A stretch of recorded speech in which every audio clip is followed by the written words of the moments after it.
ಅಜಮುಖಿಯಾಗಿ ಬಹಳ ಜನ ಶೃಂಗೇರಿಯ ಪೀಠಾಧೀಶ್ವರ ಪೀಠವನ್ನು ಅಲಂಕರಿಸಿದ್ದಾರೆ. ಅವರ ಕೊಡುಗೆ ಅಪಾರವಾದಂಥದ್ದು. ಯಜ್ಞ ಯಾಗಾದಿಗಳು, ಆಧ್ಯಾತ್ಮಿಕದ ಮಾರ್ಗದರ್ಶನಗಳು ನಮಗೆಲ್ಲರಿಗೂ ಹಿಂದೂ ಬಂಧುಗಳಿಗೂ ಸುಪ್ರೀಂ ಕೋರ್ಟು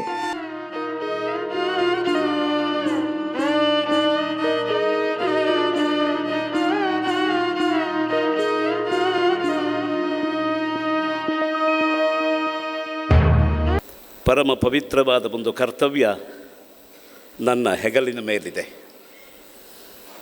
ಬಹುಶಃ ಒಂದು ಪರ್ವಕಾಲದಲ್ಲಿ ನಾವೆಲ್ಲ ಸಾಕ್ಷಿಗಳಾಗಿ, ಕರ್ತೃಗಳಾಗಿ ಪಾಲ್ಗೊಳ್ತಾ ಇದ್ದೇವೆ. ಗುರುವಂದನ ನಮ್ಮ ಆದ್ಯ ಕರ್ತವ್ಯ ಇತ್ತು.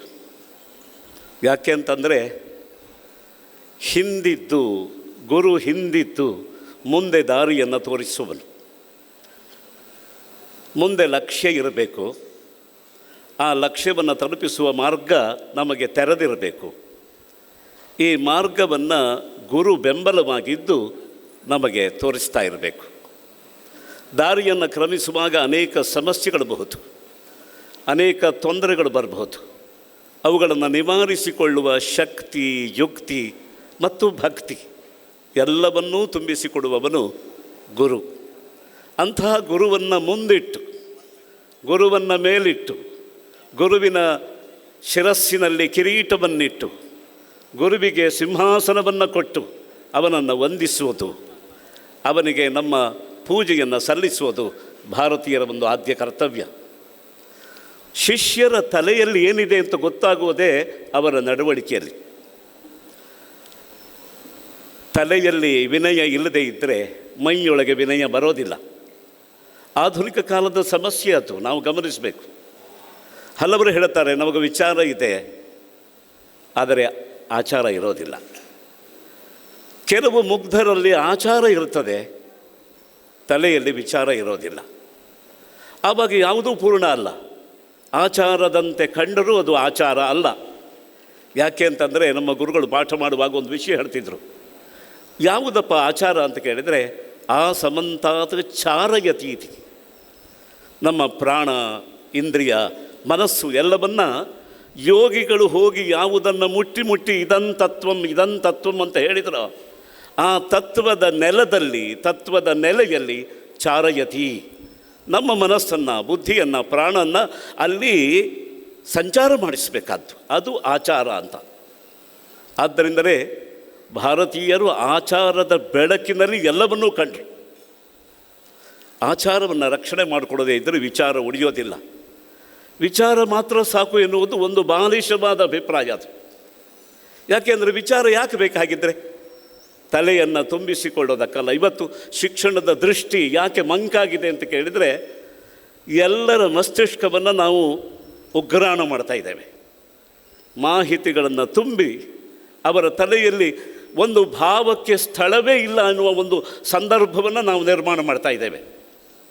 ಆದ್ದರಿಂದ ಎಲ್ಲ ವಿದ್ಯಾವಂತರು ಉಗ್ರಾಣಗಳಾಗಿದ್ದಾರೆ, ಮಾಹಿತಿಗಳನ್ನು ಒದಗಿಸುವ ಯಂತ್ರಗಳಾಗಿದ್ದಾರೆ. ಅವರು ಮನುಷ್ಯರಾಗಿಲ್ಲ. ಮನುಷ್ಯತ್ವ ಇರಬೇಕು ಅಂತಂದರೆ ಅವರಲ್ಲಿ ಭಾವ ಇರಬೇಕು, ಭಾವನೆ ಇರಬೇಕು. ಮತ್ತು ತಮ್ಮ ವಿಚಾರವನ್ನು ಆಚಾರಕ್ಕೆ ಇಳಿಸುವ, ಅದನ್ನು ಬೆಳೆಸುವ ಒಂದು ಸಮಾಧಾನ, ವಿವೇಕ ಮತ್ತು ಶ್ರದ್ಧೆ ಅದು ಬರಬೇಕದು. ಆದ್ದರಿಂದಲೇ ಆಚಾರ ಮತ್ತು ವಿಚಾರಗಳ ಮೇಲೆ ಒಂದು ಸಮತೋಲನವನ್ನು ಸಾಧಿಸುವ ಶಿಕ್ಷಣ ಬೇಕು. ಈ ಶಿಕ್ಷಣವನ್ನು ಯಾರು ಕೊಡ್ತಾರೆ ಅಂದರೆ ಗುರುವಾದವರು ಕೊಡ್ತಾರೆ. ಆದ್ದರಿಂದ ಇವತ್ತು ಶಿಷ್ಯ ಎಂಬ ಮಾತು ಆಮೇಲೆ ಬಂದದ್ದು. ವಸ್ತುತಃ ಗುರುವಿನ ಹತ್ತಿರ ಇದ್ದು ಗುರುವಿನ ನಡೆ ನುಡಿಗಳನ್ನು ನೋಡಿ ತನ್ನನ್ನು ತಿದ್ದಿಕೊಳ್ಳುವ ಒಬ್ಬ ವ್ಯಕ್ತಿಯನ್ನು ಶಾಸ್ತ್ರ ಕರೆದದ್ದು ಹೇಗೆ ಅಂದರೆ ಅಂತೆವಾಸಿ ಅಂತ. ಅಂತೆ ಬಹಳ ನಿಕಟವಾಗಿ, ನಾವು ಅದನ್ನೇ ಇನ್ನೊಂದು ಸ್ವರದಲ್ಲಿ ಹೇಳಿದರೆ ಅಂತೆ ಅಂತಲೂ ಹೇಳ್ಬೋದು. ಅಂತೆ ವಸತಿ ತಾಚ್ಛೀಲ್ಯೇನ, ಅದು ಅವನಿಗೆ ಶೀಲವಾಗಿರಬೇಕು. ಆದ್ದರಿಂದಲೇ ಅಂತೆವಾಸಿ. ಅಂತೆ ಸಮೀಪದಲ್ಲಿ ವಾಸ ಮಾಡ್ತಾನೆ ಅಲ್ಲ, ಅವನು ಒಬ್ಬ ಶಿಷ್ಯನಾದವನು ಸಮೀಪದಲ್ಲಿ ವಾಸ ಮಾಡ್ತಾ ಮಾಡ್ತಾ ಗುರು ಎಲ್ಲಿರ್ತಾನೆ ಅಂತಂದರೆ ತಸ್ಯ ಅಂತೆ ಅಂತಹ ಅವನ ಒಳಗೆ ವಾಸ ಮಾಡ್ತಾನೆ. ಆದ್ದರಿಂದ ಗುರುವಿನ ಪಾದ ಪೂಜೆ ಮಾಡ್ತಾ, ಗುರುಗಳ ಪಾದುಕೆಯನ್ನು ಸೇವನೆ ಮಾಡ್ತಾ, ಗುರುಪಾದ ಸೇವಕನ ಹೃದಯದಲ್ಲಿ ಗುರು ವಾಸ ಮಾಡ್ತಾನೆ. ಆದ್ದರಿಂದ ಮೊದಲು ಅಂತೆ ವಸತಿ ತಾಚ್ಛಲ್ಯನ ಯಾರು ಶಿಷ್ಯ, ಅಂಥ ಶಿಷ್ಯನ ಬಗ್ಗೆ ಅಪಾರವಾದ ಕರುಣೆಯನ್ನು ಚೆಲ್ಲಿ ಅವನಿಗೆ ಅನುಗ್ರಹ ಮಾಡುವ ಗುರುಗಳು ಎಲ್ಲಿರ್ತಾರೆ ಅಂದರೆ ಅಂತೆ ಹೃದಯದ ಒಳಗೆ ವಾಸ ಮಾಡ್ತಾರಂತೆ. ಗುರು ಶಿಷ್ಯ ಸಂಬಂಧವೆನ್ನುವುದು ಅಂತಹ ಪವಿತ್ರವಾದ ಸಂಬಂಧ. ಅದು ಈ ಸಂಬಂಧವನ್ನು ಬೆಳೆಸಬೇಕು ಅಂತಂದರೆ ಮಾತೃ ವಾತ್ಸಲ್ಯ ಬೇಕು, ತಾಯಿಯ ಸನ್ನಿಧಾನ ಬೇಕು. ಆದ್ದರಿಂದಲೇ ಈ ವಿದ್ಯಾಸಂಸ್ಥೆಗಳ ಮೂಲ ಪ್ರೇರಣೆ ಇರೋದು ಎಲ್ಲಿ ಅಂದರೆ ಅಂಬಿಕಾ ಎಂಬ ಶಬ್ದದಲ್ಲಿ. ಅಂಬ ತಾಯಿ, ತಾಯಿತನವನ್ನು ಲೋಕದಲ್ಲಿ ಬೆಳೆಸದೇ ಇದ್ದರೆ ಭಾವಪುಷ್ಟಿ ಇಲ್ಲ. ನೋಡಿ, ನಮ್ಮ ರಾಷ್ಟ್ರ ಭಾರತ ರಾಷ್ಟ್ರ ಅಂತ ಹೇಳಿದರೆ ನಮಗೇನೋ ಒಂದು ರಾಜಕಾರಣದ ಶಬ್ದ ಪ್ರಯೋಗ ಮಾಡಿದ ಹಾಗಾಗ್ತದೆ. ಅದೇ ಭಾರತ ಮಾತಾ ಅಂತಂದರೆ ತುಂಬ ಹತ್ತಿರದ ಆತ್ಮೀಯವಾದ ಒಂದು ಭಾವನೆ ಜಾಗರವಾಗ್ತದೆ ನಮ್ಮಲ್ಲಿ. ಯಾಕೆಂದರೆ ನನ್ನ ತಾಯಿ, ನಮ್ಮ ತಾಯಿ, ನಮ್ಮವರ ತಾಯಿ, ಇಂತಹ 1000 ತಾಯಂದಿರ ಮೊತ್ತ, ಆ ಮೊತ್ತವನ್ನು ನಾವು ಗಮನಿಸಿದಾಗ ಭಾರತ ಮಾತಾ ಕಿ ಜೈ ಅಂತ ಹೇಳುವ ಆ ಜೈಕಾರ ನೋಡಿ, ರೋಮಾಂಚವನ್ನು ನಾನು ಅನುಭವಿಸಬಹುದು. ಇದಕ್ಕೆ ಪ್ರೇರಣೆ ಕೊಡುವವರು ಯಾರು ಅಂತಂದರೆ ಶಿಕ್ಷಣದಿಂದ ಗುರುಗಳಾದವರು ಪ್ರೇರಣೆ ಕೊಡಬೇಕು. ಆದ್ದರಿಂದಲೇ ಅಂಬಿಕಾ, ಅಂಬ ಆ ಶಬ್ದ ನೋಡಿ, 2 ತುಟಿಗಳನ್ನು ಒತ್ತದೇ ಇದ್ದರೆ ಬಾಯಲ್ಲಿ ಆರ್ದ್ರತೆಯನ್ನು ಇಟ್ಟುಕೊಂಡು ಒಂದು ಆಪ್ತ ಭಾವನೆಯಿಂದ ನಾವು ಅಂಬ ಅಂತ ಉಚ್ಚಾರ ಮಾಡ್ತೇವೆ. ಆ ಮಕಾರಕ್ಕೆ ಕೇವಲ ಮಮಕಾರ ಅರ್ಥ ಅಲ್ಲ, ಮಗುವಿನ ಕಡೆಯಿಂದ ಮಮಕಾರ.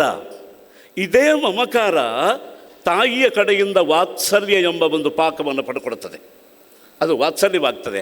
ಆದ್ದರಿಂದ ಅಂಬಿಕಾ ಅಂದರೆ ತಾಯಿ, ಶಿಕ್ಷಣ ಕೊಡುವ ತಾಯಿ. ಕೇವಲ ಮುದ್ದು ಮಾಡಿ ಎದೆಯೂಡಿಸಿ ಹಾಲನ್ನು ಕೊಟ್ಟು ಮೈ ಬೆಳೆಸುವ ತಾಯಿ ಅಲ್ಲ, ಒಳ್ಳೆಯ ಮನಸ್ಸನ್ನು ಬೆಳೆಸುವ ತಾಯಿ.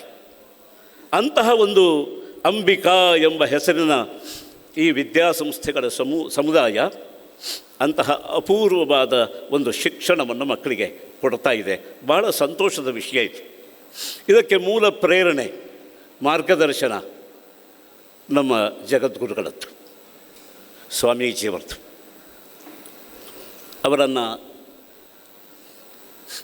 ಸ್ತುತಿ ಮಾಡ್ತಾ ಪದ್ಯದಲ್ಲಿ ಸೇರಿಸಿದ ಅಂಶವೇ ಇತ್ತು. ವಂದಾಮಹೇ ಮಹೀಯಾಂಸಂ, ಮಹನೀಯರಾದವರು, ದೊಡ್ಡವರಲ್ಲಿ ದೊಡ್ಡವರು ನಮ್ಮ ಸ್ವಾಮಿಗಳು. ಅಂಥವರಿಗೆ ವಂದಾಮಹೇ, ನಾನೊಬ್ಬ ಅಂತಲ್ಲ, ಅವರೊಬ್ಬರು ಅಂತಲ್ಲ, ಎಲ್ಲರೂ ಸೇರಿ ವಂದಾಮಹೇ. ಬಹುವಚನ ಸಾರ್ಥಕ ಆಗೋದು ಅಲ್ಲಿ. ಸಮುದಾಯದ ವಂದನ ಇದು. ವೈಯಕ್ತಿಕವಾದ ವಂದನ ಅನುಕೂಲ ಇದ್ದವರು ಯಾರಾದರೂ ಹೋಗಿ ಮಾಡಬಹುದು, ಕರೆಸಿಕೊಂಡು ಮಾಡಬಹುದು. ಆದರೆ ಒಂದು ಸಮಷ್ಟಿಯ ಹೊಣೆಗಾರಿಕೆ, ಸಮಾಜದ ಹೊಣೆಗಾರಿಕೆ ಇದ್ದವರು ಸಮುದಾಯದಲ್ಲಿ ಮಾಡೋದು. ಈ ಅಂಬಿಕಾ ವಿದ್ಯಾಸಂಸ್ಥೆಯ ಅಂಗಳದಲ್ಲಿ, ಅಂದರೆ ನಮ್ಮ ಹೃದಯಾಂಗಳದಲ್ಲಿ ಮಾಡ್ತಾ ಇರುವ ಈ ನಮಸ್ಕಾರ ಹೇಗೆ ಅಂತಂದರೆ, ವಂದಾಮಹೇ ಮಹೀಯಾಂಸಂ ಹಂಸಂ ಪರಮಭೂಷಣಂ, ಪರಮಹಂಸ ಪರಿವ್ರಾಜಕಾಚಾರ್ಯ ಅಂತ ನಮ್ಮ ಗುರುಗಳು ಒಂದು ಮಾತು ಹೇಳ್ತಿದ್ರು, ನನಗೆ ಪಾಠ ಮಾಡಿದವರು.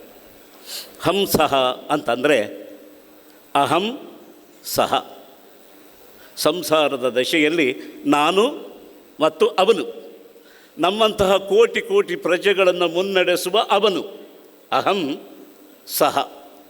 ಇಲ್ಲಿ ಅಹಂ ಎಂಬಲ್ಲಿ ಅಕಾರ ಗುಪ್ತವಾಗಿಬಿಟ್ರೆ, ಲುಪ್ತ ಅಲ್ಲ, ಗುಪ್ತವಾಗಿಬಿಟ್ರೆ ಹಂಸಃ. ಆದರೆ ಇಲ್ಲಿ ಈ ಸಂಸಾರದಲ್ಲಿ ತೊಡಗಿದವನಿಗೆ ನಿಜವಾಗಿ ಅಕಾರೋ ವೈ ಸರ್ವವಾಕ್, ಅಕಾರೋ ವಾಸುದೇವ ಸ್ಯಾತ್. ಮೂಲ ಪರಬ್ರಹ್ಮ ಅದು ಮರೆಯಾಗಿಬಿಟ್ರೆ, ಗುಪ್ತವಾಗಿ ಕೂತ್ಕೊಂಡು ಬಿಟ್ಟರೆ ಸಂಸಾರವೇ ಬೆಳೀತಾ ಹೋಗ್ತಾ ಇರ್ತದೆ. ಆಗ ಅದನ್ನು ಪಲ್ಲಟು ಮಾಡಬೇಕು. ಅದನ್ನು ಹಂಸಃ ಸೋಹಂ ಅಂತ, ಅಂತಹ ದಾರಿಯನ್ನು ಹಾಕ್ಕೊಡೋವರೇ ಪರಮಹಂಸರು. ನಾವೆಲ್ಲ ಕಷ್ಟಪಟ್ಟರೆ ಹಂಸರಾಗಬಹುದಪ್ಪ, ಆದರೆ ಒಬ್ಬ ಮಹಾಸಾಧಕ ಯೋಗಿಯಾದವನು ಪಲ್ಲಟ ಮಾಡ್ತಾನೆ. ಹಂಸಃ ಅಹಂಸಃ ಎಂಬ ಈ ಭೇದವನ್ನು ಅಭೇದದ ಪಾಕದಲ್ಲಿಟ್ಟಾಗ ಸೋಹಂ ಅಂತ ಇದೇ ಮಹಾಮಂತ್ರವಾಗತ್ತೆ, ಮಹಾವಾಕ್ಯವಾಗತ್ತೆ. ಆ ಮಹಾಮಂತ್ರವನ್ನು ಉಪದೇಶ ಮಾಡಿ ಪರಮ ಲಕ್ಷ್ಯ, ಜೀವನದ ಚರಮ ಲಕ್ಷ್ಯ ಯಾವುದು ಪ್ರಾಪ್ತಿಸಬೇಕು ಅದನ್ನು ಪ್ರಾಪ್ತಿಸಿಕೊಳ್ಳುವ ಒಂದು ಮಹಾ ಉದ್ದೇಶವನ್ನು ಸಾಧಿಸಿಕೊಳ್ಳೋದಕ್ಕೆ ಅನುಕೂಲ ಮಾಡಿಕೊಡುವವರು ಹಂಸಂ ಪರಮಭೂಷಣಂ. ನಿಜವಾಗಿ ಇಂತಹ ಹಂಸರನ್ನೆಲ್ಲ ಪರಮಹಂಸರಾಗಿಸಿದಾಗಲೇ ಪರಮ ಅಂತ. ಪರಮಶ್ಚ ಅಸೌ ಹಂಸಶ್ಚ. ಆ ಪಾರಮ್ಯ ಅಂಥದ್ದು, ಈ ಗುರುಗಳ ಪಾರಮ್ಯ ಎಂಥದ್ದು ಅಂದರೆ ಹಂಸರಾಗಿ ಕಂಡರೂ ಪರಮಹಂಸರಾಗೋದು, ತಮ್ಮನ್ನು ನಂಬಿದವರನ್ನು ಪರಮಹಂಸರನ್ನಾಗಿಸುವ ಇಂತಹ ಅದೇ ಹಂಸಂ ಪರಮಭೂಷಣಂ. ಆಗಲೇ ಬ್ರಹ್ಮಕ್ಕೂ ಒಂದು ಅಲಂಕಾರ ಎನ್ನುವುದಾಗೋದು. ಯಾಕೆಂದರೆ ಎಲ್ಲ ಮಕ್ಕಳು ತವರು ಮನೆಗೆ ಬಂದಾಗಲೇ ತಾಯಿಗೆ ಒಂದು ಸಮಾಧಾನ ಸಿಗೋದು. ಎಲ್ಲ ದೂರ ದೂರ ಕಷ್ಟಪಡ್ತಾ ಇದ್ದಾರೆ ಅಂದರೆ ತಾಯಿಗೆ ಪಾಪ ಬೆವರು ಮಾತ್ರ, ತವರಿನಲ್ಲಿ ಬೆವರು, ನೋವು, ಸಂಕಟ ಮಾತ್ರ ಇರ್ತದೆ. ಆದ್ದರಿಂದ ತವರಿಗೊಂದು ಹಿಗ್ಗು ಬರಬೇಕು, ಹಿಗ್ಗಿನ ಸುಗ್ಗಿ ಬರಬೇಕು ಅಂತ ಅಂದರೆ ಎಲ್ಲ ಮಕ್ಕಳು ತವರು ಮನೆಗೆ ಬರಬೇಕು. ಅಂತಹ ಒಂದು ಸನ್ನಿವೇಶವನ್ನು ಸೃಷ್ಟಿ ಮಾಡೋರು ತುಂಗಾಪೂರಂ ಸರಂತಂ ತಂ. ಹಂಸ, ನಮ್ಮಲ್ಲಿ ಒಂದು ಕವಿ ಸಮಯ ಇದೆ. ಹಂಸ ಮಾನಸ ಸರೋವರದಲ್ಲಿ ಸಂಚಾರ ಮಾಡ್ತಾ ಇರುತ್ತಂತ. ಶ್ಲೇಷೆಯಿಂದಲೂ ಅರ್ಥ. ಈ ಮಾನಸವೆಂಬುದೇ ಒಂದು ಸರೋವರ, ಮಾನಸ ಸರೋವರದಲ್ಲಿ ಸಂಚಾರ ಮಾಡ್ತಾ ಇರುತ್ತದೆ. ಪರಮಹಂಸ ಆದರೆ ಅದನ್ನು ದಾಟಿಬಿಡುತ್ತದೆ ಅಂತ ಉಪನಿಷತ್ನಲ್ಲಿ ಹೇಳುವ ಹಾಗೆ ಅನ್ನಮಯ, ಪ್ರಾಣಮಯ, ಮನೋಮಯ ಕೋಶ. ಮನೋಮಯ ಕೋಶದಲ್ಲಿ ಸಂಚರಿಸಿ ಅಲ್ಲಿಂದ ದಾಟಬೇಕದು. ಆ ದಾಟೋದು ಒಂದು ಸಾಧನೆ ಇದೆಯಲ್ಲ, ಆ ಸಾಧನೆಯನ್ನು ಮಾಡುವವರೇ ದೊಡ್ಡವರಲ್ಲಿ ದೊಡ್ಡವರು. ಅಂಥವರೇ ಶ್ರೀ ಶ್ರೀ ವಿಧುಶೇಖರ ಭಾರತಿ ಮಹಾಸ್ವಾಮಿಗಳು. ಅವರು ಇಲ್ಲಿ ಸನ್ನಿಧಾನವನ್ನು ಕೊಟ್ಟಿದ್ದಾರೆ. ಗುರುಬಂಧುಗಳೇ, ಈ ಸದವಸರದಲ್ಲಿ ತೆರೆದ ಕಣ್ಣುಗಳಿಂದ ಅವರ ಭಾವವನ್ನು ತುಂಬಿಕೊಳ್ಳೋಣ. ತೆರೆದ ಕಿವಿಗಳಿಂದ ಅವರ ಅಮೃತ ವಾಣಿಯನ್ನು ನಮ್ಮ ಅಂತರಂಗಕ್ಕೆ ತಲುಪಿಸೋಣ. ಅರಳಿದ ಮನಸ್ಸಿನಿಂದ ಅವರ ದಿವ್ಯವಾದಂತಹ ಪಾದವನ್ನು ನಮ್ಮ ಎದೆಯಲ್ಲಿ ಅಚ್ಚೊತ್ತಿಕೊಳ್ಳೋಣ. ಅದಕ್ಕಿಂತ ಹೆಚ್ಚಾಗಿ ಅವರು ಅಪೇಕ್ಷೆ ಪಟ್ಟ ಧರ್ಮಾಭ್ಯುದಯ, ನಾವು ಕೆಲವೊಮ್ಮೆ ಆವೇಶದಲ್ಲಿ ಕ್ರಾಂತಿಕಾರಕ ಹೆಜ್ಜೆ ಅಂತ ಹೇಳ್ತೇವೆ. ಹೌದದು, ಕ್ರಮಣ ಇದೆ ಅಲ್ಲಿ. ಕ್ರಾಂತಿ ಅಂತಂದರೆ ಏನೋ ಒಂದು ದೊಡ್ಡ ಸಂಘರ್ಷ ಅಂತಲ್ಲ, ಕ್ರಮಣ ಇದೆ, ನಿರಂತರವಾದ ಚಲನೆ ಇದೆ. ಆದರೆ ಈ ಧರ್ಮಾಭ್ಯುದಯವೆಂಬುದು ಒಂದು ಮಾಂಗಲಿಕವಾದ ಉದ್ಯಮ. ಇದು ಲೋಕ ಮಾಂಗಲ್ಯವನ್ನು ಸಂಪಾದಿಸುವ ಮಾಂಗಲಿಕವಾದ ಉದ್ಯಮ. ಆ ಉದ್ಯಮವನ್ನು, ಧರ್ಮಾಭ್ಯುದಯವನ್ನು ಅವರು ಈ ನೆಲದಲ್ಲಿ ಪ್ರಯೋಗ ಮಾಡಿದ್ದಾರೆ. ರಾಷ್ಟ್ರಾದ್ಯಂತ ಇದನ್ನು ವಿಸ್ತಾರ ಮಾಡಿದ್ದಾರೆ. ಆದ್ದರಿಂದಲೇ ಎಲ್ಲಿ ಪ್ರಾರಂಭ ಆಗಿದೆಯೋ ಅಲ್ಲೇ ಗುರುವಂದನ. ಅಂದರೆ ಕುಳಿತಲ್ಲಿ, ನಿಂತಲ್ಲಿ, ನಡೆದಲ್ಲಿ, ನುಡಿದಲ್ಲಿ ಒಡಮೂಡುವ ವಂದನ. ಆದ್ದರಿಂದ ಅಂತಹ ಗುರುವಂದನೆಯನ್ನು ಮಾಡುವ ಒಂದು ಕರ್ತವ್ಯವನ್ನು ನಾನು ನಿಮ್ಮೆಲ್ಲರ ಪರವಾಗಿ ಪೂರೈಸ್ತಾ ಇದ್ದೇನೆ ಬಂಧುಗಳೇ. ಆದ್ದರಿಂದ ಈ ಪರ್ವಕಾಲದಲ್ಲಿ ನಮ್ಮೆಲ್ಲ ಏಕಾಗ್ರತೆಯನ್ನು ಕೂಡಿಸಿಕೊಂಡು ಅವರ ದಿವ್ಯ ಪಾದಪದ್ಮಗಳನ್ನು ಸ್ಮರಣೆ ಮಾಡುತ್ತಾ ಅನಂತ ಪ್ರಣಾಮಗಳನ್ನು ಅರ್ಪಣೆ ಮಾಡೋಣ. ನಮೋ ನಮಃ. ಶ್ರೀ ಗುರುಭ್ಯೋ ನಮಃ. ಇದೀಗ ಪೂಜ್ಯ ಜಗದ್ಗುರುಗಳು ಶೃಂಗೇರಿಯ ಹಿರಿಮೆ ಹೊತ್ತಗೆಯನ್ನು ತಮ್ಮ ಅಮೃತ ಹಸ್ತದಿಂದ ಲೋಕಾರ್ಪಣೆಗೊಳಿಸಬೇಕಾಗಿ ಭಕ್ತಿಪೂರ್ವಕವಾಗಿ ವಿನಂತಿಸ್ತಾ ಇದ್ದೇವೆ. ಶೃಂಗೇರಿಯ ಹಿರಿಮೆ ಹೊತ್ತಗೆಯ ಲೋಕಾರ್ಪಣೆ ಈ ಹೊತ್ತಲ್ಲಿ. ಜಗದ್ಗುರು ಶಂಕರಾಚಾರ್ಯ ದಕ್ಷಿಣಾಮ್ನಾಯ ಶೃಂಗೇರಿ ಶ್ರೀ ಶಾರದಾ ಪೀಠದಿಂದ ಪ್ರಕಟಣೆಗೊಳ್ಳುತ್ತಿರುವಂತಹ ಈ ಪುಸ್ತಕದಲ್ಲಿ ಶೃಂಗೇರಿಯ ಸಮಸ್ತ ಪರಿಚಯಾತ್ಮಕವಾದಂತಹ ಲೇಖನಗಳು, ದೇವಾಲಯಗಳ ಪರಿಚಯ, ಗುರುಪರಂಪರಾ ಪರಿಚಯವನ್ನು ಒಳಗೊಂಡಿರುವಂತಹ ಪುಸ್ತಕ ಇದಾಗಿದೆ.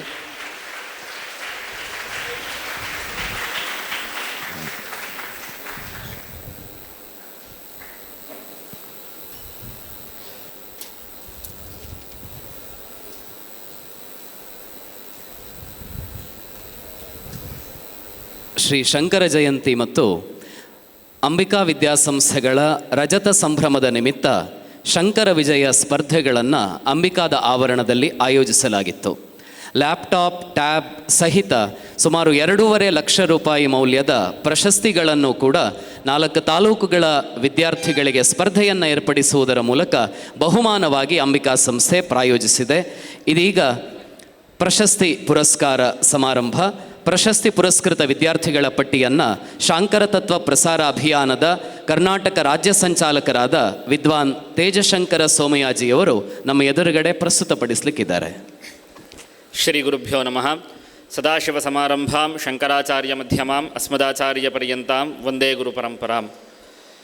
ದಕ್ಷಿಣಾಂನಾಯ ಶೃಂಗೇರಿ ಶಾರದಾ ಪೀಠದಲ್ಲಿ ವಿರಾಜಮಾನರಾಗಿರುವಂತಹ ಅನಂತಶ್ರೀ ವಿಭೂಷಿತ ಜಗದ್ಗುರು ಶ್ರೀ ಶ್ರೀ ಭಾರತೀ ತೀರ್ಥ ಮಹಾಸನ್ನಿಧಾನಗಳವರ ಮತ್ತು ತತ್ಕರಕಮಲ ಸಂಜಾತರಾದ ಜಗದ್ಗುರು ಶ್ರೀ ಶ್ರೀ ವಿಧುಶೇಖರ ಭಾರತಿ ಸನ್ನಿಧಾನಗಳವರ ಪಾದಾರವಿಂದಗಳಲ್ಲಿ ನಮಸ್ಕಾರಗಳನ್ನು ಸಲ್ಲಿಸುತ್ತಾ, ಸನ್ನಿಧಾನಗಳವರ ಅಪ್ಪಣೆಯಂತೆ ಸುಳ್ಯ, ಕಡಬ, ಮಂಜೇಶ್ವರ, ಕಾಸರಗೋಡು, ಬಂಟ್ವಾಳ ಮತ್ತು ಪುತ್ತೂರು ತಾಲೂಕುಗಳ ವಿದ್ಯಾರ್ಥಿಗಳು ಮತ್ತು ಸಾರ್ವಜನಿಕರಿಗಾಗಿ ಸ್ತೋತ್ರ ಕಂಠಪಾಠ ಸ್ಪರ್ಧೆ, ಭಾಷಣ ಸ್ಪರ್ಧೆ ಮತ್ತು ರಸಪ್ರಶ್ನೆ ಸ್ಪರ್ಧೆಗಳನ್ನು ಇದೇ ಆವರಣದಲ್ಲಿ ಈ ತಿಂಗಳ 3ನೇ ತಾರೀಕು ಭಾನುವಾರದಂದು ಹಮ್ಮಿಕೊಳ್ಳಲಾಗಿತ್ತು. ಅದರ ಬಹುಮಾನ ವಿತರಣಾ ಕಾರ್ಯಕ್ರಮವನ್ನು ಇದೀಗ ನಾವು ಎದುರು ನೋಡ್ತಾ ಇದ್ದೇವೆ. ವಿಶೇಷವಾಗಿ ಶ್ರೀ ಶಂಕರ ಭಗವತ್ಪಾದಾಚಾರ್ಯರ ಜೀವನವನ್ನು, ಅವರ ಉಪದೇಶಗಳನ್ನು ಸರ್ವರು ತಿಳಿದುಕೊಳ್ಳಲಾಗಬೇಕು ಅನ್ನುವಂತಹ ಮಹತ್ತರವಾದಂತಹ ಉದ್ದೇಶದೊಂದಿಗೆ ಜಗದ್ಗುರುಗಳವರ ವಿಜಯ ಯಾತ್ರೆಯ ಸಂದರ್ಭದಲ್ಲಿ ಅವರು ಪ್ರವಾಸ ಮಾಡುವಂತಹ ಈ ಒಂದು ತಾಲೂಕುಗಳ ವಿದ್ಯಾರ್ಥಿಗಳಿಗೆ ಮತ್ತು ಸಾರ್ವಜನಿಕರಿಗೆ ವಿಶೇಷವಾದಂತಹ ಒಂದು ಅನುಗ್ರಹ ರೂಪದಲ್ಲಿ ಈ ಸ್ಪರ್ಧೆಯಲ್ಲಿ ಪಾಲ್ಗೊಳ್ಳುವಂತಹ ಅವಕಾಶ ಲಭಿಸಿತ್ತು.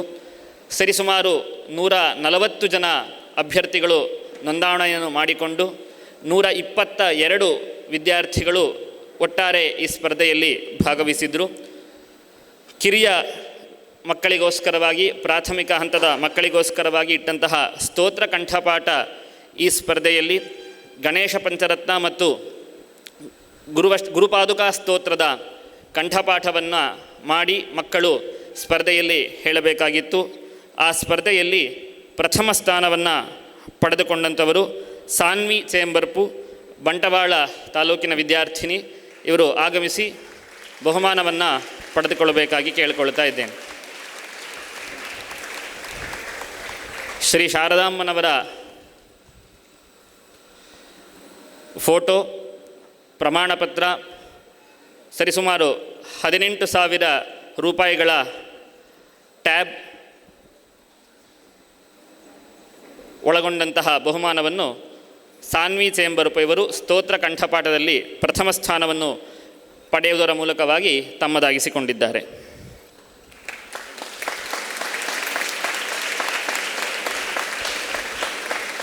ದ್ವಿತೀಯ ಸ್ಥಾನ ಮಯೂರ್ ಎಸ್ ಮಯ್ಯ, ಇದೇ ಸಂಸ್ಥೆಯ ವಿದ್ಯಾರ್ಥಿ ಮಯೂರ್ ಎಸ್ ಮಯ್ಯ ದ್ವಿತೀಯ ಸ್ಥಾನವನ್ನು ಪಡೆದಿರುತ್ತಾನೆ.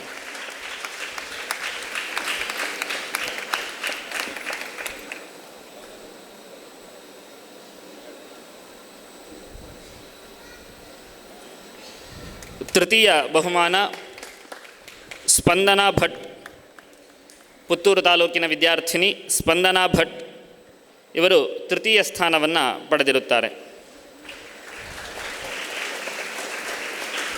ವಿದ್ಯಾರ್ಥಿಗಳು ನಮಸ್ಕಾರವನ್ನು ಮಾಡಿ ಗುರುಗಳ ಅನುಗ್ರಹವನ್ನು ಪಡೆದುಕೊಂಡು ಬಹುಮಾನವನ್ನು ಸ್ವೀಕರಿಸಬೇಕಾಗಿ ಕೇಳಿಕೊಳ್ತಾ ಇದ್ದೇನೆ.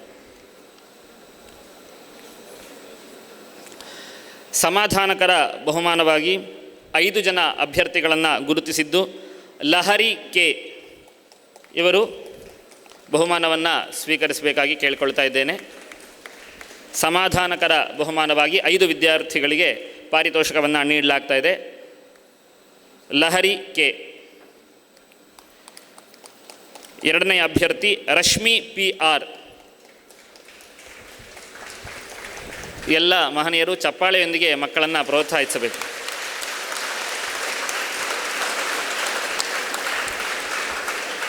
ತೃತೀಯ ಸಮಾಧಾನಕರ ಬಹುಮಾನವನ್ನು ಪಡೆದಂತಹ ವಿದ್ಯಾರ್ಥಿನಿ ಅನಘ.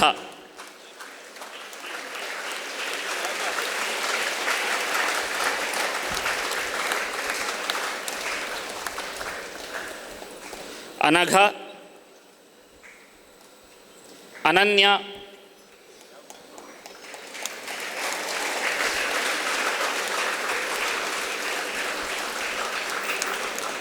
ಜೀವಿಕಾ.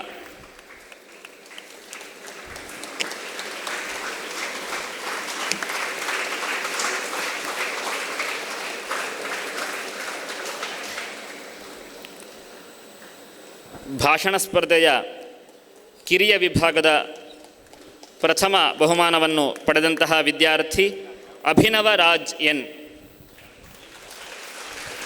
ಶ್ರೀ ಶಂಕರ ಭಗವತ್ಪಾದಾಚಾರ್ಯರ ಜೀವನದಲ್ಲಿ ಇದ್ದಂತಹ ಶಿಷ್ಯವಾತ್ಸಲ್ಯ ಗುಣ ಮತ್ತು ಗುರುವಿನ ಮಹತ್ವ ಎನ್ನುವ ವಿಷಯವನ್ನು ಆಧರಿಸಿ ನಡೆದಂತಹ ಭಾಷಣ ಸ್ಪರ್ಧೆಯಲ್ಲಿ ಪ್ರಥಮ ಸ್ಥಾನವನ್ನು ಪಡೆದಂಥವನು ಅಭಿನವರಾಜ್ ಎನ್. ಮಾಲಾ ಸುಧಾ ಕುಂಭ ವಿಬೋಧ ಮುದ್ರಾ ವಿದ್ಯಾ ವಿರಾಜತ್ಕರವಾರಿಜಾತಾಂ ಅಪಾರ ಕಾರುಣ್ಯ ಸುಧಾಂಬುರಾಶಿಂ ಶ್ರೀ ಶಾರದಾಂಬಾಂ ಪ್ರಣತೋಸ್ಮಿ ನಿತ್ಯಂ. ಶ್ರುತಿಸ್ಮೃತಿಪುರಾಣಾನಾಂ ಆಲಯಂ ಕರುಣಾಲಯಂ ನಮಾಮಿ ಭಗವತ್ಪಾದಶಂಕರಂ ಲೋಕಶಂಕರಂ.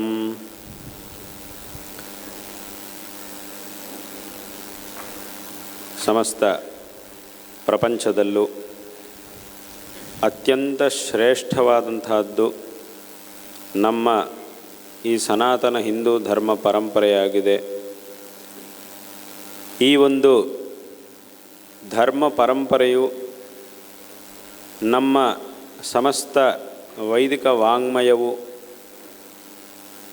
ಮನುಷ್ಯನಾಗಿರ್ತಕ್ಕಂಥವನು ಈ ಸಾಂಸಾರಿಕವಾದಂತಹ ದುಃಖಗಳಿಂದ ಶ್ರೇಯಸ್ಸಿನ ಕಡೆಗೆ ಯಾವ ರೀತಿಯಾಗಿ ಪ್ರಯಾಣವನ್ನು ಬೆಳೆಸಬೇಕು, ಯಾವ ರೀತಿಯಾಗಿ ಪರಮಶ್ರೇಯಸ್ಸನ್ನು ಅಂದರೆ ಮೋಕ್ಷವನ್ನು ಪಡೆದು ಈ ಎಲ್ಲ ವಿಧವಾದಂತಹ ಸಾಂಸಾರಿಕ ದುಃಖಗಳಿಂದ ವಿಮುಕ್ತನಾಗಬೇಕು, ಹೇಗೆ ಅದಕ್ಕೆ ಬೇಕಾಗಿರತಕ್ಕಂತಹ ಜ್ಞಾನವನ್ನು ಪಡ್ಕೊಳ್ಳಬೇಕು, ತನ್ನ ನಿಜವಾದಂತಹ ಸ್ವರೂಪವನ್ನು ಯಾವ ರೀತಿಯಾಗಿ ತಿಳ್ಕೊಳ್ಳಬೇಕು, ಅದಕ್ಕೆ ಏನೇನು ಸಾಧನೆಗಳನ್ನು ಮಾಡಬೇಕು ಮೊದಲಾದಂತಹ ಎಲ್ಲ ವಿಷಯಗಳನ್ನು ನಮ್ಮ ಧರ್ಮವು ಅತ್ಯಂತ ತರ್ಕಬದ್ಧವಾಗಿ ಅತ್ಯಂತ ಪ್ರಾಮಾಣಿಕವಾಗಿ ಉಪದೇಶ ಮಾಡ್ತಾ ಇದೆ. ನಮ್ಮ ಧರ್ಮದಲ್ಲಿ ಮಾತ್ರವೇ ಅನೇಕ ಗ್ರಂಥಗಳನ್ನು ಇಡೀ ಪ್ರಪಂಚದಲ್ಲಿ ನೀವೆಲ್ಲರೂ ಸಹ ನೋಡ್ತೀರಿ. ಬೇರೆ ಯಾವ ಮತಗಳಲ್ಲೂ ಇಷ್ಟೆಲ್ಲ ಗ್ರಂಥಗಳಿಲ್ಲ. ಒಂದೋ ಎರಡೋ ಗ್ರಂಥಗಳು ಮಾತ್ರವೇ, ಹೆಚ್ಚಂದರೆ ಒಂದು, ಇನ್ನು ಅಂದರೆ ಎರಡು ಅಷ್ಟೇ. ಆ ರೀತಿಯಾಗಿ ಏನಾದರೂ ಇರ್ಬೋದಷ್ಟೇ. ಹೆಚ್ಚಾಗಿ ಇಟ್ಕೊಳ್ಳೋದು ಒಂದೇ ಗ್ರಂಥವನ್ನು. ಆದರೆ ನಮ್ಮ ಧರ್ಮದಲ್ಲಿ ಮಾತ್ರ ಹಾಗಲ್ಲ, ಅನೇಕ ಗ್ರಂಥಗಳಿವೆ. ವೇದಗಳು, ಶಾಸ್ತ್ರಗಳು, ಪುರಾಣಗಳು, ಇತಿಹಾಸಗಳು, ವ್ಯಾಖ್ಯಾನ, ಉಪವ್ಯಾಖ್ಯಾನಗಳು, ಹೀಗೆ ಅತ್ಯಂತ ವಿಸ್ತೃತವಾದಂತಹ ಗ್ರಂಥರಾಶಿ ನಮ್ಮ ಸನಾತನ ಧರ್ಮದಲ್ಲಿದೆ.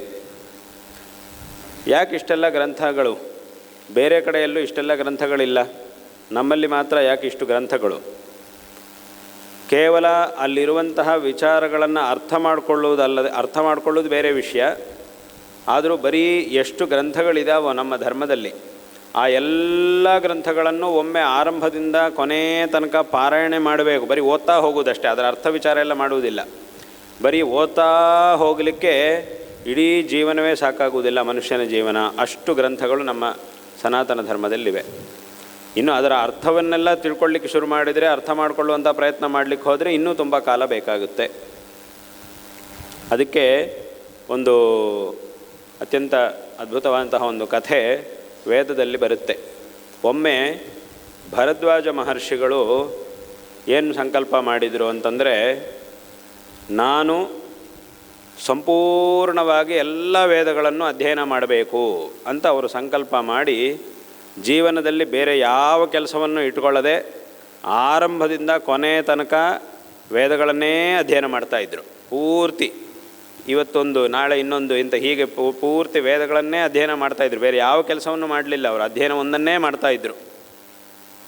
ಕೊನೆಗೆ ಬಂತು ಜನ್ಮ, ಆದರೆ ಅಧ್ಯಯನ ಮಾಡಬೇಕಾದ್ದು ಇನ್ನೂ ತುಂಬ ಇದೆ. ಆಗ ಅವರು ಕೇಳಿಕೊಂಡ್ರು, ಇನ್ನೊಂದು ಜನ್ಮ ಸಿಕ್ಕಿದರೆ, ಈ ಜನ್ಮದಲ್ಲಿ ತುಂಬ ಆಗೋಯಿತು, ಇನ್ನೊಂದು ಜನ್ಮ ಸಿಕ್ಕಿಬಿಟ್ರೆ ನಾನು ಪೂರ್ತಿ ಉಳಿದಿದ್ದನ್ನೆಲ್ಲ ಮುಗಿಸ್ಬಿಡ್ತೀನಿ, ಇನ್ನೊಂದು ಜನ್ಮ ಬೇಕು ಅಂತ ಅವರು ಪ್ರಾರ್ಥನೆ ಮಾಡಿಕೊಂಡಾಗ ಇನ್ನೊಂದು ಜನ್ಮ ಕೊಟ್ಟರು ಅವರಿಗೆ. ಆ ಇನ್ನೊಂದು ಜನ್ಮದಲ್ಲೂ ಪೂರ್ತಿ ಅದೇ ಕೆಲಸ ಮಾಡಿದರು, ಅಧ್ಯಯನನ್ನೇ ಮಾಡ್ತಾಯಿದ್ರು, ವೇದಗಳನ್ನೇ ಅಧ್ಯಯನ ಮಾಡ್ತಾಯಿದ್ರು. ಆ ಜನ್ಮವು ಕೊನೆಗೆ ಬಂತು, ಇನ್ನೂ ಅಧ್ಯಯನ ಮಾಡಬೇಕಾದ್ದು ತುಂಬ ಇದೆ. ಇನ್ನೊಂದು ಜನ್ಮ ಸಿಕ್ಕಿಬಿಟ್ರೆ ಉಳಿದಿದ್ದನ್ನು ಮುಗಿಸ್ತೀನಿ ಅಂತ ಪುನಃ ಕೇಳಿಕೊಂಡ್ರು. ಆಯಿತು, ಇನ್ನೊಂದು ಜನ್ಮ ಅಂತ ಕೊಟ್ಟರು. ಮೂರನೇ ಜನ್ಮವು ಕೊನೆಗೆ ಬಂತು. ಅವರೆಲ್ಲೂ ಇನ್ನು ಪೂರ ವಯಸ್ಸಾಗೋಯಿತು, ಬಾಯಿಂದ ಮಾತು ಸರಿಯಾಗಿ ಹೊರಡ್ತಾ ಇಲ್ಲ, ಕೈಗಳೆಲ್ಲ ನಡುಗ್ತಾ ಇವೆ, ಆದರೂ ಬಿಡದೆ ಛಲ ಬಿಡದೆ ಅಧ್ಯಯನ ಮಾಡ್ತಾನೇ ಇದ್ದರು. ಆ ಕಾಲದಲ್ಲೂ ಸಹ ಅಂತಹ ಒಂದು ವಯಸ್ಸಿನಲ್ಲೂ ಸಹ ಅಧ್ಯಯನವನ್ನು ಮಾಡ್ತಾನೇ ಇದ್ದರು. ವಾಸ್ತವವಾಗಿ ಹಾಗೆ ಅಧ್ಯಯನ ಮಾಡಲಿಕ್ಕೆ ಸಾಧ್ಯವಾಗುವುದಿಲ್ಲ. ಅಂಥ ವಯಸ್ಸಿನಲ್ಲೂ ಸಹ ಏನಾದರೂ ಮಾಡಿ ಮುಗಿಸಬೇಕು ಅನ್ನೋ ಉದ್ದೇಶದಿಂದ ಅಧ್ಯಯನ ಮಾಡ್ತಾನೇ ಇದ್ದರು. ಬೇರೆ ಯಾವ ಕೆಲಸವನ್ನು ಮಾಡಲಿಲ್ಲ, ಪೂರ್ತಿ ಅಧ್ಯಯನವೇ ಮಾಡ್ತಾಯಿದ್ರು. ಆ ಸಂದರ್ಭದಲ್ಲಿ ಇಂದ್ರನು ಬಂದಿದ್ದ. ಪಾಪ ಅವರು ಮಾಡುತ್ತಿರುವಂತಹ ಪರಿಶ್ರಮ ನೋಡಿ ಇಂದ್ರ ಅಲ್ಲಿಗೆ ಬಂದಿದ್ದ. ಬಂದು ಕೇಳ್ತಾನೆ, ನೀವು ಇಷ್ಟೆಲ್ಲ ಕಷ್ಟಪಟ್ಟು ಅಧ್ಯಯನ ಮಾಡ್ತಾಯಿದ್ದೀರಿ, ಈಗ ನಿಮಗೇನು ಬೇಕು? ಆಗ ಅವ್ರು ಹೇಳ್ತಾರೆ, ಪ್ರಾಯ ಈ 3 ಜನ್ಮಗಳಲ್ಲೂ ಇನ್ನೂ 3 ಜನ್ಮಗಳು ಅಧ್ಯಯನ ಮಾಡಿದರೂ ಇನ್ನೂ ಮುಗಿಲಿಲ್ಲ ಅಂತ ಕಾಣುತ್ತೆ, ಇನ್ನೂ ಸ್ವಲ್ಪ ಇದೆ ಅಂತ ಕಾಣುತ್ತೆ, ಹಾಗಾಗಿ ಇನ್ನೊಂದು ಜನ್ಮ ನನಗೆ ಕೊಟ್ಟುಬಿಡಿ ಅಂತ ಕೇಳ್ತಾರೆ. ಇನ್ನೊಂದು ಜನ್ಮ ಕೊಟ್ಟರೆ ಉಳಿದಿದ್ದನ್ನು ಮುಗಿಸ್ತೀನಿ ಅಂತ ಅವ್ರು ಕೇಳ್ತಾರೆ. ಆಗ ಇಂದ್ರ ಒಂದು ಮಾತು ಹೇಳ್ತಾನೆ, ಒಂದು ಸಲ ಇಲ್ಲಿ ಎದುರುಗಡೆ ನೋಡಿ ಅಂತ ಹೇಳಿದ ಇಂದ್ರ. ನೋಡ್ತಾರೆ, ಎದುರುಗಡೆ ಒಂದು 3 ಪರ್ವತಗಳು ಇವೆ, ದೊಡ್ಡ ಪರ್ವತಗಳು ಒಂದು 3 ಇವೆ. ಆ 3 ಪರ್ವತಗಳನ್ನು ತೋರಿಸ್ಬಿಟ್ಟು ಒಂದೊಂದು ಪರ್ವತದಿಂದ ಒಂದೊಂದು ಮುಷ್ಟಿ ಮಣ್ಣನ್ನು ತಂದು ಇವರ ಮುಂದೆ ಇಟ್ಟಿದ್ದಾನೆ ಇಂದ್ರ. ಇಟ್ಟುಬಿಟ್ಟು ಹೇಳ್ತಾನೆ, ಏನು ಅಂತಂದರೆ, ಈ 3 ಜನ್ಮಗಳಲ್ಲಿ ನೀವು ಅಧ್ಯಯನ ಮಾಡಿದ್ದು ಈ ಮಣ್ಣಿನಷ್ಟು, ಇನ್ನೂ ನೀವು ಹೇಳ್ತಿದ್ದೀರಿ ಮುಂದೊಂದು ಜನ್ಮ ಕೊಟ್ಬಿಟ್ರೆ ಮುಗಿಸ್ಬಿಡ್ತೀನಿ ಅಂತ ಹೇಳ್ತಿದ್ದೀರಿ, ಆದರೆ ಇನ್ನೂ ನೀವು ಅಧ್ಯಯನ ಮಾಡಲಿಕ್ಕೆ ಈ 3 ಪರ್ವತಗಳಷ್ಟಿದೆ. ಇದಿಷ್ಟನ್ನು ನೀವು ಅಧ್ಯಯನ ಮಾಡಲಿಕ್ಕೆ ಎಷ್ಟು ಜನ್ಮಗಳು ಬೇಕಾಗುತ್ತೋ ಹೇಳಲಿಕ್ಕೆ ಸಾಧ್ಯ ಇಲ್ಲ.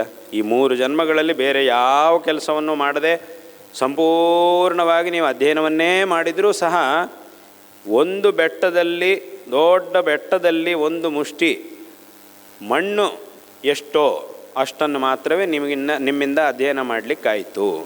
ಇನ್ನು ಅಧ್ಯಯನ ಮಾಡಬೇಕಾದಷ್ಟಿದೆ. ಜ್ಞಾನರಾಶಿ ಅಷ್ಟು ದೊಡ್ಡದಾಗಿದೆ. ವೇದಾವ ಏತೆ ಅನಂತಾವೈ ವೇದಾಹ ಅನ್ನುವಂತಹ ಮಾತನ್ನು ಅಲ್ಲಿ ಹೇಳಿದ್ದಾರೆ. ಅಂದರೆ ಆ ವೇದಗಳು ನಮಗೆ ತಿಳಿಸ್ತಾ ಇರತಕ್ಕಂತಹ ತತ್ವ ಏನಿದೆಯೋ ಅದು ಅನಂತವಾದಂತಹ ಒಂದು ತತ್ವ. ಅಷ್ಟು ದೊಡ್ಡ ತತ್ವವನ್ನು, ಅಷ್ಟು ದೊಡ್ಡ ಜ್ಞಾನವನ್ನು ನಮ್ಮ ವೇದಗಳು ಮತ್ತು ಆ ವೇದಗಳನ್ನು ಅನುಸರಿಸಿ ಬಂದಿರತಕ್ಕಂತಹ ಶಾಸ್ತ್ರಗಳು ತಿಳಿಸ್ತಾ ಇವೆ. ಆದ್ದರಿಂದ ಇಲ್ಲಿ ಹೇಳಲ್ಪಟ್ಟಂತಹ ಒಂದು ಜ್ಞಾನ ಅನ್ನೋದೇನಿದೆಯೋ ಅದಷ್ಟು ಸುಲಭವಾದದ್ದಲ್ಲ. ಆದ್ದರಿಂದ ಆದರೂ ನೀವು ಇಷ್ಟೆಲ್ಲ ಕಷ್ಟಪಟ್ಟು ಅಧ್ಯಯನ ಮಾಡಬೇಕು ಅಂತ ಪ್ರಯತ್ನ ಮಾಡಿದ್ದೀರಿ. ಆದ್ದರಿಂದ ನಾನು ಅದಕ್ಕೆ ತುಂಬ ಸಂತೋಷಪಟ್ಟು ಇಡೀ ವೇದಗಳ ಒಂದು ಸಾರಾಂಶ ಏನಿದೆಯೋ ಅದನ್ನು ನಾನು ನಿಮಗೆ ತಿಳಿಸ್ತೀನಿ, ಅದನ್ನು ನೀವು ತಿಳಿದುಕೊಂಡ್ರೆ ಸಾಕು, ಆಗ ನೀವು ಸಂಪೂರ್ಣವಾಗಿ ಅಧ್ಯಯನ ಮಾಡಿದ ಹಾಗಾಗುತ್ತೆ, ಅದನ್ನು ನಾನು ನಿಮಗೆ ತಿಳಿಸ್ತೀನಿ ಎಂಬುದಾಗಿ ಹೇಳಿ ನಂತರ ಇಂದ್ರ ಅದನ್ನು ತಿಳಿಸ್ತಾನೆ. ಇದನ್ನು ನಾವು ವೇದಗಳಲ್ಲಿ ನೋಡ್ತೀವಿ ಈ ಕಥೆಯನ್ನು. ಅಂದರೆ ಸಂಪೂರ್ಣವಾಗಿ ಎಲ್ಲದನ್ನು ಅಧ್ಯಯನ ಮಾಡ್ತೀನಿ ಅಂತಂದರೆ ಅದು ಸಾಧ್ಯವಾಗುವುದಿಲ್ಲ. ಆದ್ದರಿಂದ ಈಗ ಏನಿದೆಯೋ ಇದರ ಒಂದು ಸಾರಾಂಶ ಏನಿದೆಯೋ ಅದನ್ನು ನಾನು ನಿಮಗೆ ತಿಳಿಸಿಬಿಡ್ತೀನಿ, ಅದನ್ನು ನೀವು ತಿಳಿದುಕೊಟ್ರೆ ಎಲ್ಲವುದನ್ನು ತಿಳಿದ ಹಾಗಾಗುತ್ತೆ ಅಂಥೇಳಿ ಆಗ ಅದನ್ನು ತಿಳಿಸುವುದು, ಅಲ್ಲಿರ್ತಕ್ಕಂತಹ ತತ್ವವನ್ನು ಇಂದ್ರ ತಿಳಿಸಿದ ಅನ್ನುವಂತಹ ವಿಚಾರವನ್ನು ನಾವು ವೇದಗಳಲ್ಲಿ ನೋಡ್ಬೋದು. ಅಂದರೆ ಇದನ್ನು ಯಾತಕ್ಕೆ ಹೇಳ್ತಾ ಇದ್ದೀನಿ ಅಂತಂದರೆ, ನಮ್ಮ ಗ್ರಂಥಗಳಲ್ಲಿ ಹೇಳಲ್ಪಟ್ಟಂತಹ ಒಂದು ತತ್ವ ಏನಿದೆಯೋ ಅದು ಅತ್ಯಂತ ಶ್ರೇಷ್ಠವಾದಂತಹ ಒಂದು ತತ್ವ. ಸುಮ್ಮನೆ ಏನೋ ಒಂದಿಷ್ಟು ವಿಷಯಗಳನ್ನು ಹೇಳಿಬಿಟ್ಟು ಇಷ್ಟೇ ವಿಷಯ ನೀವು ಇದನ್ನೇ ತಿಳ್ಕೊಳ್ಬೇಕು, ಇನ್ನಿದ್ರ ಮೇಲೆ ಪ್ರಶ್ನೆಗಳನ್ನು ಕೇಳಬಾರ್ದು, ಪ್ರಶ್ನೆ ನೀನು ಕೇಳೋ ಹಾಗೂ ಇಲ್ಲ, ಅದಕ್ಕೆ ನಾನು ಉತ್ತರನೂ ಕೊಡುವುದಿಲ್ಲ, ಏನು ಹೇಳ್ತೀನೋ ಅದನ್ನು ಹಾಗೆ ಕಣ್ಣು ಮುಚ್ಕೊಂಡು ನೀನು ತೊಗೊಳ್ಬೇಕು, ಇದೊಂದೇ ದಾರಿ ನಿನಗೆ.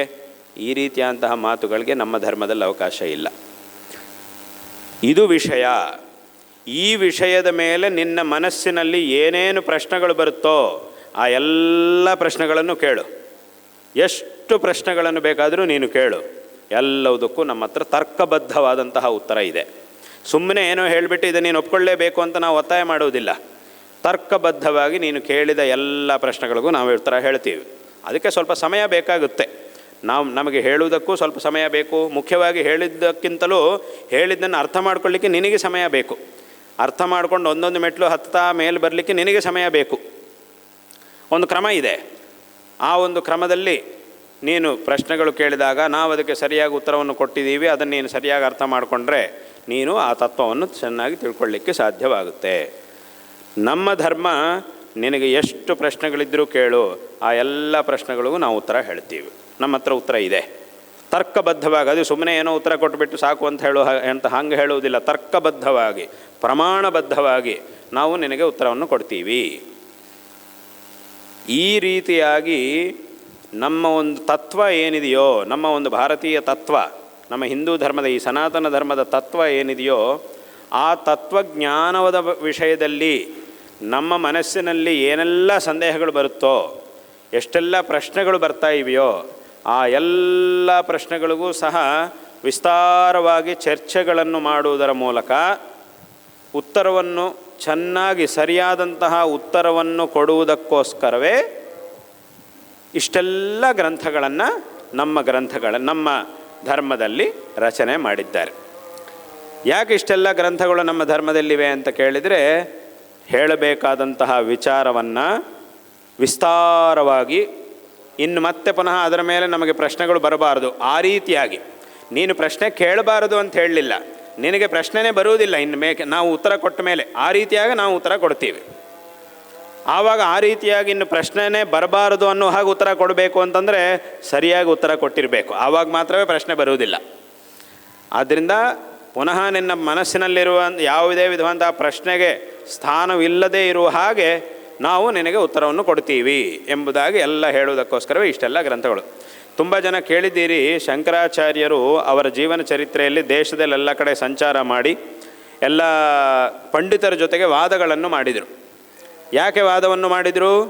ಯಾಕೆ ವಾದವನ್ನು ಮಾಡುವ ಅವಶ್ಯಕತೆ ಏನಿತ್ತು? ತುಂಬ ದೀರ್ಘಕಾಲ ವಾದಗಳನ್ನು ಶಂಕರರು ಮಾಡಿದ್ದಾರೆ. ಯಾತಕ್ಕಾಗಿ ಮಾಡಿದ್ದಾರೆ ಅಂತಂದರೆ, ಅವರ ಒಂದು ತತ್ವ, ಅವರು ನಮ್ಮ ಉಪನಿಷತ್ತುಗಳಲ್ಲಿ ಅದರಲ್ಲೆಲ್ಲ ಹೇಳಲ್ಪಟ್ಟಂತಹ ತತ್ವವನ್ನು ಎಲ್ರಿಗೂ ಹೇಳಿದರು.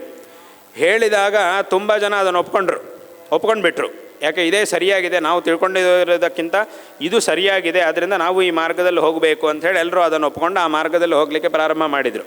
ಆದರೆ ಕೆಲವರು ಮಾತ್ರ ಏನು ಮಾಡಿದರು ಅಂತಂದರೆ, ಶಂಕರರು ಹೇಳಿದ್ದನ್ನು ಒಪ್ಕೊಳ್ಳಿಕ್ಕೆ ಸ್ವಲ್ಪ ಅವರ ಅಹಂಕಾರ ಅಡ್ಡಿ ಆಯಿತು. ಅವರು ಹೇಳಿದ್ದನ್ನು ನಾವು ಯಾಕೆ ಚೆನ್ನಾಗಿದೆ ಅಂತ ಗೊತ್ತಾಯಿತು, ಆದರೆ ಸುಮ್ಮನೆ ಇದ್ರ ಮೇಲೆ ಒಂದಿಷ್ಟು ಪ್ರಶ್ನೆಗಳನ್ನು ಕೇಳೋಣ, ಒಂದಿಷ್ಟು ಆಕ್ಷೇಪಗಳನ್ನು ಮಾಡ್ತಾ ಇರೋಣ, ಯಾಕೆ ನಾವು ಇವರು ಹೇಳಿದ್ದನ್ನು ನಾವು ಇಷ್ಟು ವರ್ಷ ಇದನ್ನೇ ಹೇಳ್ಕೊಂಡು ಬಂದಿದ್ದೀವಿ, ಈಗ ಇವರು ಬಂದ ತಕ್ಷಣ ನಾವು ಯಾಕೆ ಅದನ್ನು ಬಿಟ್ಬಿಟ್ಟು ಇವರು ಹೇಳಿದ್ದನ್ನು ತೊಗೊಳ್ಬೇಕು ಅಂಥೇಳಿ ಅವರೆಲ್ಲ ಏನು ಮಾಡಿದರು ಅಂತಂದರೆ ಶಂಕರ ಜೊತೆಗೆ ವಾದವನ್ನು ಮಾಡಲಿಕ್ಕೆ ಪ್ರಾರಂಭ ಮಾಡೋಣ. ಅಂತಹ ಜಾಗಗಳಲ್ಲಿ ಮಾತ್ರವೇ ಶಂಕರರು ವಾದ ಮಾಡಿದರು. ಶಂಕರರು ಎಲ್ಲಿ ಬೇಕಾದರೆ ಅಲ್ಲಿ ವಾದ ಮಾಡಲಿಲ್ಲ. ಸುಮ್ಮನೆ ಅವರ ಪಾಂಡಿತ್ಯ ಪ್ರದರ್ಶನಕ್ಕೋಸ್ಕರ ವಾದ ಮಾಡಲಿಲ್ಲ, ಅಥವಾ ಇನ್ನೊಬ್ಬರ ಮೇಲೆ ದ್ವೇಷದಿಂದ ವಾದ ಮಾಡಿಲ್ಲ. ಅವರು ಇನ್ನು ವಾದ ಮಾಡಲಿಲ್ಲ ಅಂದರೆ ಅವನು ಹೇಳಿದ್ದನ್ನು ಒಪ್ಕೊಳ್ಳಿಕ್ಕೆ ತಯಾರಿಲ್ಲ, ಅದಕ್ಕೆ ಇರುವಂತಹ ಒಂದೇ ಒಂದು ಮಾರ್ಗ ಅಂದರೆ ವಾದ ಮಾಡುವುದು. ಅವನು ವಾದ ಮಾಡಲಿಕ್ಕೆ ಕರೀತಾ ಇದ್ದಾನೆ, ಆಯಿತು ಅಂತ ಅದಕ್ಕೆ ವಾದ ಮಾಡಿದ್ರು ಅಷ್ಟೇ. ಅಂತಹ ಸಂದರ್ಭಗಳಲ್ಲಿ ಮಾತ್ರವೇ ಈ ವಾದ ಅನ್ನುವಂತಹ ಮಾರ್ಗವನ್ನು ಶಂಕರರು ಆಶ್ರಯಿಸಿದ್ದಾರೆ. ಹಾಗಾಗಿ ಅಷ್ಟೆಲ್ಲ ವಾದಗಳನ್ನು ಮಾಡಿ ಅವರಿಗೆ ಆ ವಿಷಯವು ಚೆನ್ನಾಗಿ ಅರ್ಥ ಆಗುವಂತೆ ಹೇಳಿ ಅವರನ್ನು ಸಹ ಸರಿಯಾದ ಮಾರ್ಗಕ್ಕೆ ಕರ್ಕೊಂಡು ಬಂದಿದ್ದಾರೆ. ಅದಕ್ಕೆ ಸ್ವಲ್ಪ ಸಮಯ ಬೇಕು. ಆ ಒಂದು ಸಮಯ ಯಾಕೆ ಅಂತಂದರೆ ಅವನ ಮನಸ್ಸಿನಲ್ಲಿ ಅನೇಕ ಪ್ರಶ್ನೆಗಳಿದೆ. ಅಲ್ಲಿ ಹೋಗಿಬಿಟ್ಟು ಶಂಕರರು ಯಾರ ಹತ್ರನೂ ನಾನು ಹೇಳಿದ್ದು ಇಷ್ಟೇನಪ್ಪ ಸಿದ್ಧಾಂತ, ನಾನು ಹೇಳಿದ್ದನ್ನು ನೀನು ಒಪ್ಕೊಳ್ತೀಯಾ ಇಲ್ವಾ, ಒಪ್ಕೊಳ್ಳೇಬೇಕು ಅಂತ ಹೇಳಲಿಲ್ಲ. ನಾನು ಹೇಳಿದ್ದಿರೋದು ಹೀಗಿದೆ, ಇದರ ಮೇಲೆ ನಿನಗೇನು ಪ್ರಶ್ನೆಗಳಿದೆಯೋ ಎಲ್ಲ ಕೇಳು, ಎಲ್ಲದಕ್ಕೂ ನಾನು ಉತ್ತರ ಹೇಳ್ತೀನಿ ಅಂತ ಹೇಳಿದರು. ಎಲ್ಲದಕ್ಕೂ ಉತ್ತರ ಹೇಳಿದರು, ಚರ್ಚೆಯನ್ನು ಮಾಡಿದರು. ಪುನಃ ಅವರನ್ನೊಂದಿಷ್ಟು ಪ್ರಶ್ನೆಗಳು ಕೇಳಿದರು, ಅದಕ್ಕೆ ಅವರು ಉತ್ತರ ಕೊಡಲಿಕ್ಕಾಗಿಲ್ಲ. ಅವರು ಕೇಳಿದ ಎಲ್ಲ ಪ್ರಶ್ನೆಗಳಿಗೂ ಇವರು ಉತ್ತರ ಕೊಟ್ಟರು. ಇವರು ಪುನಃ ತಿರ್ಗಾ ಅವರ ಮೇಲೆ ಪ್ರಶ್ನೆಗಳನ್ನು ಕೇಳಿದಾಗ ಅವ್ರಿಗೆ ಉತ್ತರ ಕೊಡಲಿಕ್ಕಾಗಿಲ್ಲ. ಅಲ್ಲಿಗೆ ಅವರ ಪಕ್ಷ ಸರಿ ಇಲ್ಲ, ಇವರ ಪಕ್ಷವೇ ಸರಿ ಅಂತಾಯಿತು. ಆವಾಗ ಅವರಿಗೂ ಆ ವಿಷಯ ಮನದಟ್ಟಾಯಿತು, ಅವರು ಸಹ ಈ ಮಾರ್ಗಕ್ಕೆ ಬಂದರು. ಅಂದರೆ ಅಲ್ಲಿಗೇನಾಯಿತು ಅಂತಂದರೆ, ನಮ್ಮ ಧರ್ಮದಲ್ಲಿ ನಮ್ಮ ಗ್ರಂಥಗಳಲ್ಲಿ ಯಾವತ್ತೂ ಸಹ ಏನೇ ಒಂದು ಪ್ರಶ್ನೆ ಬಂದರೂ ಅದಕ್ಕೆ ಉತ್ತರ ಕೊಡಲ್ಲ ಅಂತ ಹೇಳುವುದಿಲ್ಲ, ಉತ್ತರ ಇದೆ. ಅದಕ್ಕೆ ತರ್ಕಬದ್ಧವಾಗಿ ಪ್ರಾಮಾಣಿಕವಾಗಿ ಉತ್ತರವನ್ನು ಕೊಟ್ಟು ಆ ವಿಷಯವು ಸರಿಯಾಗಿ ಅರ್ಥ ಆಗುವಂತೆ ಹೇಳುವಂತಹ ಏಕಮಾತ್ರ ಧರ್ಮ ಇಡೀ ಪ್ರಪಂಚದಲ್ಲಿ ಅಂತಂದರೆ ಅದು ನಮ್ಮ ಸನಾತನ ಹಿಂದೂ ಧರ್ಮ. ಆದ್ದರಿಂದಲೇ ಇಷ್ಟೆಲ್ಲ ಗ್ರಂಥಗಳು, ಹಾಗಾಗಿಯೇ ಇಷ್ಟೆಲ್ಲ ಗ್ರಂಥಗಳು ಬಂದಿರುವುದೇ ಅದಕ್ಕೋಸ್ಕರ. ಇಲ್ಲದೆ ಹೋದರೆ ಇಲ್ಲೂ ಒಂದೇ, ವಾಸ್ತವವಾಗಿ ವಿಷಯ ಒಂದೇ, ಆದರೆ ಆ ವಿಷಯವನ್ನು ಅನೇಕ ರೀತಿಗಳಲ್ಲಿ ನಮಗೆ ಅರ್ಥ ಮಾಡಿಸ್ಲಿಕ್ಕೋಸ್ಕರ. ಮತ್ತು ಲೋಕದಲ್ಲೂ ಜನರು ಬೇರೆ ಬೇರೆ ಥರ ಇರ್ತಾರೆ. ಕೆಲವರು ತುಂಬ ಮೇಧಾವಿಗಳಾಗಿರ್ತಾರೆ, ಕೆಲವರು ಮಧ್ಯಮ ಬುದ್ಧಿಶಕ್ತಿಯನ್ನು ಹೊಂದಿದವರಾಗಿರ್ತಾರೆ, ಕೆಲವರು ತುಂಬ ಅಷ್ಟೆಲ್ಲ ವಿಷಯಗಳನ್ನು ತುಂಬ ಹೇಳಿದರೆ ಅರ್ಥ ಮಾಡಿಕೊಳ್ಳುವ ಸಾಮರ್ಥ್ಯ ಇರುವುದಿಲ್ಲ ಅಂಥವರು ಇರ್ತಾರೆ. ಹಾಗಾಗಿ ಅವರೆಲ್ಲರಿಗೂ ವಿಷಯ ತಿಳಿಸ್ಬೇಕು ಅಂತಂದರೆ ಒಂದೇ ಥರ ಗ್ರಂಥ ಬರೆದಿಟ್ಬಿಟ್ರೆ ಅರ್ಥ ಆಗುವುದಿಲ್ಲ. ಹಾಗಾಗಿ ಒಬ್ಬೊಬ್ಬರಿಗೂ ಅರ್ಥ ಆಗಲಿಕ್ಕೆ ಒಂದೊಂದು ರೀತಿಯಾದಂಥ ಗ್ರಂಥಗಳನ್ನು ರಚನೆ ಮಾಡಿದ್ದಾರೆ. ಹಾಗಾಗಿ ಇಷ್ಟೆಲ್ಲ ಗ್ರಂಥರಾಶಿ ನಮ್ಮ ಸನಾತನ ಧರ್ಮದಲ್ಲಿದೆ. ಹಾಗಾಗಿ ಇಡೀ ಪ್ರಪಂಚದಲ್ಲಿ ಈ ಒಂದು ತಾತ್ವಿಕವಾದಂತಹ ವಿಚಾರಗಳಿಗೆ ಅಂದರೆ ವಾಸ್ತವವಾಗಿ ಇದೇ ಅವಶ್ಯಕವಾದದ್ದು ನಿಜವಾಗಲೂ. ಈ ತಾತ್ವಿಕವಾದಂತಹ ಅಂದರೆ ಯಾವ ವಿಚಾರಗಳಿಂದ ಮನುಷ್ಯ, ಈಗ ನಾವು ಆರಂಭದಲ್ಲಿ ಹೇಳಿದ ಹಾಗೆ, ದುಃಖದಿಂದ ಶ್ರೇಯಸ್ಸಿನ ಕಡೆಗೆ ಹೋಗಲಿಕ್ಕೆ ಸಾಧ್ಯ ಆಗುತ್ತೋ.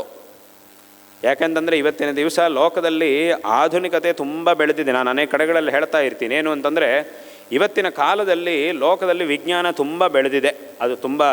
ಅದು ಎಲ್ಲರೂ ಒಪ್ಕೊಳ್ಳೇಬೇಕಂತಹ ಒಂದು ವಿಷಯ, ಅದರೊಳಗೆ ಏನೂ ಸಂದೇಹ ಇಲ್ಲ. ಅದು ಅತ್ಯಂತ ಸತ್ಯವೂ ಹೌದು. ಯಾಕಂದರೆ ನಾವು ಚಿಕ್ಕ ವಯಸ್ಸಲ್ಲಿ ನೋಡದೇ ಇದ್ದಿದ್ದನ್ನೆಲ್ಲ ಇವಾಗ ನೋಡ್ತಾ ಇದ್ದೀವಿ. ಎಷ್ಟೋ ಮುಂದುವರೆದಿದ್ದನ್ನು ನಾವು ವಿಜ್ಞಾನ ಆಧುನಿಕತೆ ತುಂಬ ಬಂದಿದ್ದನ್ನು ನಾವು ನೋಡ್ತಾ ಇದ್ದೀವಿ. ಅದೆಲ್ಲ ಹೌದು. ಮತ್ತು ಹೀಗೆ ಮುಂದಿನ ವರ್ಷಗಳಲ್ಲಿ ಇನ್ನೂ ಜಾಸ್ತಿಯೂ ಆಗುತ್ತೆ. ಖಂಡಿತವಾಗಿಯೂ ಇವತ್ತು ಎಷ್ಟು ವಿಜ್ಞಾನ ಇದೆಯೋ ಇದು ಇನ್ನೂ ಬೆಳೆಯುತ್ತೆ, ಇನ್ನೂ ಹೊಸ ಹೊಸ ಆವಿಷ್ಕರಣೆಗಳು ಎಲ್ಲ ಆಗುತ್ತೆ, ಅದರೊಳಗೆ ಸಂದೇಹ ಇಲ್ಲ. ಆದರೆ ಇಲ್ಲಿ ನಾವು ತಿಳ್ಕೊಳ್ಬೇಕಾದಂಥದ್ದೇನು ಅಂತ ಕೇಳಿದರೆ, ಈ ಆಧುನಿಕತೆ ಮತ್ತು ಈ ವಿಜ್ಞಾನ ಅನ್ನೋದು ಎಷ್ಟು ತುಂಬ ಬೆಳೆದಿದೆ ಅನ್ನೋದು ಎಷ್ಟು ಸತ್ಯವೋ, ಈ ಲೋಕದಲ್ಲಿ ದುಃಖ ಕಡಿಮೆ ಆಗಿಲ್ಲ ಅನ್ನೋದು ಸಹ ಅಷ್ಟೇ ಸತ್ಯ. ದುಃಖ ಏನು ಕಡಿಮೆ ಆಗಲಿಲ್ಲ. ಒಂದು ಕಡೆಯಿಂದ ದುಃಖ ಕಡಿಮೆ ಆಯಿತು, ಮತ್ತೆ ಪುನಃ ಇನ್ನೊಂದು ಕಡೆಯಿಂದ ದುಃಖ ಬರ್ತಾನೇ ಇದೆ. ಒಂದು ಬಾಗಿಲು ಹಾಕಿದರೂ ಪುನಃ ಇನ್ನೊಂದು ಬಾಗಿಲು ತಗೊಂಡು ದುಃಖ ಒಳಗೆ ಬರ್ತಾನೇ ಇದೆ. ಇವತ್ತಿಗೂ ಸಹ ಲೋಕದಲ್ಲಿ ದುಃಖ ಇದ್ದೇ ಇದೆ, ದುಃಖ ಏನು ಕಡಿಮೆ ಆಗಿಲ್ಲ. ಅಥವಾ ಈ ಸೌಕರ್ಯಗಳು, ಈ ಆಧುನಿಕತೆ ಇಲ್ಲದೇ ಇರುವಂತಹ ಕಾಲದಲ್ಲಿ ಸುಖವಾಗಿ ಯಾರೂ ಇರಲೇ ಇಲ್ಲ ಅಂತಲೂ ಹೇಳೋಕ್ಕಾಗೋದಿಲ್ಲ. ಯಾರೂ ಸುಖವಾಗಿಯೇ ಇರಲಿಲ್ಲ, ಇದು ಬಂದ ಮೇಲೆ ಎಲ್ಲರೂ ಸುಖವಾಗಿದ್ದಾರೆ ಅಂತಲೂ ಏನಿಲ್ಲ. ಈ ಹಿಂದೇನೂ ಇದು ಯಾವ ಆಧುನಿಕತೆ ಇಲ್ಲದೇ ಇರುವಂತಹ ಕಾಲದಲ್ಲೂ ತುಂಬ ಸುಖವಾಗಿದ್ದವರು ಇದ್ದರು. ಇವತ್ತು ಇಷ್ಟೆಲ್ಲ ಆಧುನಿಕತೆ ಇಷ್ಟೆಲ್ಲ ಸೌಕರ್ಯಗಳ ಮಧ್ಯದಲ್ಲೂ ತುಂಬ ದುಃಖವನ್ನು ಅನುಭವಿಸ್ತಾ ಇದ್ದವರು ಇದ್ದೇ ಇದ್ದಾರೆ ಲೋಕದಲ್ಲಿ. ಅದು ಸತ್ಯ, ಅದೆಲ್ಲರೂ ಸಹ ಒಪ್ಕೊಳ್ಬೇಕಂತ ಒಂದು ಸತ್ಯ. ಅಂದರೆ ಸಾಮಾನ್ಯವಾಗಿ ಮನುಷ್ಯರೇ ಮಾತಾಡ್ತಿರುವಾಗ ಎರಡು ಥರ ಅವರೇ ಮಾತಾಡ್ತಾರೆ. ಏನು ಅಂತಂದರೆ, ಒಂದು ಏನು ಹೇಳ್ತಾರೆ, ಇವತ್ತು ಇಷ್ಟೆಲ್ಲ ಆಧುನಿಕತೆ ಇಷ್ಟೆಲ್ಲ ಸೌಕರ್ಯಗಳು ಬಂದಿದ್ದರಿಂದ ನಾವು ತುಂಬ ಸುಖವಾಗಿದ್ದೀವಿ ಅಂತ ಎಲ್ಲೂ ಹೇಳ್ತಾರೆ. ಪುನಃ ಇನ್ನೊಂದು ಸಂದರ್ಭದಲ್ಲಿ ಇವನೇ ಹೇಳ್ತಾನೆ, ಈ ಮೊದಲು ಯಾರು ಹೇಳಿದ್ನೋ ಅವನೇ ಇನ್ನೊಂದು ಸಂದರ್ಭದಲ್ಲಿ ಏನು ಹೇಳ್ತಾನೆ ಅಂತಂದರೆ, ಅಯ್ಯೋ ಒಂದು ಕಾಲದಲ್ಲಾದರೆ ಇದು ಯಾವುದೂ ಇರಲಿಲ್ಲಪ್ಪ, ಭಾಳ ಸುಖವಾಗಿರ್ತಿದ್ರು, ಈಗ ಇದೆಲ್ಲ ಬರಲಿಕ್ಕೆ ಹೋಗಿ ತುಂಬ ತಲೆನೋವುಗಳು ಜಾಸ್ತಿ ಆಗಿಬಿಟ್ಟಿದೆ, ಸಮಸ್ಯೆಗಳು ಇನ್ನೂ ಜಾಸ್ತಿ ಆಗಿವೆ ಅಂತ ಪುನಃ ಇವನೇ ಹೇಳ್ತಾನೆ. ಒಂದು ಕಾಲದಲ್ಲಾದರೆ ಇದೆಲ್ಲ ಬಂದಿರುವುದರಿಂದ ನಾವು ಸುಖವಾಗಿದ್ದೀವಿ ಅಂತ ಹೇಳಿದವನೇ ಇನ್ನೊಂದು ಸಂದರ್ಭದಲ್ಲಿ ಏನು ಹೇಳ್ತಾನೆ, ಇದು ಬಂದಿರೋದ್ರಿಂದ ನಮ್ಮ ತಲೆನೋವುಗಳು ದುಃಖ ಇನ್ನೂ ಜಾಸ್ತಿ ಆಗಿದೆ, ಹಿಂದೆ ಆದರೆ ಇದು ಯಾವುದೂ ಇರಲಿಲ್ಲ, ಭಾಳ ಸುಖವಾಗಿರ್ತಿದ್ರು ಹಿಂದಿನವರು ಅಂತ ಹೇಳ್ತಾನೆ. ಅಂದರೆ ಅಲ್ಲಿಗೆ ಏನಾಯಿತು ಅಂತಂದರೆ, ಸುಖ ದುಃಖ ಎರಡೂ ಸಹ ಪ್ರಪಂಚದಲ್ಲಿ ಯಾವಾಗಲೂ ಇದ್ದೇ ಇದೆ. ಈ ಆಧುನಿಕತೆ ಬರಲಿಕ್ಕಿಂತ ಮೊದಲು ಇತ್ತು, ಇವಾಗಲೂ ಇದ್ದೇ ಇದೆ. ಹಿಂದೆ ಯಾವುದೇ ಸೌಕರ್ಯಗಳಿಲ್ಲದೆ ಹೋದರೂ ತುಂಬ ಸುಖವಾಗಿರ್ತಿದ್ರು ಇದ್ದವರು ಇದ್ದರು. ಇವತ್ತು ಇಷ್ಟೆಲ್ಲ ಆಧುನಿಕತೆ ಮಧ್ಯೆಯಲ್ಲಿ ದುಃಖವನ್ನು ಅನುಭವಿಸ್ತಾ ಇರುವವರು ಇದ್ದೇ ಇದ್ದಾರೆ. ಅವ್ರಿಗೇನು ಕಡಿಮೆ ಇಲ್ಲ, ಎಲ್ಲ ಆಧುನಿಕತೆಗಳು ಇವೆ ಅವರ ಕೈಯಲ್ಲಿ. ಯಾವುದನ್ನು ಬೇಕಾದರೂ, ಹಣ ಇದೆ, ಐಶ್ವರ್ಯ ಇದೆ, ಅಧಿಕಾರ ಇದೆ, ಎಲ್ಲ ಇದೆ. ಯಾವ ಸೌಕರ್ಯವನ್ನು ಬೇಕಾದರೂ 5 ನಿಮಿಷದಲ್ಲಿ ಮಾಡ್ಕೊಂಡು ಬಿಡ್ತಾರೆ. ಆ ಥರ ಸಾಮರ್ಥ್ಯ ಇರುವವರು ಇದ್ದಾರೆ. ಆದರೆ ದುಃಖ ಮಾತ್ರ ತಪ್ತಾ ಇಲ್ಲ ಅಂಥವರಿಗೂ. ಯಾಕೆ ಅಂತ ಕೇಳಿದರೆ, ಆದರೆ ಹಾಗಂಥೇಳಿ ಈ ಆಧುನಿಕತೆ ಎಲ್ಲ ಪ್ರಯೋಜನವೇ ಇಲ್ಲ ಅಂತ ಹೇಳೋಕ್ಕಾಗೋದಿಲ್ಲ. ಅದರಲ್ಲೂ ಎಷ್ಟೋ ಕಷ್ಟಪಟ್ಟಿದ್ರೆ ತಾನೇ ಇದೆಲ್ಲ ಬಂದಿರುವುದು. ಇವತ್ತಿನ ಕಾಲದಲ್ಲಿ ಆಧುನಿಕ ವಿದ್ಯೆಗಳಿಂದ ಇಷ್ಟೆಲ್ಲ ಆಧುನಿಕವಾದಂತಹ ಆವಿಷ್ಕರಣೆಗಳು ಇದೆಲ್ಲ ಆಗಬೇಕಾದ್ರೆ ಇದರ ಹಿಂದೆ ಎಷ್ಟೋ ಜನರ ಶ್ರಮ ಇದೆ. ಅದರಿಂದ ಆ ವಿದ್ಯೆಯನ್ನು ನಾವು ಸರ್ವದಾ ತೆಗೆದು ಹಾಕಲಿಕ್ಕಾಗೋದಿಲ್ಲ. ಆದ್ದರಿಂದ ಅದಕ್ಕೆ ಇರತಕ್ಕಂಥ ಒಂದು ಮಹತ್ವ ಅದಕ್ಕಿದ್ದೇ ಇದೆ. ಲೌಕಿಕವಾದಂತಹ ವಿದ್ಯೆಗಳಿಗೆ ಇರತಕ್ಕಂತಹ ಮಹತ್ವ ಅದರದ್ದೇ ಒಂದು ಮಹತ್ವ ಇದ್ದೇ ಇದೆ, ಅದನ್ನಿಲ್ಲ ಅಂತ ಹೇಳೋಕ್ಕಾಗೋದು. ಯಾಕಂದರೆ ಅದರ ಫಲವನ್ನು ಎಲ್ಲರೂ ಅನುಭವಿಸ್ತಾ ಇದ್ದಾರೆ. ಈ ಲೌಕಿಕ ವಿದ್ಯೆಗಳಿಂದ, ಲೌಕಿಕ ವಿಜ್ಞಾನದಿಂದ ಆಗಿರ್ತಕ್ಕಂತಹ ಆವಿಷ್ಕರಣೆಗಳ ಒಂದು ಫಲವನ್ನು ಎಲ್ಲರೂ ಅನುಭವಿಸ್ತಾ ಇದ್ದಾರೆ ವ್ಯವಹಾರದಲ್ಲಿ. ಅದನ್ನೆಲ್ಲರೂ ಉಪಯೋಗ ಮಾಡ್ಕೊಳ್ತಿದ್ದಾರೆ, ಅದರ ಫಲವನ್ನು ಎಲ್ಲರೂ ಪಡೀತಿದ್ದಾರೆ. ಹಾಗಾಗಿ ಅದನ್ನಿಲ್ಲ ಅಂತ ಹೇಳೋಕ್ಕಾಗೋದಿಲ್ಲ. ಅದು ಅದ್ಭುತ, ಅದು ತುಂಬ ಚೆನ್ನಾಗಿದೆ ಅನ್ನೋದು ಹೌದು. ಆದರೆ ಅದು ನಮ್ಮ ಮನುಷ್ಯನ ಒಂದು ದುಃಖವನ್ನು ಹೋಗಲಾಡಿಸುವುದರಲ್ಲಿ ಅದಕ್ಕೆ ಸಾಮರ್ಥ್ಯ ಇಲ್ಲ. ಒಂದಿಷ್ಟು ಸೌಕರ್ಯಗಳನ್ನು ಉಂಟು ಮಾಡುವುದರಲ್ಲಿ ಸಾಮರ್ಥ್ಯ ಇದೆ ಹೊರತು ಸಂಪೂರ್ಣವಾಗಿ ಮನುಷ್ಯನ ದುಃಖಗಳನ್ನು ಹೋಗಲಾಡಿಸುವಂತಹ ಸಾಮರ್ಥ್ಯ ಅದಕ್ಕೆ ಇಲ್ಲ. ಅದು ಯಾವುದಕ್ಕಿದೆ ಅಂತಂದರೆ ಅದು ನಮ್ಮ ವೈದಿಕ ವಿದ್ಯೆಗಿದೆ. ನಮ್ಮ ಶಾಸ್ತ್ರಗಳಲ್ಲಿ ಹೇಳಲ್ಪಟ್ಟಂತಹ ಮಾರ್ಗ ಏನಿದೆಯೋ, ಸಾಧನೆಗಳು ಏನಿವೆಯೋ, ಯಾವ ವಿಚಾರಧಾರೆಯನ್ನು ನಮ್ಮ ಶಾಸ್ತ್ರಗಳು ವೇದಶಾಸ್ತ್ರಗಳು ಹೇಳ್ತಾ ಇವೆಯೋ ಅದರಲ್ಲಿದೆ. ಹಾಗಾಗಿ ಆ ಒಂದು ತತ್ವಶಾಸ್ತ್ರ ಅನ್ನೋದೇನಿದೆಯೋ ಅದು ಅತ್ಯಂತ ಶ್ರೇಷ್ಠವಾದಂತಹದ್ದು. ಹಾಗಾಗಿ ನಮ್ಮ ಹಿಂದಿನವರೆಲ್ಲರೂ ಸಹ ಈ ಮನುಷ್ಯ ಜನ್ಮ ಸಿಕ್ಕಿದ ತಕ್ಷಣವೇ ಇದನ್ನು ನಡೆಸಲಿಕ್ಕೆ ಬೇಕಾದಂತಹ ಒಂದಿಷ್ಟು ವ್ಯವಸ್ಥೆಗಳನ್ನು ನಾವು ಮಾಡಿಕೊಂಡು ನಮ್ಮ ಇಡೀ ಗಮನವನ್ನು ಪರಿಪೂರ್ಣವಾಗಿ ಸಾಧನದ ಕಡೆಗೆ ಇಡಬೇಕು, ಸಾಧನೆ ಕಡೆಗೆ ಇಡಬೇಕು ಅಂಥೇಳಿ ಹೆಚ್ಚು ಅದರ ಕಡೆಗೆ ನಮ್ಮ ಹಿಂದಿನವರೆಲ್ಲರೂ ಋಷಿಗಳಿಂದ ಹಿಡಿದು ಎಲ್ಲರೂ ಅದರ ಕಡೆ ಗಮನ ಕೊಟ್ಟಿದ್ದರು. ಹೆಚ್ಚಿನ ಗಮನವನ್ನು ಅದಕ್ಕೆ ಕೊಟ್ಟರು. ಲೌಕಿಕ ಜೀವನದಲ್ಲಿ ಏನು ಕಡಿಮೆ ಆಗದೆ ಇರಲಿಕ್ಕೆ ಏನು ವ್ಯವಸ್ಥೆ ಮಾಡ್ಕೊಳ್ಬೇಕೋ ಅಷ್ಟನ್ನು ಮಾತ್ರ, ಅದಕ್ಕೆ ಎಷ್ಟು ನಾವು ಪ್ರಯತ್ನ ಪಡಬೇಕಾಗಿದೆಯೋ ಅಷ್ಟನ್ನು ಮಾತ್ರ ಮಾಡ್ಕೊಂಡು ಬಿಟ್ಟು ಉಳಿದಿದ್ದನ್ನೆಲ್ಲ ಸಾಧನೆಗೋಸ್ಕರ ಅವರು ಉಪಯೋಗ ಮಾಡ್ತಾ ಇದ್ದರು ಹಿಂದಿನವರೆಲ್ಲರೂ ಸಹ. ಹಾಗಾಗಿ ಅಲ್ಲಿಗೇನಾಯಿತು, ಯಾಕೆ ಅಂತಂದರೆ ಅಲ್ಲಿಗೇನಾಯಿತು, ಈ ಪ್ರಪಂಚದಲ್ಲಿ ಇಷ್ಟೆಲ್ಲ ಸೌಕರ್ಯಗಳಿದ್ದರೂ ದುಃಖ ಹೋಗಲಿಲ್ಲ. ಹಿಂದಿನ ಕಾಲದಲ್ಲಿ ಯಾವುದೇ ಸೌಕರ್ಯಗಳಿಲ್ಲದೆ ಹೋದರೂ ತುಂಬ ಸುಖವಾಗಿದ್ದವರು ಬೇಕಾದಷ್ಟು ಜನ ಇದ್ದರು. ಯಾಕೆ ಹೀಗೆ ಅಂತ ಕೇಳಿದರೆ ಈ ಸುಖಕ್ಕೆ ಮೂಲ ಏನಿದೆಯೋ ಅದು ಹಿಂದಿನವರ ಹತ್ರ ಇತ್ತು. ಈಗ ಇಷ್ಟೆಲ್ಲ ಆಧುನಿಕತೆಗಳಿದ್ದರೂ ಸಹ ದುಃಖದ ಮೂಲ ಅನ್ನೋದು ಇನ್ನೂ ಹಾಗೇ ಇದೆ. ಸೌಕರ್ಯಗಳು ಬೆಳೆದರೂ ಸಹ ದುಃಖದ ಮೂಲ ಅನ್ನೋದು ಇನ್ನೂ ಹಾಗೇ ಇದೆ, ಅದು ಹೋಗಲಿಲ್ಲ. ಹಿಂದಿನ ಕಾಲದಲ್ಲಿ ಸೌಕರ್ಯಗಳಿಲ್ಲದೆ ಹೋದರೂ ಸುಖದ ಮೂಲ ಹಿಂದಿನವರ ಹತ್ರ ಇತ್ತು. ಹಾಗಾಗಿ ಅವರು ಸುಖವಾಗಿರ್ತಾ ಇದ್ದರು. ಅಷ್ಟೇ ಹೊತ್ತು ನಾವು ನೋಡುವಂತಹ ಈ ಸೌಕರ್ಯಗಳು ಸುಖದ ಮೂಲ ಅಲ್ಲ. ಯಾವುದು ಸುಖದ ಮೂಲ, ಯಾವುದು ದುಃಖದ ಮೂಲ ಯಾವುದು ಅಂತಂದರೆ ಅದನ್ನೇ ನಮ್ಮ ಶಾಸ್ತ್ರಗಳು ನಮಗೆ ಹೇಳ್ತಾ ಇವೆ. ಸುಖದ ಮೂಲ ಯಾವುದು ಅಂತಂದರೆ ಧರ್ಮ, ದುಃಖದ ಮೂಲ ಯಾವುದು ಅಂತಂದರೆ ಅಧರ್ಮ. ಆ ಅಧರ್ಮ ಇದ್ದೇ ಇದೆ ಅಂತಂದರೆ ಯಾವ ಆಧುನಿಕವಾದ ಸೌಕರ್ಯಗಳು ನಮ್ಮನ್ನು ಕಾಪಾಡುವುದಿಲ್ಲ. ಯಾವುದನ್ನು ಸಹ ನಾವು ಸುಖವಾಗಿರಲಿಕ್ಕೆ ಸಾಧ್ಯವಾಗುವುದಿಲ್ಲ. ಲೋಕದಲ್ಲಿ ನಾವು ಅನೇಕ ಕಡೆಗಳಲ್ಲಿ ಹೇಳ್ತೇವೆ, ನಮ್ಮ ಕನ್ನಡದಲ್ಲಿ ಮಾತಾಡ್ತಿರೋ ಹೊತ್ತಿಗೆ ತುಂಬ ಜನ ಒಂದು ಮಾತು ಹೇಳಿಬಿಡ್ತಾರೆ. ವಾಸ್ತವವಾಗಿ ಅದರ ಅರ್ಥ ಏನು ಅಂತ ಅವರು ಯಾವತ್ತೂ ವಿಚಾರ ಮಾಡೋದಿಲ್ಲ. ಯಾರೋ ಎಲ್ಲೋ ಹೇಳಿದ್ದು ಕೇಳಿದ್ದಾರೆ, ಈ ಸಂದರ್ಭ ಜ್ಞಾಪಕ ಬಂತು ಹೇಳ್ತಿರ್ತಾರೆ. ಏನು ಅಂತಂದರೆ ಈಗ ಎಲ್ಲ ಸೌಕರ್ಯ ಕೈಯಲ್ಲಿದೆ, ಅಷ್ಟು ತುಂಬ ಜನರಿಗೆ ಜೀವನದಲ್ಲಿ ಒಂದು ಅನುಭವ ಆಗ್ತಾ ಇರುತ್ತೆ ಆವಾಗವಾಗ. ಏನು, ಅವರು ಬಯಸಿದ್ದೆಲ್ಲ ಆಗೋಯ್ತು, ಇನ್ನೇನು ಕೈಗೆ ಬಂದಾಯಿತು, ಇನ್ನೇನು ಅದನ್ನು ಅನುಭವಿಸಬೇಕು ಅನ್ನೋ ಹೊತ್ತಿಗೆ ಅದು ತಪ್ಪು ಹೋಗಿಬಿಡುತ್ತೆ. ಹತ್ತಿರಕ್ಕೆ ಬಂದಾಯಿತು, ಎಲ್ಲ ಪ್ರಯತ್ನ ಮಾಡಾಯಿತು, ತುಂಬ ಕಷ್ಟಪಟ್ಟಿದ್ದಾಯಿತು, ಅದೆಲ್ಲ ಕೈಗೂ ಸಿಕ್ಕಿ ಆಯಿತು, ಇನ್ನೇನು ಅದನ್ನು ಅನುಭವಿಸ್ತೀನಿ ಅನ್ನೋ ಹೊತ್ತಿಗೆ ಆಗೋದಿಲ್ಲ, ಏನೋ ಒಂದು ತೊಂದರೆ ಆಗ ತಪ್ಪು ಹೋಗಿಬಿಡುತ್ತೆ. ಆಗ ತಕ್ಷಣ ಒಂದು ಮಾತು ಹೇಳ್ತೀವಿ, ಏನು, ಅವರಿಗೆ ಯೋಗ ಇಲ್ಲ ಅಂತ ಹೇಳ್ತೀವಿ. ಯೋಗ ಇಲ್ಲ ಅಂತ ಹೇಳ್ತೀವಿ. ಅಥವಾ ಯಾವತ್ತೋ ಒಂದು ದಿವಸ ನಾವು ಬಯಸಲೇ ಇಲ್ಲ, ಯಾವುದೋ ಒಂದು ಒಳ್ಳೇದಾಯಿತು, ನಾವು ಆ ಥರ ಆಗುತ್ತೆ ಅಂತ ಅನಿಸಲಿಲ್ಲ, ಆದರೂ ಚೆನ್ನಾಗಾಯಿತು, ನಾವು ಅಂದ್ಕೊಂಡಿದ್ದಕ್ಕಿಂತ ಚೆನ್ನಾಗಾಯಿತು. ಆಗಲೂ ಒಂದು ಮಾತು ಹೇಳ್ತಾರೆ, ಯೋಗ ಭಾಳ ಚೆನ್ನಾಗಿದೆ ಅಂತ ಹೇಳ್ತಾರೆ. ಅವ್ರದ್ದು ಒಳ್ಳೆ ಯೋಗ, ಸುಯೋಗ. ಇವತ್ತು ಯೋಗ ಚೆನ್ನಾಗಿಲ್ಲ, ಯೋಗ ಇಲ್ಲ ಪಾಪ ಅವರಿಗೆ ಅಂತ ಹೇಳ್ತಾರೆ. ಏನು ಯೋಗ ಅಂತಂದರೆ, ಯೋಗ ಅನ್ನೋ ಶಬ್ದಕ್ಕೆ ಅರ್ಥ ಏನು ಅಂತ ಯಾರಾದರೂ ವಿಚಾರ ಮಾಡಿದ್ದಾರೆ? ಸುಮ್ಮನೆ ಕನ್ನಡದಲ್ಲಿ ನಾವು ಹೇಳ್ತಿರ್ತೀವಿ ಅಷ್ಟೇ, ಹೇಳುವ ಹೊತ್ತಿಗೆ ಯೋಗ ಅಂತ ಹೇಳಿಬಿಡ್ತೀವಿ. ಅದಕ್ಕೇನು ಅರ್ಥ ತೋರಿಸಿ. ಈಗ ಮನೆ ಅಂತಂದರೆ ಏನು, ಇದು ಮನೆ ಅಂತ ತೋರಿಸ್ತೀವಿ. ಮರ ಅಂದ್ರೇನು, ಇದು ಮರ ಅಂತ ತೋರಿಸ್ತಿದ್ದೀವಿ. ಒಂದೊಂದು ಶಬ್ದಕ್ಕೂ ಏನು ಅರ್ಥ ಅಂತ ಕೇಳಿದಾಗ ಅದನ್ನು ತೋರಿಸಿ ಹೇಳ್ತಾ ಇದ್ದೀವಿ. ನಾವು ಕನ್ನಡದಲ್ಲಿ ಹೇಳುವಂಥ ಒಂದೊಂದು ಶಬ್ದಕ್ಕೂ ಬೇರೆ ಬೇರೆ ಶಬ್ದಗಳಿಗೆ ಏನು ಅರ್ಥ ಅಂತ ಕೇಳಿದಾಗ ಇದು ಅಂತ ಹೇಳ್ತಾ ಇದ್ದೀವಿ. ಹಾಗೆ ಯೋಗ ಅಂತಲೂ ಒಂದು ಪ್ರಯೋಗ ಮಾಡ್ತೀವಿ, ಪದದ ಪ್ರಯೋಗ ಮಾಡ್ತೀವಿ. ಏನು ಅದಕ್ಕೆ ಅರ್ಥ ಯಾರಾದರೂ ತೋರಿಸಿ ಅಂತಂದರೆ ತೋರ್ಸೋಕ್ಕಾಗೋದಿಲ್ಲ, ಯಾಕಂದರೆ ಅದು ಕಣ್ಣಿಗೆ ಕಾಣುವಂಥದ್ದಲ್ಲ. ಆದರೆ ಅದನ್ನು ಹೇಳುವುದು ಮಾತ್ರ ಉಂಟು. ಅಂದರೆ ಅದರ ಅರ್ಥ ಏನು, ಅದು ಒಂದು ವಸ್ತುವಿದೆ. ಯೋಗ ಅಂತ ಯಾವ ಪದವನ್ನು ನಾವು ಬಳಸ್ತಾ ಇರ್ತೀವೋ ಭಾಷೆಯಲ್ಲಿ, ಅದಕ್ಕೊಂದು ಅರ್ಥ ಇದೆ. ಆ ಒಂದು ಅರ್ಥವೇ ಏನು ಮಾಡ್ತಾ ಇದೆ ಅಂತಂದರೆ, ಆಯಾ ಕಾಲಕ್ಕೆ ಆ ವಸ್ತುಗಳು ನಮಗೆ ಸಿಗುವ ಹಾಗೆ ಮಾಡ್ತಾ ಇದೆ. ಅದು ನಮಗೆ ಕಣ್ಣಿಗೆ ಕಾಣುವಂತಹ ವಸ್ತು ಅಲ್ಲ, ಅದನ್ನು ನಾವು ಅರ್ಥ ಮಾಡ್ಕೊಳ್ಬೇಕಂತಹ ವಸ್ತುವೇ ಹೊರತು ನೋಡುವಂತಹ ವಸ್ತು ಅಲ್ಲ. ಅದು ನಮ್ಮ ಕಣ್ಣಿಂದ ಅದನ್ನು ನೋಡಲಿಕ್ಕೆ ಸಾಧ್ಯ ಆಗೋದಿಲ್ಲ. ಆದರೆ ಸ್ವಲ್ಪ ಬುದ್ಧಿ ಉಪಯೋಗ ಮಾಡಿದರೆ ಅದನ್ನು ಅರ್ಥ ಮಾಡ್ಕೊಳ್ಬೋದು. ಬುದ್ಧಿಯನ್ನು ಉಪಯೋಗ ಮಾಡಿದರೆ ಅರ್ಥ ಮಾಡ್ಕೊಳ್ಳಿಕ್ಕೆ ಬರುತ್ತೆ, ನೋಡಲಿಕ್ಕಾಗೋದಿಲ್ಲ. ಯೋಗ ಅಂತಂದರೆ ಏನು ಅಂತ ಕೇಳಿದರೆ, ನಾವು ಯಾವ ಫಲವನ್ನು ಬಯಸ್ತಾ ಇದ್ದೀವೋ ಆ ಒಂದು ಫಲದ ಸಂಬಂಧ. ಯೋಗ ಅನ್ನೋ ಶಬ್ದಕ್ಕೆ ಸಂಸ್ಕೃತದಲ್ಲಿ ಸಂಬಂಧ ಅಂತ ಅರ್ಥ. ಅದಕ್ಕೆ ಇನ್ನೊಂದು ಪದ ಸೇರಿಸಿ ಸಂಯೋಗ ಅಂತ ನಾವು ಹೇಳ್ತೀವಿ, ಅಂದರೆ ಸಂಬಂಧ. ಹಾಗಾಗಿ ಯೋಗ ಅಂತಂದರೆ ಸಂಬಂಧ. ಯಾವುದರ ಸಂಬಂಧ? ನಾವು ಯಾವ ಫಲವನ್ನು ಬಯಸ್ತೀವೋ. ಸಂಬಂಧ ಅಂತಂದರೆ ಎರಡು ವಸ್ತುಗಳ, ಎರಡು ವ್ಯಕ್ತಿಗಳ ನಡುವೆ ಆಗುವಂಥದ್ದು ಸಂಬಂಧ. ಎರಡು ವಸ್ತುಗಳ, ಎರಡು ವ್ಯಕ್ತಿಗಳ, ಅಥವಾ ಒಬ್ಬ ವ್ಯಕ್ತಿ ಒಂದು ವಸ್ತು, ಅವುಗಳಲ್ಲಿ ಆಗುವಂತಹದ್ದನ್ನು ಯೋಗ ಅಂತ ಹೇಳ್ತಾರೆ. ಇಲ್ಲಿ ಯೋಗ ಅಂದರೆ ಏನು? ನಾವು ಯಾವ ಫಲವನ್ನು ಬಯಸ್ತಾ ಇದ್ದೀವೋ ಆ ಫಲದ ಒಂದು ಸಂಬಂಧ, ಅದನ್ನೇ ಯೋಗ ಅಂತ ಹೇಳ್ತೀವಿ.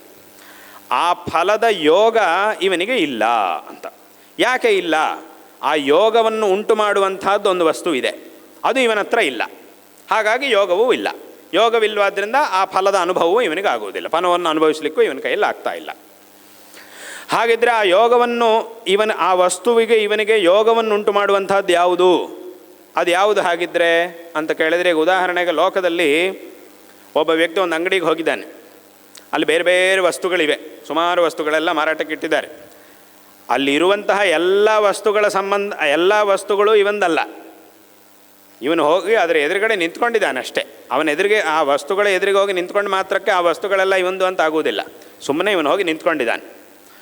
ಆ ವಸ್ತುಗಳಲ್ಲಿ ಯಾವುದಾದ್ರೂ ಒಂದು ವಸ್ತು ಇವನದ್ದು ಅಂತ ಆಗಬೇಕಾದ್ರೆ ಏನು ಮಾಡಬೇಕು ಅಂತಂದರೆ, ಇವನ ಕೈಯಲ್ಲಿರುವಂತಹ ಹಣವನ್ನು ಕೊಡಬೇಕು. ಅದಕ್ಕೆ ಎಷ್ಟು ಕೊಡಬೇಕಾಗುತ್ತೋ ಅಷ್ಟನ್ನು ಖರ್ಚು ಮಾಡಬೇಕು. ಖರ್ಚು ಮಾಡಿದಾಗ ಆ ವಸ್ತು ಇವಂದು ಅಂತ ಆಗುತ್ತೆ. ಖರ್ಚು ಮಾಡಲಿಲ್ಲ ಅಂತಂದರೆ ಅದು ಇವಂದು ಅಂತ ಹೇಳ್ಕೊಳ್ಳಿಕ್ಕೆ ಆಗೋದಿಲ್ಲ. ಖರ್ಚು ಮಾಡಿದ ಮೇಲೆ ಇವಂದು ಅಂತ ಆಗ್ತಾ ಇದೆ. ಅದು ಹೇಗೆ? ಮೊದಲು ಅದು ಇವನದು ಅಂತ ಹೇಳಲಿಕ್ಕೆ ಆಗ್ತಿರಲಿಲ್ಲ, ಈಗ ಇವನು ಹಣ ಖರ್ಚು ಮಾಡಿದ ಮೇಲೆ ಅದು ಇವಂದು ಅಂತ ಆಗ್ತಾ ಇದೆ. ಯಾಕೆ ಹಂಗೆ ಆಗ್ತಿದೆ ಅಂತಂದರೆ, ಇವನು ಖರ್ಚು ಮಾಡಿದ್ದಾನೆ. ಇವನು ಕೆಲಸಗಳನ್ನು ಮಾಡಿ ಯಾವುದನ್ನು ಸಂಪಾದನೆ ಮಾಡಿದಾನೋ ಆ ಹಣವನ್ನು ಅದಕ್ಕಾಗಿ ಕೊಟ್ಟಾಗ ಅದರಿಂದ ಇವನಿಗೆ ಫಲ ಅನ್ನೋದು ಸಿಗ್ತಿದೆ. ಆ ವಸ್ತು ಇವನದ್ದು ಅಂತ ಆಗ್ತಾ ಇದೆ. ಅದಲ್ಲೇ ಇದೆ ವಸ್ತು, ಆದರೆ ಇವನು ಹಣ ಕೊಡಲಿಕ್ಕಿಂತ ಮೊದಲು ಅದು ಇವಂದಲ್ಲ, ಕೊಟ್ಟ ಮೇಲೆ ಅದು ಇವಂದು. ಅಂದರೆ ಅವನಿಗೂ ಇವನಿಗೂ ಒಂದು ಯೋಗ ಬಂತು, ಒಂದು ಸಂಬಂಧ ಬಂತು. ಆ ಸಂಬಂಧ ಯಾವುದರಿಂದ ಬಂತು? ಇವನ ಹತ್ರ ಇರುವಂಥ ಹಣವನ್ನು ಅದಕ್ಕೆ ಕೊಟ್ಟಿದ್ದರಿಂದ ಬಂತು. ಆ ಹಣ ಎಲ್ಲಿದೆ? ಇವನ ಹತ್ರ ಇದೆ, ಇವನ ಅಕೌಂಟ್ನಲ್ಲಿದೆ. ಹಿಂದಿನ ಕಾಲದಲ್ಲಾದರೆ ಜೇಬಲ್ಲಿ ಇರ್ತಿತ್ತು ಹಣ, ಜೇಬಲ್ಲೋ ಬ್ಯಾಗ್ನಲ್ಲೋ ಇರ್ತಾಯಿತ್ತು, ಚೀಲದಲ್ಲಿ ಇರ್ತಿತ್ತು. ಇವಾಗ ಅದೆಲ್ಲ ಇರೋದಿಲ್ಲ. ಈಗ ಎಲ್ಲಿರುತ್ತೆ ಅಂದರೆ ಅಕೌಂಟ್ನಲ್ಲಿರುತ್ತೆ. ಅದು ಅಲ್ಲಿದೆ, ನಿನಗೆ ಇಷ್ಟು ಅಕೌಂಟ್ನಲ್ಲಿ ಇಷ್ಟು ದುಡ್ಡಿದೆ ಅಂತ ಹೇಳುವಂಥ ಸೂಚನೆ ಒಂದು ಕೈಯಲ್ಲಿ ಸಿಗುತ್ತೆ. ಅದನ್ನು ಇಟ್ಕೊಂಡೇ ವ್ಯವಹಾರ ನಡೀತಾ ಇದೆ. ವಾಸ್ತವವಾಗಿ ಆಧುನಿಕವಾದಂಥ ಹಿಂದಿನ ಕಾಲದಲ್ಲಾದರೆ ಎಲ್ಲ ಜೇಬಲ್ಲಿ ಇದರಲ್ಲಿ ಚೀಲದಲ್ಲೆಲ್ಲ ಹಣ ಇಟ್ಕೊಂಡು ಹೋಗ್ತಾ ಇದ್ದರು. ಇವಾಗ ಅದು ಯಾವುದೂ ಇಲ್ಲ, ಬೇಕಾಗಿಲ್ಲ. ಒಂದು 10 ರೂಪಾಯಿ ಆದರೂ ಪರವಾಗಿಲ್ಲ, ಅದಕ್ಕೂ ಬೇಕಾಗಿಲ್ಲ ಅನ್ನುವಂಥ ಕಾಲದಲ್ಲಿ ಎಲ್ಲರೂ ವ್ಯವಹಾರವನ್ನು ಮಾಡ್ತಾ ಇದ್ದಾರೆ. ವಾಸ್ತವವಾಗಿ ಹೇಳಬೇಕು ಅಂತಂದರೆ, ಈಗ ಮಾಡುತ್ತಿರುವಂಥ ಈ ವ್ಯವಹಾರ ನಮ್ಮ ಶಾಸ್ತ್ರಗಳು ಹೇಳುವಂಥ ವ್ಯವಹಾರಕ್ಕೆ ತುಂಬ ಹತ್ತಿರ ಇದೆ. ಯಾಕೆ ಅಂತ ಕೇಳಿದರೆ, ಇಲ್ಲಿ ಆ ಅಂಗಡಿಯಲ್ಲಿರುವಂಥ ವಸ್ತುವಿನ ಯೋಗ ನಮಗೆ ಬರಬೇಕು ಅಂತಂದರೆ ಆ ಹಣ ಅನ್ನೋದು ನಾವು ಕೊಟ್ಟರೆ ಅದು ನಮ್ಮದು ಅಂತ ಆಗುತ್ತೆ. ಅದೇ ಥರ ಲೋಕದಲ್ಲಿ ನಾವು ಬಯಸುವಂತಹ ಒಂದು ಫಲದ ಸಂಬಂಧ ನಮಗೆ ಬರಬೇಕು ಅಂತಂದರೆ ನಮಗೆ ಪುಣ್ಯ ಅನ್ನೋದಿರಬೇಕು. ಅದನ್ನೇ ಯೋಗ, ಅದನ್ನೇ ಆ ಪುಣ್ಯದಿಂದ ನಮಗೆ ಆ ವಸ್ತು ನಮ್ಮದಾಗಿಸ್ಕೊಳ್ಳಿಕ್ಕೆ ಸಾಧ್ಯ ಆಗುತ್ತೆ. ಅದನ್ನೇ ಶಾಸ್ತ್ರದಲ್ಲಿ ಪುಣ್ಯ ಅಂತ ಹೇಳ್ತಾರೆ. ಅದು ನಮ್ಮ ಕಣ್ಣಿಗೆ ಕಾಣುವುದಿಲ್ಲ. ಆದರೆ ನಾವು ಒಂದು ಕೆಲಸವನ್ನು ಮಾಡಿದ ಮೇಲೆ, ಒಳ್ಳೆ ಕೆಲಸ ಮಾಡಿದ ಮೇಲೆ ಅದರಿಂದ ನಮಗೆ ಒಂದಿಷ್ಟು ಪುಣ್ಯ ಅಂತ ಸಿಗುತ್ತೆ. ಹೇಗೆ ಲೋಕದಲ್ಲಿ ನಾವು ಏನೋ ಒಂದನ್ನು ಮಾಡಿದಾಗ ನಮಗೆ ಹಣ ಸಂಪಾದನೆ ಆಗಿ ಅದು ನಮ್ಮ ಅಕೌಂಟ್ನಲ್ಲಿರುತ್ತೋ, ಬ್ಯಾಂಕ್ ಅಕೌಂಟ್ನಲ್ಲಿ ಅದು ಹೇಗಿರುತ್ತೋ, ಅದೇ ಥರ ಇಲ್ಲೂ ಸಹ ಪ್ರತಿಯೊಬ್ಬ ಜೀವಿಗೂ ಒಂದು ಅಕೌಂಟ್ ಇದೆ. ಆ ಅಕೌಂಟ್ನಲ್ಲಿ ಅವನು ಮಾಡುವಂಥ ಪುಣ್ಯಗಳು ಪಾಪಗಳು ಎಲ್ಲವೂ ಬಂದು ಬೀಳ್ತಾ ಇರುತ್ತೆ. ಅದರ ಒಂದು ಸಂಗ್ರಹ ಅಲ್ಲಿರುತ್ತೆ. ಆ ಒಂದು ಪುಣ್ಯ ಇವನ ಅಕೌಂಟ್ನಲ್ಲಿ ದುಡ್ಡಿದೆ ಅಂತಂದರೆ ಅಲ್ಲಿ ನೋಡುವಂತಹ ವಸ್ತುವನ್ನು ಇವಂದು ಅಂತ ಅವನು ಮಾಡ್ಕೊಳ್ಬೋದು. ಹಾಗೆ ಒಬ್ಬ ವ್ಯಕ್ತಿಯ ಅಕೌಂಟ್ನಲ್ಲಿ ಆ ಪುಣ್ಯ ಅನ್ನೋದಿದೆ ಅಂತಂದರೆ ಆ ಪುಣ್ಯದಿಂದ ಇವನು ಬಯಸುವಂತಹ ವಸ್ತುವಿನ ಒಂದು ಯೋಗ ಇವನಿಗೆ ಬರುತ್ತೆ. ಆವಾಗ ಅವನು ಅದನ್ನು ಅನುಭವಿಸಲಿಕ್ಕೆ ಸಾಧ್ಯ ಆಗುತ್ತೆ. ಇಲ್ಲ, ನಾವು ಹಣ ಕೊಡಲಿಲ್ಲ ಅಂಗಡಿಗೆ ಹೋಗಿ ಅಂತಂದರೆ ಆ ವಸ್ತು ನಮ್ಮ ಕಣ್ಣೆದುರಿಗೆ ಇರುತ್ತೆ ಅಷ್ಟೇ, ಅದನ್ನು ನಂದು ಅಂತ ಹೇಳ್ಕೊಳ್ಳಿಕ್ಕಾಗೋದಿಲ್ಲ, ಅದರ ಸಂಬಂಧವು ನಮಗೆ ಬರುವುದಿಲ್ಲ. ಅದು ನಮ್ಮದು ಅಂತ ಆಗಬೇಕಾದ್ರೆ ನಾವು ಕಷ್ಟಪಟ್ಟು ಸಂಪಾದನೆ ಮಾಡಿದ್ದನ್ನು ಅಲ್ಲಿ ಖರ್ಚು ಮಾಡಬೇಕು. ನಾವು ಕಷ್ಟಪಟ್ಟು ಸಂಪಾದನೆ ಮಾಡಿದ್ದಾಗಿರಬೇಕು, ಇಲ್ಲ ಬೇರೆ ಯಾರಾದರೂ ಕಷ್ಟಪಟ್ಟು ಸಂಪಾದನೆ ಮಾಡಿದ್ದಾಗಿರೋ ಅಂತೂ ಯಾರಾದರೂ ಸಂಪಾದನೆ ಮಾಡಬೇಕಾದ್ರೆ ಕಷ್ಟಪಡಲೇಬೇಕು. ಅದು ನಮ್ಮ ಕೈಗೆ ಸಿಕ್ಕಿರಬೇಕು. ಅದನ್ನು ನಾವು ವಿನಿಯೋಗ ಮಾಡಿದಾಗ ಅದು ನಮ್ಮದು ಅಂತ ಆಗುತ್ತೆ. ಅದೇ ಥರ ಇಲ್ಲೂ ಒಳ್ಳೆಯ ಕೆಲಸವನ್ನು ಮಾಡಿದಾಗ ಅದರಿಂದ ನಮಗೆ ಪುಣ್ಯ ಸಂಪಾದನೆ ಅನ್ನೋದಾಗುತ್ತೆ. ಆ ಒಂದು ಪುಣ್ಯದಿಂದ ನಾವು ಬಯಸುವಂತಹ ಸುಖವನ್ನು ನಮ್ಮದಾಗಿಸ್ಕೊಳ್ಳಿಕ್ಕೆ ಸಾಧ್ಯವಾಗುತ್ತೆ. ಆದ್ದರಿಂದ ಅದು ಸಹ ಒಂದು ಅಕೌಂಟ್ ಇದೆ. ಮನುಷ್ಯನಿಗೆ, ಪ್ರತಿಯೊಬ್ಬ ಜೀವಾತ್ಮನಿಗೂ ಒಂದು ಅಕೌಂಟ್ ಇದೆ. ಆ ಅಕೌಂಟ್ನಲ್ಲಿ ಇವನು ಮಾಡಿದಂಥ ಕರ್ಮಗಳೆಲ್ಲ ಇವೆ, ಪುಣ್ಯ ಪಾಪಗಳೆಲ್ಲ ಇವೆ.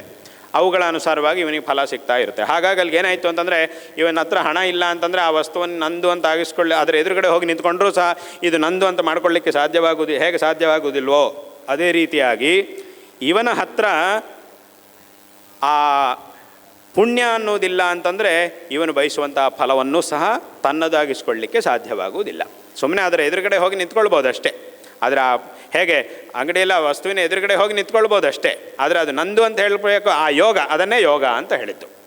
ಅದು ನಂದು, ನನ್ನ ಸೊತ್ತು ಅಂತ ಆಗಬೇಕು ಅಂತಂದರೆ ಅದಕ್ಕೊಂದು ವಸ್ತು ಬೇಕೇ ಬೇಕು, ಅದಕ್ಕೊಂದು ಆ ಸಂಬಂಧ ಇವನಿಗೆ ಬರುವಂತೆ ಮಾಡುವಂತಹ ಹಣ ಬೇಕು ಲೌಕಿಕ ವ್ಯವಹಾರದಲ್ಲಿ.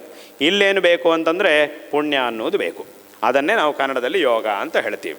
ಆ ಪುಣ್ಯದಿಂದ ಆ ವಸ್ತುವಿನ ಸಂಬಂಧ ನಮಗೆ ಬಂದು ಅದನ್ನು ನಾವು ಅನುಭವಿಸಿದಾಗ ನಮಗೆ ಸುಖ ಅನ್ನೋದು ಪ್ರಾಪ್ತವಾಗುತ್ತೆ. ಹಾಗಾಗಿ ಅಲ್ಲಿಗೆ ಏನಾಯಿತು ಅಂತಂದರೆ ಆಯಾ ವಸ್ತು ನಮಗೆ ಸಿಗುವಂತೆ ಮಾಡುವಂತಹದ್ದು ನಮ್ಮ ಕಣ್ಣಿಗೆ ಕಾಣದೇ ಇರುವಂತಹ ಒಂದು ಪುಣ್ಯ ಅನ್ನೋದೊಂದಿದೆ. ಅದು ಯಾವುದರಿಂದ ನಮಗೆ ಬರುತ್ತೆ ಅಂತಂದರೆ, ಹೇಗೆ ಈ ಹಣ ಇದೆ ಲೋಕದಲ್ಲಿ, ಈಗ ಹೇಳಿದ ಹಾಗೆ ಹಣ ಇದೆ, ದುಡ್ಡಿದೆ, ಆ ದುಡ್ಡು ಎಲ್ಲಿದೆ? ನಿಮ್ಮ ಕೈಯಲ್ಲಿಲ್ಲ. ಅದು ನಾನು ಹೇಳ್ತಿರೋದು ಈಗಿನ ವ್ಯವಹಾರ, ಅದಕ್ಕೆ ಹೇಳಿದ್ದು. ಈಗ ಇರುವಂತಹ ವ್ಯವಸ್ಥೆ ಏನಿದೆ ಅದು ಶಾಸ್ತ್ರಕ್ಕೆ ಭಾಳ ಹತ್ತಿರ ಇದೆ. ಅಲ್ಲಿ ನೀವು ಪುಣ್ಯವನ್ನು ಕಣ್ಣಿಂದ ನೋಡೋಕ್ಕಾಗೋದಿಲ್ಲ.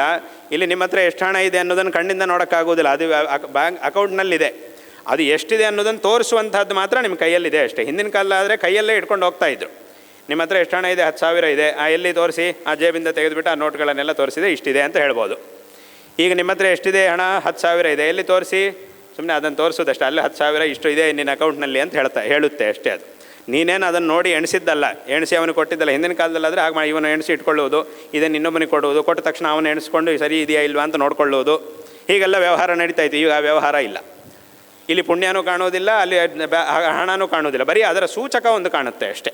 ಹಾಗಾಗಿ ನಾನು ಹೇಳಿದ್ದು ಈಗಿರುವಂಥ ವ್ಯವಸ್ಥೆ ನಮ್ಮ ಶಾಸ್ತ್ರ ಹೇಳಿದ ವ್ಯವಸ್ಥೆಗೆ ತುಂಬ ಹತ್ತಿರ ಇದೆ, ಅರ್ಥ ಮಾಡ್ಕೊಳ್ಳಿಕ್ಕೆ ಇನ್ನೂ ಚೆನ್ನಾಗಾಗುತ್ತೆ.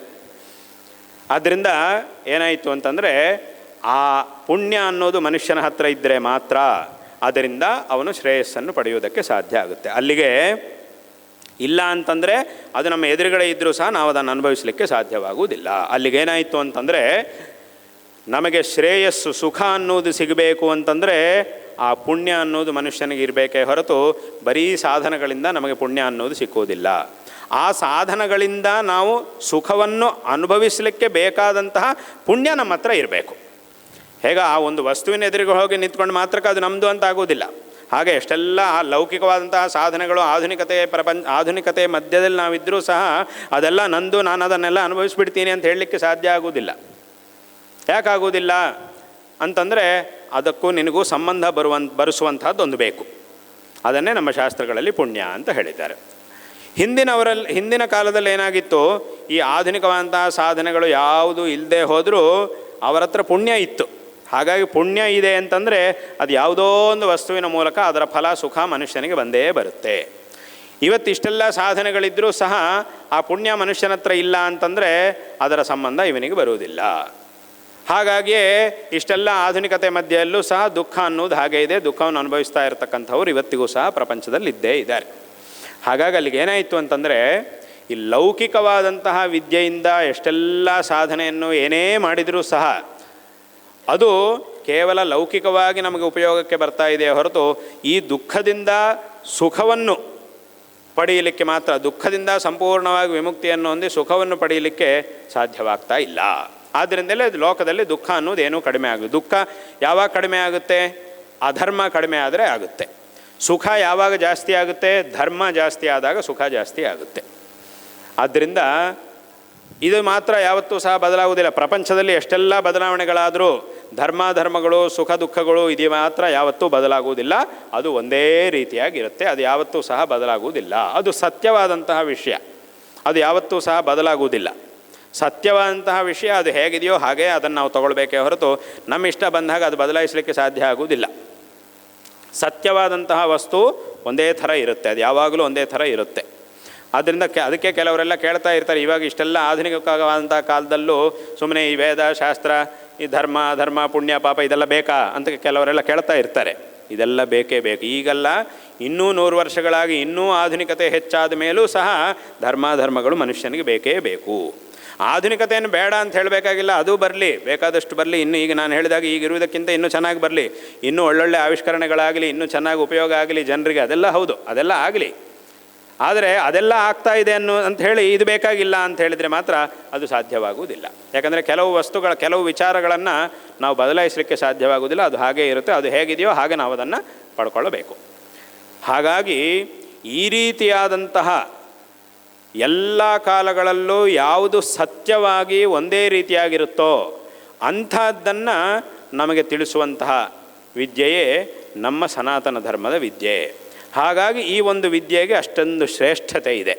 ನಮ್ಮ ಒಂದು ವೈದಿಕ ವಿದ್ಯೆ ಅನ್ನೋದೇನಿದೆಯೋ, ನಮ್ಮ ವೇದಶಾಸ್ತ್ರಗಳಲ್ಲಿ ಹೇಳಲ್ಪಟ್ಟಂತಹ ವಿಚಾರಗಳಿಗೆ ಅಷ್ಟೆಲ್ಲ ಶ್ರೇಷ್ಠತೆ ಬಂದಿದ್ದು ಇದರಿಂದಲೇ.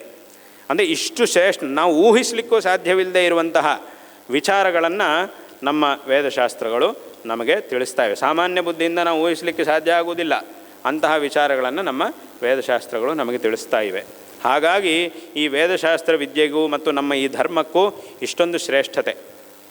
ಮತ್ತು ಈಗ ಹೇಳಿದ ಹಾಗೆ ಇದರ ಮೇಲೆ ತುಂಬ ಜನರಿಗೆ ಬೇರೆ ಬೇರೆ ಪ್ರಶ್ನೆಗಳು ಬರುತ್ತೆ ಮನಸ್ಸಲ್ಲಿ. ತುಂಬ ಜನರಿಗೆ ಬೇರೆ ಬೇರೆ ಈ ಥರ ಹೇಳಿದಾಗ, ಓ ಇದು ಹಾಗಿದ್ರೆ ಇದು ಯಾಕೆ ಹೀಗೆ, ಅದು ಯಾಕೆ ಹಾಗೆ ಅಂತೆಲ್ಲ ಪ್ರಶ್ನೆಗಳು ಬರುತ್ತೆ. ಎಲ್ಲ ಪ್ರಶ್ನೆಗಳಿಗೂ ಇಲ್ಲಿ ಉತ್ತರ ಇದ್ದೇ ಇದೆ. ಅದು ಸ್ವಲ್ಪ ಹೊತ್ತು ಹೇಳುವುದರೊಳಗೇ ಎಲ್ಲ ಪ್ರಶ್ನೆಗಳು, ಆ ಪ್ರಶ್ನೆಗಳಿಗೆ ಉತ್ತರಗಳು ಎಲ್ಲ ಸೇರಿಸಿ ಹೇಳೋಕ್ಕಾಗೋದಿಲ್ಲ. ಆದ್ದರಿಂದ ಇಷ್ಟು ವಿಷಯ ಮಾತ್ರ ಹೇಳ್ತಾ ಇರುವುದಷ್ಟೇ.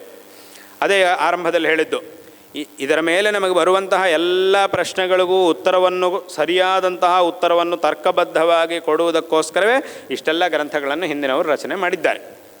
ಹಾಗಾಗಿ ನಮ್ಮ ಧರ್ಮದಲ್ಲಿ, ನಮ್ಮ ಗ್ರಂಥಗಳಲ್ಲಿ ಹೇಳಲ್ಪಟ್ಟಂತಹ ವಿಚಾರಗಳು ಸಾಮಾನ್ಯವಾದಂತಹ ವಿಚಾರಗಳಲ್ಲ. ಸಾಮಾನ್ಯವಾಗಿ ಹಿಂದೂ ಧರ್ಮದ ವಿಚಾರಗಳು ಅಂತಂದರೆ ಒಂದು 4-5 ಮಾತ್ರವೇ ಗೊತ್ತು ಜನರಿಗೆ, ಆದರೆ ಗೊತ್ತಿರುವುದು ತುಂಬ ಕಡಿಮೆ. ಇನ್ನೂ ಬೇಕಾದಷ್ಟು ವಿಚಾರಗಳು ನಮ್ಮ ಗ್ರಂಥಗಳಲ್ಲಿವೆ.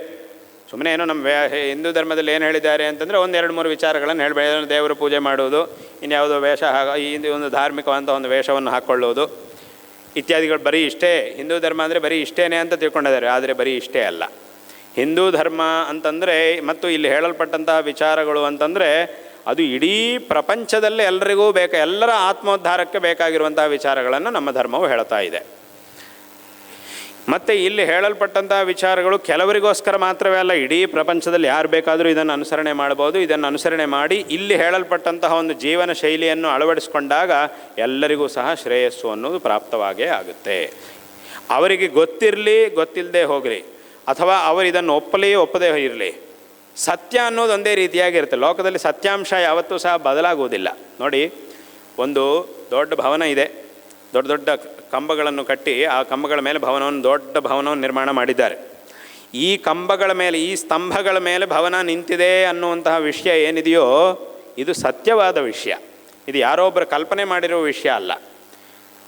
ಅಲ್ಲಿಗೆ ಒಬ್ಬ ಬಂದುಬಿಟ್ಟು, ನೋಡಿ ಈ ಈ ಸ್ತಂಭಗಳ ಮೇಲೆ ಈ ಭವನ ನಿಂತಿದೆ ಅಂತ ನಾನು ಒಪ್ಪಲ್ಲ ಅಂತ ಹೇಳಿದ ಮಾತ್ರಕ್ಕೆ ತಕ್ಷಣ ಆ ಭವನ ಏನು ಬಿದ್ದು ಹೋಗೋದಿಲ್ಲ.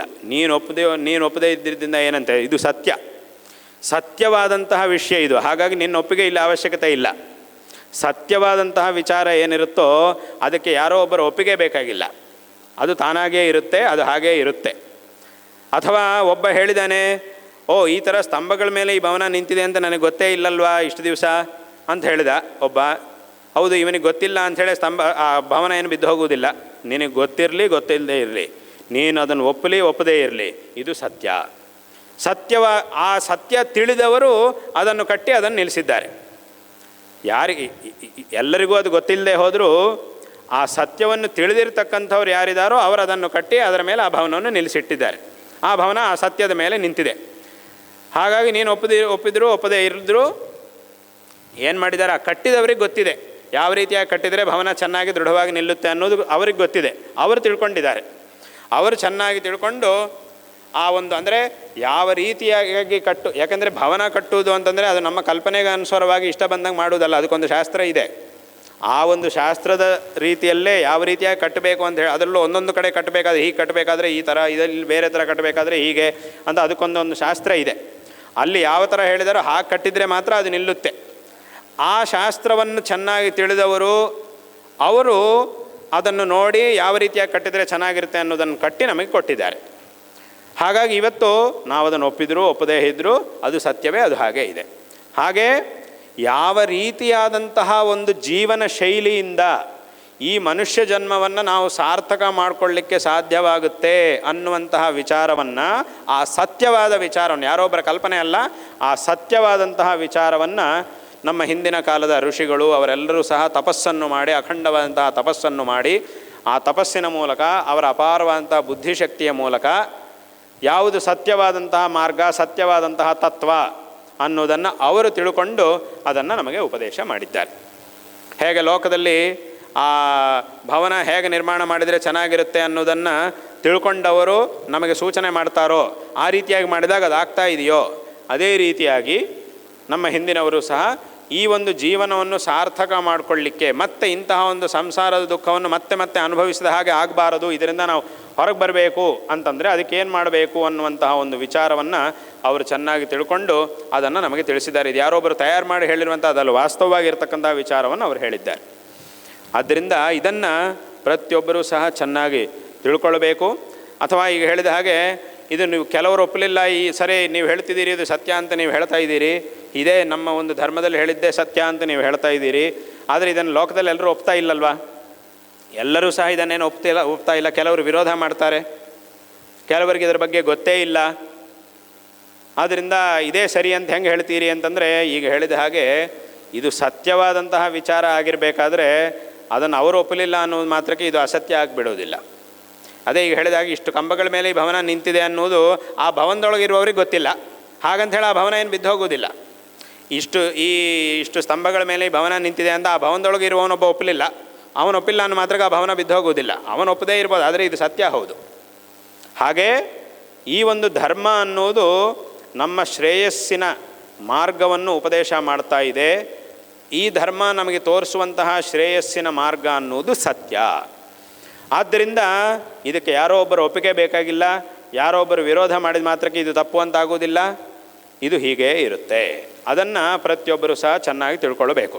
ಆದರೆ ಇದನ್ನು ಒಪ್ಪುಕೊಂಡವನಿಗೆ ಒಳ್ಳೆಯದು, ಒಪ್ಪುಕೊಂಡ್ರೆ ಅವನಿಗೆ ಒಳ್ಳೆಯದು. ಒಪ್ಪಲಿಲ್ಲ ಇದನ್ನು ಒಪ್ಪುಕೊಂಡವನಿಗೆ ಒಳ್ಳೆಯದಾಗುತ್ತೆ. ಇದನ್ನು ಒಪ್ಪದೇ ಇರೋವನಿಗೆ ಅವನು ಒಪ್ಪಲಿಲ್ಲ ಅನ್ನೋ ಮಾತ್ರಕ್ಕೆ ಇದಕ್ಕೇನು ತೊಂದರೆ ಆಗೋದಿಲ್ಲ. ಇದೇ ಇಲ್ಲಿರುವಂತಹ ವಿಷಯ. ಸತ್ಯವನ್ನು ಒಪ್ಪುಕೊಂಡವನಿಗೆ ಒಳ್ಳೆಯದಾಗುತ್ತೆ, ಸತ್ಯವನ್ನು ಒಪ್ಪದೇ ಇರುವ ಮಾತ್ರಕ್ಕೆ ಸತ್ಯಕ್ಕೇನು ತೊಂದರೆ ಇಲ್ಲ, ಇವನಿಗೆ ತೊಂದರೆ ಆಗೋದು. ಒಪ್ಪದೇ ಇರುವವನಿಗೆ ತೊಂದರೆ. ಇವನು ಒಪ್ಪದೇ ಇರಲಿ, ಸತ್ಯ ಅನ್ನೋದು ಒಂದೇ ಥರ ಇರುತ್ತೆ. ಅದಕ್ಕೆ ಯಾವ ಲಾಭ ನಷ್ಟಗಳು ಇಲ್ಲ. ಒಂದು ದೊಡ್ಡ ಹಿಮಾಲಯ ಪರ್ವತ ಇದೆ, ಹಿಮಾಲಯ ಪರ್ವತಕ್ಕೆ ಹೋಗಿ ನಾನು ಈ ಹಿಮಾಲಯ ಪರ್ವತನ ಚೆನ್ನಾಗಿ ಹೊಗಳಿದ್ದೀನಿ, ನಾನು ಹೊಗಳಿದ ಮಾತ್ರಕ್ಕೆ ಹಿಮಾಲಯ ಪರ್ವತ ಒಂದು 2 ಅಡಿ ಜಾಸ್ತಿ ಆಗುತ್ತಾ? ಆಗೋದಿಲ್ಲ. ಅಥವಾ ನಾನು ಹಿಮಾಲಯ ಪರ್ವತ ಎದುರಿಗೆ ನಿಂತ್ಕೊಂಡು ಅದನ್ನು ಸರಿಯಾಗಿ ಬೈದಿದ್ದ ಮಾತ್ರಕ್ಕೆ ಅದೊಂದು 2 ಅಡಿ ಕಡಿಮೆ ಆಗೋಯಿತು ನಾನು ಬೈದಿದ್ದರಿಂದ ಅಂತಿಲ್ಲ. ನೀನು ಬೈದೇ ಇದ್ದರು ಅದಕ್ಕೊಂದು ಸ್ಥಾನ ಇದೆ, ಅದಕ್ಕೊಂದು ಶ್ರೇಷ್ಠತೆ ಇದೆ. ಅದು ಹಾಗೇ ಇರುತ್ತೆ. ಅದು ಸತ್ಯವಾದದ್ದು.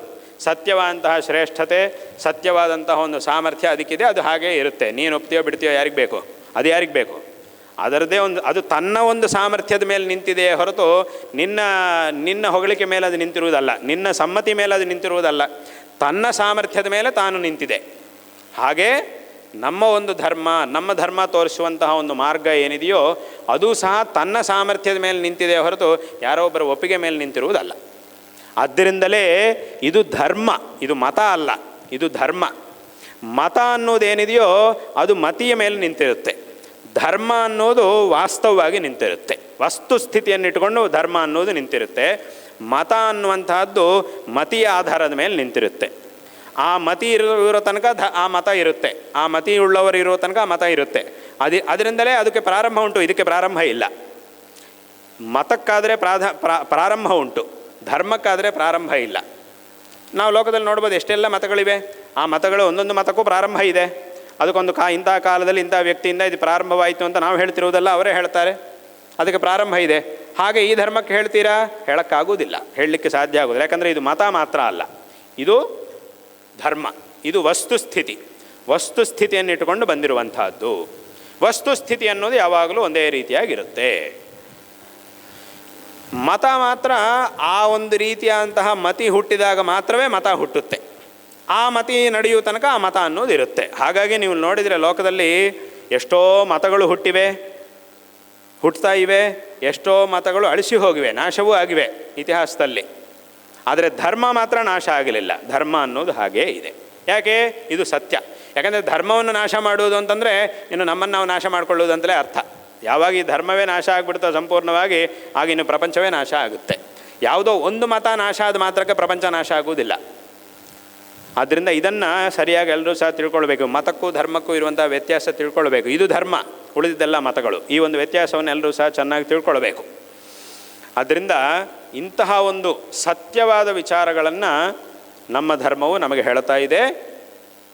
ಮತ್ತು ಅಲ್ಲೂ ಸಹ ನಾವು ಹೇಳಿದ ಹಾಗೆ ಎಲ್ಲ ವಿಧವಾದಂತಹ ಪ್ರಶ್ನೆಗಳಿಗೂ ಸರಿಯಾದಂತಹ ಉತ್ತರವನ್ನು ಕೊಟ್ಟು ಈ ಒಂದು ಧರ್ಮ ನಮಗೆ ಇಂತಹ ವಿಚಾರಗಳನ್ನು ತಿಳಿಸ್ತಾ ಇದೆ. ಹಾಗಾಗಿ ಇದು ಅತ್ಯಂತ ಶ್ರೇಷ್ಠವಾದಂತಹ ಒಂದು ಧರ್ಮ.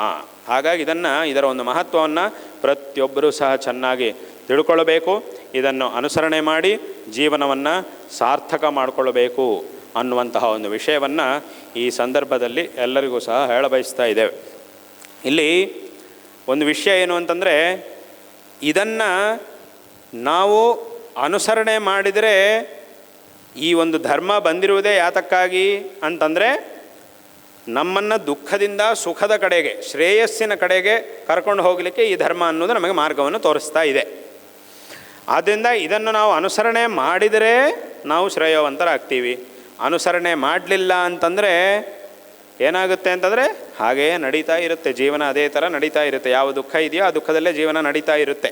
ತುಂಬ ಜನರ ಪರಿಸ್ಥಿತಿ ಹೇಗಿದೆ ಅಂತಂದರೆ, ನಾನು ಸಾಂಸಾರಿಕವಾದ ದುಃಖದಲ್ಲಿ ಇದ್ದೀನಿ ಅನ್ನೋ ವಿಷಯವೇ ಅವರಿಗೆ ಗೊತ್ತಿಲ್ಲ. ಆ ವಿಷಯವೇ ಅವ್ರಿಗೆ ಗೊತ್ತಿಲ್ಲ. ಇದೇ ಪ್ರಪಂಚ, ಇದು ಬಿಟ್ಟರೆ ಇನ್ನೇನು ಇಲ್ಲ, ಇದರ ಮೇಲೆ ನಾವು ಸಾಧನೆ ಮಾಡಬೇಕಂಥದ್ದು ಏನೂ ಇಲ್ಲವೇ ಇಲ್ಲ, ಬರೀ ಇದರಲ್ಲೇ ನಡೀತಾ ಇರುವುದಷ್ಟೇ ಅನ್ನೋದರಲ್ಲೇ ತುಂಬ ಜನ ಇದ್ದಾರೆ. ಇದರ ಮೇಲೆ ನಾವು ಸಾಧನೆ ಮಾಡಿ ಪಡಿಬೇಕಂತ ಒಂದು ಸ್ಥಿತಿ ಇದೆ ಅನ್ನೋದು ಗೊತ್ತಿಲ್ಲ ತುಂಬ ಜನರಿಗೆ. ಆ ರೀತಿಯಂಥ ಒಂದು ಸ್ಥಿತಿ ಇದೆ ಅನ್ನೋದೇ ಗೊತ್ತಿಲ್ಲ. ಅಲ್ಲ, ಚೆನ್ನಾಗಿ ತಾನೇ ಇದ್ದೀವಿ, ಏನು ಸುಮ್ಮನೆ ಅದು ಮಾಡಬೇಕು ಇದು ಮಾಡಬೇಕು ಅಂತ ಚೆನ್ನಾಗಿ ತಾನೇ ಇದ್ದೀವಿ ಅಂತ ಹೇಳಿದ್ರೆ, ಆದರೆ ಅವನ ಹಿಂದ್ಗಡೆ ಅವನು ಕಟ್ಟಿ ಹಾಕಿದ್ದಾರೆ, ಅದು ಅವನಿಗೆ ಗೊತ್ತಾಗ್ತಿಲ್ಲ. ಅದಕ್ಕೆ ನಮ್ಮ ಗುರುಗಳು ಯಾವಾಗಲೂ ಒಂದು ಉದಾಹರಣೆ ಹೇಳ್ತಾ ಇದ್ರು. ಏನಂತಂದರೆ, ಒಂದು ಕಡೆ ಇಬ್ಬರನ್ನು ಜೈಲಲ್ಲಿ ಇಟ್ಟು ಕಟ್ಟಿ ಹಾಕಿದ್ದಾರೆ, ಸರಪಳಿಯಲ್ಲಿ ಕಟ್ಟಿ ಹಾಕಿದ್ದಾರೆ. ಆದರೆ ಏನಾಯಿತು ಅಂತಂದರೆ, ಒಬ್ಬನನ್ನು ಮಾಮೂಲಿ ಕಬ್ಬಿಣದ ಸರಪಳಿಯಲ್ಲಿ ಕಟ್ಟಿ ಹಾಕಿದ್ದಾರೆ, ಇನ್ನೊಬ್ಬನನ್ನು ಅದು ಏನು ಕಾರಣವೋ ಗೊತ್ತಿಲ್ಲ ಅಂತೂ ಇನ್ನೊಬ್ಬನನ್ನು ಬಂಗಾರದ ಸರಪಳಿಯಲ್ಲಿ ಕಟ್ಟಿದ್ದಾರೆ. ಇಬ್ಬರನ್ನು ಕಟ್ಟಿ ಹಾಕಿದ್ದಾರೆ, ಇಬ್ಬರನ್ನು ಜೈಲೊಳಗೆ ಇಟ್ಟಿದ್ದಾರೆ. ಆದರೆ ಈ ಬಂಗಾರದ ಸರಪಳಿ ಇರೋದವನು ಏನು ಹೇಳ್ತಾನೆ ಅಂತಂದರೆ, ನೋಡಿದ್ಯೇನೋ, ನಿನಗಾದರೆ ಕಬ್ಬಿಣದ್ದು, ನನಗಾದರೆ ಬಂಗಾರ, ನೋಡಿದ್ಯಾ ಅಂತ ಹೇಳಿದೆ. ಯಾವುದಾದ್ರೆ ಏನು ಸ್ವಾಮಿ, ಇಬ್ಬರು ಒಂದೇ ಕಡೆ ತಾನೇ ಇದ್ದೀವಿ, ಕಬ್ಬಿಣದ್ದಾದರೆ ಏನು ಬಂಗಾರದ್ದಾದರೆ ಏನಂತೆ, ಇಬ್ಬರು ಇರೋದು ಬಂಧನದಲ್ಲಿ ತಾನೆ, ನಿಮಗೂ ಎಲ್ಲೂ ಹೋಗ್ಲಿಕ್ಕಾಗಲ್ಲ, ನನಗೂ ಎಲ್ಲೂ ಹೋಗ್ಲಿಕ್ಕಾಗಲ್ಲ, ಇಬ್ಬರು ಬಂಧನದಲ್ಲೇ ಇದ್ದೀವಿ. ಏನು ಬಂಗಾರದ್ದಾಗಿದ್ದು ಮಾತ್ರಕ್ಕೆ ಏನಂತೆ, ಎರಡೂ ಒಂದೇ ತಾನೆ. ಸುಮ್ಮನೆ ನೋಡಲಿಕ್ಕೆ ಒಂದು ಚೆನ್ನಾಗಿದೆ ಅಷ್ಟೇ, ಹಾಗೆ ನೋಡಲಿಕ್ಕೂ ಚೆನ್ನಾಗಿದೆ ಪ್ರಪಂಚ. ಒಂದಿಷ್ಟು ವಿಷಯಗಳನ್ನ ನೋಡ್ಕೊಂಡು ಭಾಳ ಚೆನ್ನಾಗಿದೆ ಅಂತ ಅಂದ್ಕೊಳ್ತಾ ಇದ್ದಾರೆ. ಆದರೆ ವಾಸ್ತವ ಆಗಲ್ಲ. ಈ ಬಂಧ ಅನ್ನೋದು ಮೂಲಭೂತವಾಗಿ ಒಬ್ಬ ಜೀವಾತ್ಮ ಅಂತಂದ್ರೇ ಬಂಧನದಲ್ಲಿರುವವನು ಅಂತ ಅರ್ಥ. ಒಂದು ವೇಳೆ ಬಂಧನದಿಂದ ಹೊರಗೆ ಬಂದುಬಿಟ್ರೆ ಅವನು ಜೀವಾತ್ಮ ಆಗೋದಿಲ್ಲ, ಅವನು ಪರಮಾತ್ಮನೇ ಆಗ್ತಾನೆ. ಅದನ್ನೇ ಶಾಸ್ತ್ರಗಳು ಹೇಳ್ತಾ ಇವೆ. ಇವನು ಜೀವಾತ್ಮನಾಗಿದ್ದಾನೆ, ಸುಖ ದುಃಖಗಳನ್ನು ಅನುಭವಿಸ್ತಾ ಇದ್ದಾನೆ. ಯಾಕಂತಂದರೆ ಈಗ ಲೋಕದಲ್ಲಿ ಯಾರಾದರೂ ಹೇಳೋಕ್ಕಾಗುತ್ತಾ, ನನ್ನ ಜೀವನ ಪೂರ್ತಿ ಸುಖವೇ ಅಂತ ಯಾರೂ ಹೇಳೋಕ್ಕಾಗೋದಿಲ್ಲ, ಅಥವಾ ನನ್ನ ಜೀವನ ಪೂರ್ತಿ ದುಃಖವೇ ಅಂತಲೂ ಹೇಳೋಕ್ಕಾಗೋದಿಲ್ಲ. ಸುಖ ದುಃಖ ಎರಡೂ ಇದೆ, ಕೆಲವರಿಗೆ ಜಾಸ್ತಿ ಇದೆ, ಕೆಲವರಿಗೆ ಕಡಿಮೆ ಇದೆ, ಅದು ಬೇರೆ ವಿಷಯ. ಅದು ಯಾಕೆ ಅಂತಂದರೆ, ಈಗ ಹೇಳಿದ ಹಾಗೆ ಅವರವರ ಕರ್ಮಕ್ಕೆ ಅನುಗುಣವಾಗಿ ಹಾಗಾಗ್ತಾ ಇರುತ್ತೆ. ಆದ್ದರಿಂದ ಎಲ್ಲರೂ ಇರೋದು ಬಂಧನದಲ್ಲೇ. ಆದ್ದರಿಂದ ಇಂತಹ ಬಂಧನದಲ್ಲಿದ್ದುಕೊಂಡು ನನಗೆ ಮಾತ್ರ ಚಿನ್ನದ ಸರಪಳಿ ಇದೆ ಅಂತ ನೋಡಿಕೊಂಡು, ಅದು ನೋಡಿದ್ದೀರಾ ನಾನು ಚೆನ್ನಾಗಿದ್ದೀನಿ ಅಂತ ತಿಳ್ಕೊಂಡ್ರೆ, ಅದು ಆ ಜೈಲಲ್ಲಿದ್ದವನು ನನಗೆ ಬಂಗಾರ ಸರಪಳಿ ಇದೆ ನೋಡು ಅಂತ ಹೇಳಿದಂಗೆ ಆಗುತ್ತೆ. ಅದಕ್ಕೂ ಇದಕ್ಕೂ ವ್ಯತ್ಯಾಸ ಇರಲ್ಲ. ಆದ್ದರಿಂದಲೇ ನಮ್ಮ ಶಾಸ್ತ್ರಗಳು ನಮಗಿದನ್ನು ತಿಳಿಸ್ತವೆ. ನೋಡಪ್ಪ, ಅದನ್ನೇ ಗೀತೆಯಲ್ಲೂ ಸಹ ಭಗವಂತ ಹೇಳಿದ್ದಾನೆ, ಉಪನಿಷತ್ತುಗಳು ಇದನ್ನೇ ಹೇಳ್ತಾ ಇವೆ. ನೋಡಪ್ಪ, ನೀನು ಇಂತಹ ಸಾಧನೆಯನ್ನು ಮಾಡಬೇಕಾಗಿದೆ ಜೀವನದಲ್ಲಿ. ಲೌಕಿಕವಾದಂಥ ಕೆಲಸಗಳು ಅದೆಲ್ಲ ಇರಲಿ, ಆದರೆ ಅದೆಲ್ಲರ ಜೊತೆಗೆ ಇಂತಹ ಆಧ್ಯಾತ್ಮಿಕವಾದ ಸಾಧನೆ, ಈ ಧಾರ್ಮಿಕ ಪರಂಪರೆಯನ್ನು ನೀನು ಚೆನ್ನಾಗಿ ಕಾಪಾಡಿಕೊಂಡು ನೀನು ಹೋಗಬೇಕು ಅನ್ನೋದನ್ನೇ ಗೀತೆಯಲ್ಲೂ ಸಹ ಭಗವಂತ ಹೇಳಿದ್ದಾನೆ. ಅದಕ್ಕೆ ಏನೇನು ಮಾಡಬೇಕು ಅನ್ನೋದನ್ನು ಕ್ರಮೇಣ ಒಂದೊಂದನ್ನು ಭಗವಂತ ಉಪದೇಶ ಮಾಡಿದ್ದಾನೆ. ಆದ್ದರಿಂದ ಇಂತಹ ಒಂದು ಶ್ರೇಷ್ಠವಾದ ಪರಂಪರೆ ಅಂತಂದರೆ ಅದು ನಮ್ಮ ಸನಾತನ ಹಿಂದೂ ಧರ್ಮದ ಪರಂಪರೆ. ಇದನ್ನು ಪ್ರತಿಯೊಬ್ಬರೂ ಸಹ ಚೆನ್ನಾಗಿ ತಿಳ್ಕೊಂಡು ಇದನ್ನು ಚೆನ್ನಾಗಿ ಆಚರಣೆ ಮಾಡಿ ಈ ಒಂದು ಜೀವನವನ್ನು ಸಾರ್ಥಕ ಮಾಡಿಕೊಳ್ಬೇಕು.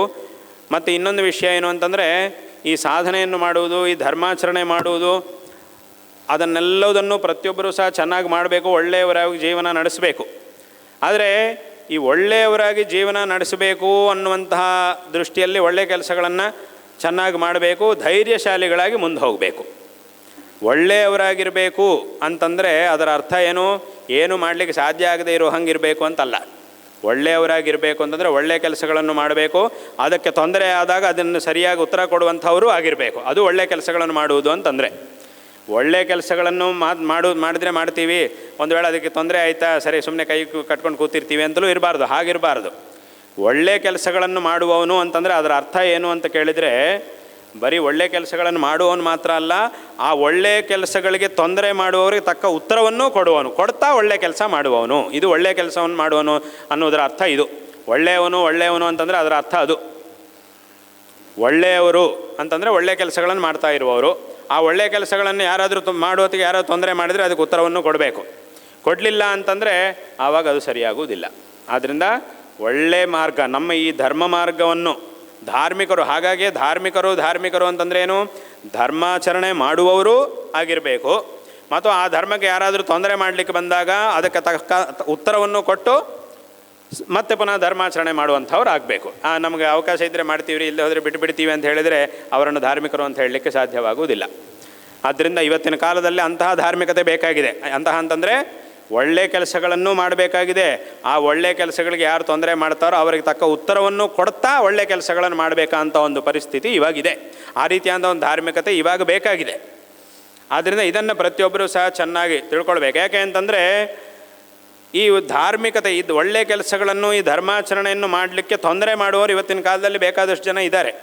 ಬೇರೆ ಬೇರೆ ಕಡೆ ಬೇರೆ ಬೇರೆ ರೀತಿಯಾಗಿ ತೊಂದರೆ ಮಾಡುವಂಥವ್ರು ಬೇಕಾದಷ್ಟು ಜನ ಇದ್ದಾರೆ. ಅಂದರೆ ಕೆಲವರು ಹೇಳ್ಬೋದು, ಅಲ್ಲ ಎಲ್ಲರೂ ಕೆಟ್ಟವರಾಗೇನು ಇರುವುದಿಲ್ಲಲ್ವ, ಒಳ್ಳೆಯವರಾಗಿರ್ತಾರಲ್ವ, ಒಳ್ಳೆಯವರು ಎಲ್ಲರನ್ನೂ ಕೆಟ್ಟವರು ಅಂತ ನಾವು ಏನು ಹೇಳ್ತಾ ಇಲ್ಲ. ಬೇರೆಯವರನ್ನು ಎಲ್ಲರನ್ನೂ ಕೆಟ್ಟವರು ಅಂತ ಯಾರೂ ಹೇಳುವುದಿಲ್ಲ, ಯಾರೂ ಹೇಳಲಿಕ್ಕೆ ಸಾಧ್ಯ ಆಗುವುದಿಲ್ಲ. ಎಲ್ಲರನ್ನೂ ಕೆಟ್ಟವರು ಅಂತಲೂ ಹೇಳೋಕ್ಕಾಗೋದಿಲ್ಲ, ಎಲ್ಲರನ್ನೂ ಒಳ್ಳೆಯವರು ಅಂತಲೂ ಹೇಳೋಕ್ಕಾಗೋದಿಲ್ಲ. ಅದರಿಂದ ನೀವು ಬರೀ ಬೇರೆಯವರನ್ನೆಲ್ಲ ಕೆಟ್ಟವರು ಅಂತ ಹೇಳ್ತಿದ್ದೀನೇನೋ ಅಂತ ಕೆಲವರು ತಿಳ್ಕೊಳ್ತಾರೆ. ಆದರೆ ಇಲ್ಲಿರುವುದು ವಿಷಯ ಹಾಗಲ್ಲ. ಒಳ್ಳೆಯವರಿದ್ದೇ ಇರ್ಬೋದು, ಒಳ್ಳೆಯವರು ಎಲ್ಲ ಕಡೆಯೂ ಇದ್ದಾರೆ. ಆದರೆ ಇಲ್ಲಿ ನಾವು ತಿಳ್ಕೊಳ್ಬೇಕಂತ ಇದ್ದೇನು ಅಂತಂದರೆ, ತುಂಬ ಜನ ಏನು ಹೇಳ್ತಾರೆ, ಎಲ್ಲ ಕಡೆ ಒಳ್ಳೆಯವರು ಎಲ್ಲರೂ ಹಂಗಿರುವುದಿಲ್ಲಲ್ಲ, ಒಳ್ಳೆಯವರು ಇದ್ದಾರಲ್ವಾ ಅಂತ ಹೇಳ್ತಾರೆ. ನೀವು ಈ ಥರ ನೋಡ್ತಾ ಒಳ್ಳೆಯವರು ಇದ್ದಾರೆ ಹೌದು, ಆದರೆ ಆ ಒಳ್ಳೆಯವರು ಯಾರು ಅದನ್ನು ಕಂಡುಹಿಡಿಯುವುದರಲ್ಲೇ ನಿಮ್ಮ ಅವಧಾನ ಇರಬೇಕು. ಒಳ್ಳೆಯವರಿದ್ದಾರೆ ಅನ್ನೋದು ಹೌದು, ಆದರೆ ಏನಾಗ್ತಿದೆ ಅಂತಂದರೆ ಬೇರೆಯವರಿಗೆ ಈ ಒಳ್ಳೆಯವರು ಕೆಲವರಿದ್ದಾರೆ ಅನ್ನುವುದೇ ಈ ಕೆಟ್ಟವರಿಗೆ ದೊಡ್ಡ ಅವಕಾಶ ಆಗ್ತಾ ಇದೆ. ಅವರೇನು ಮಾಡ್ತಾರೆ, ನಿಮ್ಮ ಮುಂದಕ್ಕೆ ಇವರೆಲ್ಲ ಒಳ್ಳೆಯವರು, ಇಷ್ಟು ಜನ ಒಳ್ಳೆಯವರು ಇದ್ದಾರೆ ಅಂತ ಹೇಳಿಬಿಟ್ಟು ನಿಮಗೆ ತೋರಿಸ್ಬಿಟ್ಟು ಇಡೀ ಎಲ್ಲರೂ ಒಳ್ಳೆಯವರೇ ಅನ್ನೋ ಹಾಗೆ ನಿಮಗೆ ಅನಿಸೋ ಹಾಗೆ ಮಾಡಿ ಕೆಟ್ಟವರೆಲ್ಲ ಬಂದುಬಿಟ್ಟು ಅವ್ರ ಕೆಲಸ ಅವ್ರು ಮಾಡ್ಕೊಳ್ತಾ ಇದ್ದಾರೆ. ಇದು ಆಗ್ತಾ ಇದೆ ಎಲ್ಲ ಕಡೆ. ಇದನ್ನೆಲ್ಲರೂ ಸಹ ಗಮನಿಸಬೇಕು. ಎಲ್ಲರನ್ನೂ ಕೆಟ್ಟವರು ಅಂತ ಹೇಳಲಿಕ್ಕಾಗೋದಿಲ್ಲ, ಅದು ಹೌದು ಸತ್ಯ. ಒಳ್ಳೆಯವರು ಎಲ್ಲ ಕಡೆಯೂ ಇರ್ತಾರೆ ಅನ್ನೋದು ಸತ್ಯ. ಎಲ್ಲ ಮತಗಳಲ್ಲೂ ಒಳ್ಳೆಯವರು ಇದ್ದಾರೆ, ಸತ್ಯ, ಅದು ತಪ್ಪು ಅಂತಲ್ಲ.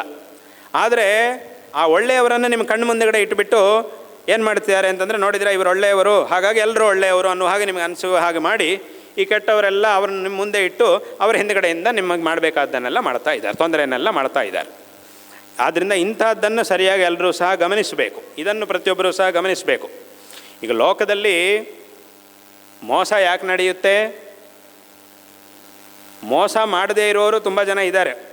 ಅವರನ್ನು ನಾವು ನಂಬಿದ ಹಾಗೆ ಇವರನ್ನು ನಂಬ್ತಾ ಇದ್ದೀವಿ. ನೋಡಿ ಇವರು ಒಳ್ಳೆಯವರಲ್ವ, ಇವರು ಅವರ ಹಾಗೆ ಕಾಣಿಸ್ತಾ ಇದ್ದಾರೆ, ಅದರಿಂದ ಇವರು ಒಳ್ಳೆಯವರೇ ಇರಬೇಕು ಅಂತ ಕೆಟ್ಟವನನ್ನು, ಒಂದು ಒಳ್ಳೆಯವನನ್ನು ನೋಡಿಕೊಂಡು ಅವನನ್ನು ದೃಷ್ಟಾಂತವಾಗಿಟ್ಕೊಂಡು ಒಬ್ಬ ಕೆಟ್ಟವನನ್ನು ಸಹ ನಂಬಿ ಅವನು ಹೇಳಿದ್ದನ್ನೆಲ್ಲ ಮಾಡಿದ್ರಿಂದ ಮೋಸ ಅನ್ನೋದು ಆಗ್ತಾ ಇದೆ ಲೋಕದಲ್ಲಿ. ಹಾಗೆ ತಾನೇ ಇರೋದು. ಹಾಗಾಗಿ ಅವನು ಏನು ಮಾಡ್ತಾನೆ, ಮೋಸ ಮಾಡುವ ತನಕ ಒಳ್ಳೆಯವನ ಹಾಗೆ ಕಾಣಿಸ್ಕೊಳ್ತಾನೆ. ನಿಜವಾದ ಒಳ್ಳೆಯವನು ಹೇಗಿರ್ತಾನೋ ಇವನು ಹಾಗೆ ಕಾಣಿಸ್ಕೊಳ್ತಾನೆ, ಆದರೆ ಅವನು ವಾಸ್ತವವಾಗಿ ಒಳ್ಳೆಯವನಲ್ಲ. ಅಲ್ಲಿ ಯಾವಾಗ ಇದನ್ನು ನಾವು ಗುರುತಿಸ್ತೀವೋ, ಇದಕ್ಕೆ ಸರಿಯಾದಂತಹ ಒಂದು ನಾವು ಆದಷ್ಟು ಇದರಿಂದ ನಾವು ನಮ್ಮನ್ನು ರಕ್ಷಣೆ ಮಾಡ್ಕೊಳ್ತೀವೋ, ಆಗ ನಾವು ಚೆನ್ನಾಗಿರ್ತೀವಿ, ಈ ಧರ್ಮವೂ ಸಹ ಚೆನ್ನಾಗಿರುತ್ತೆ. ಅದಕ್ಕೆ ನಮ್ಮ ಗುರುಗಳು ಯಾವಾಗಲೂ ಒಂದು ಉದಾಹರಣೆ ಹೇಳ್ತಿರ್ತಾರೆ. ನೋಡಪ್ಪ, ಒಬ್ಬ ದಾರಿಯಲ್ಲಿ ಹೋಗ್ತಾ ಇದ್ದಾನೆ, ದಾರಿಯಲ್ಲಿ ಒಂದು ಹುತ್ತ ಇದೆ. ಈಗ ಆ ಹುತ್ತದಲ್ಲಿ ಹಾವಿದೆಯಾ ಇಲ್ವಾ ಗೊತ್ತಿಲ್ಲ, ಸಂದೇಹ. ಹಾವಿದೆಯಾ ಇಲ್ವಾ ಅನ್ನೋದು ಗೊತ್ತಿಲ್ಲ. ಆಗ ನಾವೇನು ಮಾಡಬೇಕು, ಅದರ ಮೇಲೆ ಕಾಲಿಡಲಿಕ್ಕೆ ಹೋಗಬಾರ್ದು, ಪಕ್ಕದಿಂದ ಹೋಗೋದು ಒಳ್ಳೆಯದು. ಯಾಕೆ ಅಂತಂದರೆ ಹಾವು ಇರಲಿಲ್ಲ ಅಂತಂದರೆ ಪರವಾಗಿಲ್ಲ, ನಾನು ಅದನ್ನು ತುಳ್ಕೊಂಡೇ ಹೋಗ್ತೀನಿ ಅಂತಂದರೆ, ಹಾವಿಲ್ಲ ಅಂದರೆ ಪರವಾಗಿಲ್ಲ, ಆದರೆ ಒಂದು ವೇಳೆ ಇದೆ ಅಂತಂದರೆ ಮಾತ್ರ ತುಂಬ ಕಷ್ಟವನ್ನು ಅನುಭವಿಸಬೇಕಾಗಿ ಬರುತ್ತೆ. ಹಾಗಂಥೇಳಿ ಹಾವು ಇಲ್ಲವೇ ಇಲ್ಲ ಅಂತ ನೀನು ತೀರ್ಮಾನವಾಗಿ ಹೇಳಲಿಕ್ಕಾಗುತ್ತಾ? ಅದು ಹೇಳೋಕ್ಕಾಗೋದಿಲ್ಲ. ಅವನು ನಮ್ಮನ್ನು ಕೇಳ್ಬೋದೇ, ಅದು ಹೇಗಿರಿ ಹಾವಿದ್ದೇ ಇದೆ ಅಂತ ನೀವು ಹೇಳ್ತೀರಾ ಅಂತ ಕೇಳ್ಬೋದು. ಆಗ ನಾವು ಕೇಳ್ತೀವಿ, ಹಾವು ಇಲ್ಲವೇ ಇಲ್ಲ ಅಂತ ನೀನು ಹೇಳ್ತೀಯಾ? ಹೇಳೋಕ್ಕಾಗೋದಿಲ್ಲ. ಹಾಗಾಗಿ ಏನು ಮಾಡೋದು ಒಳ್ಳೆಯದು? ಅದರ ಮೇಲೆ ಹೋಗೋದೇ ಬೇಡ. ಹಾವಿರಲಿ ಇಲ್ಲದೆ ಹೊರಲಿ ಅದರ ಮೇಲೆ ಹೋಗೋದೇ ಬೇಡ. ನಮ್ಮ ಬೇರೆ ಮಾರ್ಗದಲ್ಲಿ ನಾವು ಹೋದರೆ ಒಳ್ಳೆಯದು. ಅದರ ಮೇಲೆ ಯಾಕೆ ಹೋಗಬೇಕು? ಅದರ ಹತ್ರ ಹೋಗೋದೇ ಬೇಡ. ಇದೇ ಥರ ಎಲ್ಲರೂ ಸಹ ಚೆನ್ನಾಗಿ ತಿಳ್ಕೊಳ್ಬೇಕು. ಆದ್ದರಿಂದ ಅಂದರೆ ಅದಕ್ಕೆ ಇಲ್ಲ ಏನು ಹೇಳಿದ್ದಾರೆ, ಅದರೊಳಗೆ ಹಾವಿದೆಯಾ ಇಲ್ವಾ ಬೇರೆ ವಿಷಯ. ಸ್ವಲ್ಪ ಪಕ್ಕದಿಂದ ನಾವು ಹೋಗಿದ್ದೀವಿ ಅಂತಂದರೆ ಏನಾಗುತ್ತೆ, ಒಂದು 4 ಹೆಜ್ಜೆ ಜಾಸ್ತಿ ಹಾಕಬೇಕಾಗಿ ಬರುತ್ತೆ ಅಷ್ಟೇ. ಆದರೆ ಅದರ ಮೇಲೆ ನಾವು ತುಳಿದು ಅದರೊಳಗೆ ಹಾವಿದೆ ಅಂತಂದರೆ ಅದರಿಂದ ತುಂಬ ಕಷ್ಟವನ್ನು ನಾವು ಅನುಭವಿಸಬೇಕಾಗಿ ಬರುತ್ತೆ. ಈ 4 ಹೆಜ್ಜೆ ಹಾಕುವುದನ್ನು ತಪ್ಪಿಸ್ಬೇಕು ಅನ್ನೋದಕ್ಕೋಸ್ಕರ ಅದರ ಮೇಲೇ ತುಳ್ಕೊಂಡು ಹೋಗಿದ್ದೀವಿ ಅಂತಂದರೆ ಮತ್ತು ಅದರೊಳಗೆ ಹಾವು ಇಲ್ಲವೇ ಇಲ್ಲ ಅಂತಲೂ ತೀರ್ಮಾನ ಇಲ್ಲದೆ ಇರುವಂಥ ಸಂದರ್ಭದಲ್ಲಿ ಅದರ ಮೇಲೆ ನಾವು ಕಾಲಿಟ್ಟು ಹೋಗ್ತೀನಿ ಅಂತಂದರೆ ಆ ಹಾವು ಕಡಿಯಿತು ಅಂತಂದರೆ ಅದರಿಂದ ತುಂಬ ಅನರ್ಥವನ್ನು ಅನುಭವಿಸಬೇಕಾಗಿ ಬರುತ್ತೆ, ತುಂಬ ಮೌಲ್ಯವನ್ನು ನಾವು ನೀಡಬೇಕಾಗಿ ಬರುತ್ತೆ. ಆದ್ದರಿಂದ ಇದನ್ನು ಪ್ರತಿಯೊಬ್ಬರೂ ಸಹ ಚೆನ್ನಾಗಿ ತಿಳ್ಕೊಳ್ಬೇಕು. ಮುಖ್ಯವಾಗಿ ಇವತ್ತಿನ ಕಾಲದಲ್ಲಿ ಈ ಹಿಂದೂ ಸಮಾಜ ಇದನ್ನು ಸರಿಯಾಗಿ ಅರ್ಥ ಮಾಡ್ಕೊಳ್ಬೇಕು. ಈ ವಿಷಯವನ್ನು ಸರಿಯಾಗಿ ಅರ್ಥ ಮಾಡಿಕೊಳ್ಳಬೇಕು. ಇಲ್ಲೇ ನಿಮಗಿರುವಂತಹ ಬುದ್ಧಿಯನ್ನು ಸರಿಯಾಗಿ ಉಪಯೋಗ ಮಾಡಬೇಕು ಇಂತಹ ವಿಷಯಗಳಲ್ಲಿ. ಒಳ್ಳೆಯವರು ಎಲ್ಲಿದ್ದಾರೋ ಅವರನ್ನು ಗುರುತಿಸಿ ಗೌರವಿಸಿ, ಅದು ಯಾವ ಮತದಲ್ಲಿ ಬೇಕಾದರೂ ಇರಲಿ ಅಲ್ಲಿದ್ದವರನ್ನು ಗೌರವಿಸಿ ಗುರುತಿಸಿ ಎಲ್ಲ ಮಾಡಿ, ಅದೇನು ತೊಂದರೆ ಇಲ್ಲ. ಯಾಕಂದರೆ ಒಳ್ಳೆಯವರೆಲ್ಲ ಕಡೆಯೂ ಇದ್ದೇ ಇದ್ದಾರೆ. ಆದರೆ ಅದನ್ನಿಟ್ಟುಕೊಂಡು ಎಲ್ಲರನ್ನೂ ಹಾಗೆ ನಂಬುವುದು, ಹಾಗೆಲ್ಲ ಮಾಡಿ ತೊಂದರೆಯನ್ನು ತಂದುಕೊಳ್ಳಬೇಡಿ. ಇದನ್ನು ಪ್ರತಿಯೊಬ್ಬರೂ ಸಹ ಚೆನ್ನಾಗಿ ತಿಳ್ಕೊಳ್ಳಬೇಕು. ಆದ್ದರಿಂದ ಇದನ್ನು ಪ್ರತಿಯೊಬ್ಬರೂ ಸಹ ಚೆನ್ನಾಗಿ ತಿಳ್ಕೊಂಡು ಈ ಒಂದು ಧರ್ಮ ಪರಂಪರೆಯನ್ನು ಚೆನ್ನಾಗಿ ಕಾಪಾಡಿಕೊಳ್ಳಬೇಕು. ಇವತ್ತಿನ ಕಾಲದಲ್ಲಿ ಇದರ ಬಗ್ಗೆ, ಈ ಒಂದು ಧರ್ಮದ ಬಗ್ಗೆ ಯಾರ್ಯಾರು ಏನೇನೋ ಮಾತಾಡ್ತಿರ್ತಾರೆ, ಬುದ್ಧಿ ಇಲ್ಲದೆ ಏನೇನೋ ಮಾತಾಡ್ತಾ ಇರ್ತಾರೆ. ಅದಕ್ಕೆ ಶಾಸ್ತ್ರದಲ್ಲಿ ಯಾವತ್ತೋ ಒಂದು ಶ್ಲೋಕ ಹೇಳಿಬಿಟ್ಟಿದ್ದಾರೆ. ಏನು ಅಂತಂದರೆ, ಗುಣೀ ಗುಣಂ ವೇತ್ತಿ ನವೇತ್ತಿ ನಿರ್ಗುಣಃ, ಬಲಿ ಬಲಂ ವೇತ್ತಿ ನವೇತ್ತಿ ದುರ್ಬಲಃ ಅಂತ ಹೇಳಿದ್ದಾರೆ. ಅಂದರೆ ಒಬ್ಬ ಬಲಶಾಲಿಯಾಗಿರ್ತಕ್ಕಂತಹ ವ್ಯಕ್ತಿಯಲ್ಲಿರುವ ಬಲವನ್ನು ಯಾರು ತಿಳ್ಕೊಳ್ಳಿಕ್ಕೆ ಸಾಧ್ಯ ಆಗುತ್ತೆ ಅಂತಂದರೆ, ಇನ್ನೊಬ್ಬ ಬಲಶಾಲಿಯಾಗಿರುವವನೇ ತಿಳ್ಕೊಳ್ಳಿಕ್ಕೆ ಸಾಧ್ಯ ಆಗುತ್ತೆ. ಇವನ ಹತ್ರ ಎಷ್ಟು ಬಲ ಇದೆ ಅನ್ನೋದನ್ನು ಇನ್ನೊಬ್ಬ ಬಲಿಷ್ಠನಾಗಿರುವವನೇ ತಿಳ್ಕೊಳ್ಳಿಕ್ಕೆ ಸಾಧ್ಯ ಆಗುತ್ತೆ. ಒಬ್ಬ ದುರ್ಬಲನಾಗಿರುವವನು ತಿಳ್ಕೊಳ್ಳಿಕ್ಕಾಗೋದಿಲ್ಲ ಅವನ ಬಲ. ಯಾಕಂದರೆ ದುರ್ಬಲನಾಗಿರುವವನ ವ್ಯಕ್ತಿ ಮುಂದೆ ಎಲ್ಲರೂ ಪ್ರಬಲರಾಗೇ ಕಾಣಿಸ್ತಾರೆ. ಇವನು ಎಲ್ರಿಗಿಂತ ಬಲಿಷ್ಠನಾಗಿದ್ದಾನೆ ಅನ್ನೋದು ಯಾವಾಗ ತೀರ್ಮಾನ ಆಗುತ್ತೆ? ಎಲ್ಲ ಬಲಶಾಲಿಗಳು ಅವನ ಎದುರಿಗೆ ಬಂದು ಸೋತೋದಾಗ ಇವನೆಲ್ಲರಿಗಿಂತ ಬಲಶಾಲಿ ಅನ್ನೋದು ಗೊತ್ತಾಗುತ್ತೆ. ಯಾವನೊಬ್ಬ ದುರ್ಬಲನಾಗಿರೋನು ಅವನ ಎದುರುಗಡೆ ಬಂದು ನಿಂತ್ಕೊಂಡಾಗ ಅವನನ್ನು ಸೋಲಿಸಬೇಕಾದ್ರೆ ತುಂಬ ಬಲಿಷ್ಠನಾಗಿರೋನೇ ಬರಬೇಕು ಅಂತೇನಿಲ್ಲ, ಯಾರು ಬೇಕಾದರೂ ಅವನು ಸೋಲಿಸ್ಬೋದು. ಹಾಗೆ ಒಬ್ಬ ವ್ಯಕ್ತಿ ಒಳ್ಳೆಯವನಾಗಿದ್ದಾನೆ ಅನ್ನೋದು ಯಾರಿಗೆ ಗೊತ್ತಾಗುತ್ತೆ? ಇವನು ಸಹ ಒಳ್ಳೆಯವನಾಗಿದ್ದರೆ ಮಾತ್ರ ಗೊತ್ತಾಗುತ್ತೆ. ಅದನ್ನು ನಾವು ತಿಳ್ಕೊಳ್ಬೇಕಾದ್ದು ಹಾಗೆ. ಅದಕ್ಕೆ ಒಂದು ಒಳ್ಳೆಯ ಉದಾಹರಣೆಯನ್ನು ಶ್ಲೋಕದಲ್ಲಿ ಕೊಡ್ತಾರೆ, ಮುಂದಿನ ಶ್ಲೋಕದಲ್ಲಿ ಕೊಡ್ತಾರೆ. ಈ ಶ್ಲೋಕದ ಮುಂದಿನ ಭಾಗದಲ್ಲಿ ಕೊಡ್ತಾರೆ. ಪಿಕೋ ವಸಂತಸ್ಯ ಗುಣಂ ನ ವಾಯಸಃ, ಕರೀಚ ಸಿಂಹಸ್ಯ ಬಲಂ ನ ಮೂಷಿಕಃ ಅಂತ ಹೇಳಿದ್ದಾರೆ. ಅಂದರೆ ಏನಿದರ ಅರ್ಥ? ಹೇಗೆ ಈಗ ಹೇಳಿದ ಹಾಗೆ ಒಬ್ಬ ಬಲಶಾಲಿಯಾಗಿರತಕ್ಕಂತಹ ವ್ಯಕ್ತಿಯ ಬಲವನ್ನು ಇನ್ನೊಬ್ಬ ಬಲಶಾಲಿಯೇ ಗುರುತಿಸಲಿಕ್ಕೆ ಸಾಧ್ಯ ಆಗುತ್ತೆ. ಅವನಿಂದಲೇ ನಾವು ತಿಳ್ಕೊಳ್ಬೇಕು ಇವನ ಹತ್ರ ಎಷ್ಟು ಬಲ ಇದೆ ಅನ್ನೋದನ್ನು. ಇನ್ನೊಬ್ಬ ಬಲಶಾಲಿಯಾಗಿರುವ ವ್ಯಕ್ತಿಯನ್ನು ಕೇಳಿ ತಿಳ್ಕೊಳ್ಬೇಕೇ ಹೊರತು ಒಬ್ಬ ದುರ್ಬಲನಾಗಿರುವಂಥ ವ್ಯಕ್ತಿಯನ್ನು ಕೇಳಿ ತಿಳ್ಕೊಳ್ಳಿಕ್ಕೆ ಆಗೋದಿಲ್ಲ. ಹೇಗೆ ಅಂತ ಕೇಳಿದರೆ, ಒಂದು ಸಿಂಹಕ್ಕೆ ಎಷ್ಟು ಬಲ ಇದೆ ಅನ್ನೋದನ್ನು ಯಾರನ್ನು ಕೇಳಿ ತಿಳ್ಕೊಳ್ಬೇಕು? ಆನೆಯನ್ನು ಕೇಳಿ ತಿಳ್ಕೊಳ್ಬೇಕು. ಸಿಂಹ ಏನು ಮಾಡುತ್ತೆ ಅಂದರೆ ಆನೆಯನ್ನು ಸಹ ಹೆದರಿಸುತ್ತೆ. ಆ ಸಾಮರ್ಥ್ಯ ಸಿಂಹಕ್ಕಿದೆ. ಒಂದು ಸಿಂಹಕ್ಕೆ ಎಷ್ಟು ಸಾಮರ್ಥ್ಯ ಇದೆ ಅನ್ನೋದನ್ನು ಆನೆಯನ್ನು ಕೇಳಿ ತಿಳ್ಕೊಂಡ್ರೆ ನಿಮಗೆ ಗೊತ್ತಾಗುತ್ತೆ. ಆನೆಯನ್ನು ಗರ್ಜನೆ ಮಾಡಿ ಹೆದರಿಸುವಂತಹ ಶಕ್ತಿ ಸಿಂಹಕ್ಕಿದೆ. ಹಾಗಾಗಿ ಒಂದು ಸಿಂಹಕ್ಕೆ ಎಷ್ಟು ಶಕ್ತಿ ಇದೆ ಅನ್ನೋದನ್ನು ಆನೆಯನ್ನು ಕೇಳಿ ತಿಳ್ಕೊಳ್ಬೇಕೇ ಹೊರತು ಇಲಿಯನ್ನು ಕೇಳಿ ತಿಳ್ಕೊಳ್ಳೋ ಹಾಗಿಲ್ಲ. ಯಾಕಂತಂದರೆ ಸಿಂಹ ಇಲಿಯನ್ನು ಏನು ಮಾಡುವುದೇ ಇಲ್ಲ. ಯಾಕಂದರೆ ಅದಕ್ಕೆ ಗೊತ್ತಿದೆ ಇದನ್ನು ನಾನೇನು ಮಾಡೋದು, ಇದರ ಬಲ ತುಂಬ ಕಡಿಮೆ, ಅದರ ಜೊತೆಗೆ ನಾನೇನು ಯುದ್ಧ ಮಾಡೋದು, ಅದನ್ನು ಹೆದರಿಸೋ ಅವಶ್ಯಕತೆಯೇ ಇಲ್ಲ. ಹಾಗಾಗಿ ಇಲಿ ಏನು ಮಾಡುತ್ತೆ ಅಂತಂದರೆ, ನೋಡಿ ಸಿಂಹ ನನ್ನನ್ನು ಏನು ಮಾಡೋದಿಲ್ಲ ಅಂಥೇಳಿ ಆ ಸಿಂಹದ ಎದುರಿಗೇನೆ ಆಟಾಡ್ತಾ ಇರುತ್ತೆ, ಓಡ್ತಾ ಇರುತ್ತೆ, ಆ ಕಡೆ ಈ ಕಡೆ ಓಡ್ತಾ ಇರುತ್ತೆ. ಹಾಗಾಗಿ ಅಲ್ಲಿಗೆ ಏನಾಯಿತು ಅಂತಂದರೆ, ನೀವು ಸಿಂಹದ ಬಲ ತಿಳ್ಕೊಳ್ಬೇಕು ಅಂತಂದರೆ ಆನೆಯನ್ನು ಕೇಳಿ ತಿಳ್ಕೊಳ್ಬೇಕು. ಆನೆಯನ್ನು ನೋಡಿ ತಿಳ್ಕೊಳ್ಬೇಕು ಸಿಂಹದ ಸಾಮರ್ಥ್ಯವನ್ನು, ಇಲಿಯನ್ನು ನೋಡಿ ತಿಳ್ಕೊಳ್ಳೋದಲ್ಲ. ಹಾಗೆ ಒಂದು ವಸಂತ ಋತು ಬಂದಿದೆ, ಎಲ್ಲ ಕಡೆ ಆ ಪ್ರಕೃತಿ ಅನ್ನೋದು ಎಲ್ಲ ಕಡೆ ಚಿಗುರ್ತಾ ಇರುತ್ತೆ. ಅದು ಅತ್ಯಂತ ಸುಂದರವಾದಂತಹ ಒಂದು ಸಂದರ್ಭ. ಆ ಒಂದು ವಸಂತ ಋತುವಿನ ಒಂದು ಮಹತ್ವವನ್ನು ಯಾರನ್ನು ಕೇಳಿ ತಿಳ್ಕೊಳ್ಬೇಕು ಅಂತಂದರೆ ಕೋಗಿಲೆಯನ್ನು ಕೇಳಿ ತಿಳ್ಕೊಳ್ಬೇಕು. ಹಾಗಾಗಿಯೇ ಕೋಗಿಲೆ ಆ ವಸಂತ ಋತುವಿನ ಸೌಂದರ್ಯವನ್ನು ನೋಡಿ ಆಗ ತುಂಬ ಶ್ರಾವ್ಯವಾಗಿ ಅದು ಕೂಗ್ತಾ ಇರುತ್ತೆ, ಶಬ್ದವನ್ನು ಮಾಡುತ್ತೆ.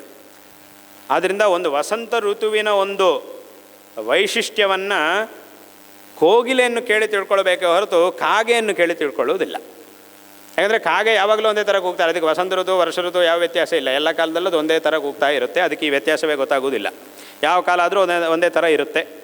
ಹೇಗೆ ಈ ದುರ್ಬಲನಾಗಿರುವವನಿಗೆ ಎಲ್ಲರೂ ಬಲಶಾಲಿಗಳಾಗೆ ಕಾಣಿಸ್ತಾ ಇರ್ತಾರೆ ಅವನ ಮುಂದುಗಡೆ, ಹಾಗೆ ಕಾಗೆಗೆ ಎಲ್ಲ ಋತುಗಳು ಒಂದೇ ಥರ ಕಾಣಿಸ್ತಾ ಇರುತ್ತೆ. ಅದಕ್ಕೆ ಇದು ಅದು ಅಂತ ವ್ಯತ್ಯಾಸ ಗೊತ್ತಾಗೋದಿಲ್ಲ. ಅದೇ ಥರ ಈ ಒಂದು ಧರ್ಮದ ಒಂದು ಮಹತ್ವವನ್ನು ಯಾರಿಂದ ನಾವು ತಿಳ್ಕೊಳ್ಬೇಕು? ಸುಮ್ಮನೆ ಯಾರ್ಯಾರು ಬಾಯಿಗೆ ಬಂದಂಗೆ ಯಾರ್ಯಾರು ಏನೇನು ಮಾತಾಡ್ತಿರ್ತಾರೋ ಅವ್ರ ಕೇಳಿ ತಿಳ್ಕೊಳ್ಳೋದಲ್ಲ. ಯಾರು ಇದನ್ನು ಚೆನ್ನಾಗಿ ಆಳವಾಗಿ ಅಧ್ಯಯನ ಮಾಡಿ ತಿಳಿದವರಾಗಿದ್ದಾರೋ, ಯಾಕಂದರೆ ಸಂಪೂರ್ಣವಾಗಿ ತಿಳ್ಕೊಳ್ಳಿಕ್ಕಂತೂ ಯಾರಿಂದಲೂ ಸಾಧ್ಯ ಇಲ್ಲ. ಅದು ಈಶ್ವರನಿಗೆ ಬಿಟ್ಟು ಬೇರೆ ಯಾರಿಂದಲೂ ಅದು ಸಾಧ್ಯ ಇಲ್ಲ.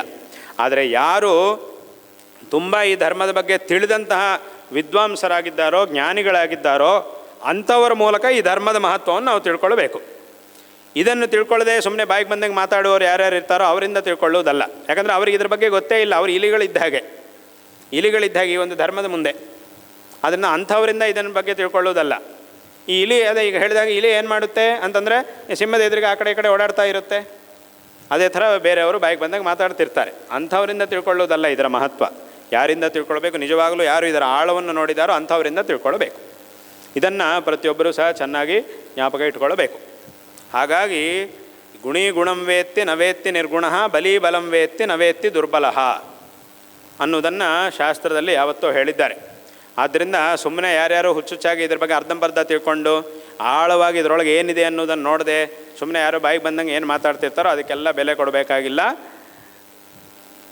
ಮತ್ತು ಬೇಕಾದರೆ ಅದಕ್ಕೆ ಉತ್ತರವನ್ನು ಕೊಡ್ಬೋದು, ಬೇಕಾದರೆ ಉತ್ತರ ಕೊಡ್ಬೋದು. ಉತ್ತರ ಕೊಟ್ಟರು ಅವರು ತಗೊಳ್ಳೋದಿಲ್ಲ. ಯಾಕೆಂತಂದರೆ ಕೆಲವರೆಲ್ಲ ಲೋಕದಲ್ಲಿ ಹೇಗಿದ್ದಾರೆ ಅಂತಂದರೆ ನಾಸ್ತಿಕರು ಅಂತ ಹೆಸರಿಟ್ಕೊಂಡವರು ಎರಡು ಥರ ಇದ್ದಾರೆ ಲೋಕದಲ್ಲಿ. ನಿಜವಾದ ನಾಸ್ತಿಕರು ಅಂತ ಹೆಸರಿಟ್ಕೊಂಡವರು. ಅವರು ನಿಜವಾದ ನಾಸ್ತಿಕರಿಗೆ ಒಂದು ಸ್ಥಾನ ನಮ್ಮ ಧರ್ಮದಲ್ಲೂ ಇದ್ದೇ ಇದೆ. ಯಾಕೆ? ನಮ್ಮ ಧರ್ಮದಲ್ಲಿ ದರ್ಶನಗಳಿವೆ. ದರ್ಶನಗಳ ಬಗ್ಗೆ ಹೇಳುವಾಗ ನಾವು ಹೇಳ್ತೀವಿ, ದರ್ಶನಗಳು ಎರಡು ವಿಧ: ನಾಸ್ತಿಕ ದರ್ಶನಗಳು, ಆಸ್ತಿಕ ದರ್ಶನಗಳು. ಚಾರ್ವಾಕ ದರ್ಶನ ಇತ್ಯಾದಿಗಳೆಲ್ಲ ನಾಸ್ತಿಕ ದರ್ಶನಗಳು, ವೈಶೇಷಿಕಾದಿ ದರ್ಶನಗಳೆಲ್ಲ ಆಸ್ತಿಕ ದರ್ಶನಗಳು ಅಂತ ಹೇಳ್ತೀವಿ. ಅಂದರೆ ಅಲ್ಲಿಗೆ ಏನಾಯಿತು, ನಮ್ಮ ಧರ್ಮದಲ್ಲಿ ನಾವು ಸಹ ನಾಸ್ತಿಕರಿಗೆ ಒಂದು ಸ್ಥಾನ ಕೊಟ್ಟಿದ್ದೀವಿ.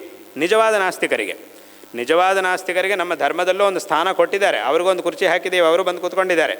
ಅವ್ರಿಗೂ ಮಾತಾಡಲಿಕ್ಕೆ ಒಂದು ಅವಕಾಶ ಕೊಟ್ಟಿದ್ದೀವಿ. ಅವರು ಹೇಳಿದ್ದು ಎಷ್ಟರ ಮಟ್ಟಿಗೆ ಸರಿ ಅನ್ನೋದು ಬೇರೆ ವಿಷಯ.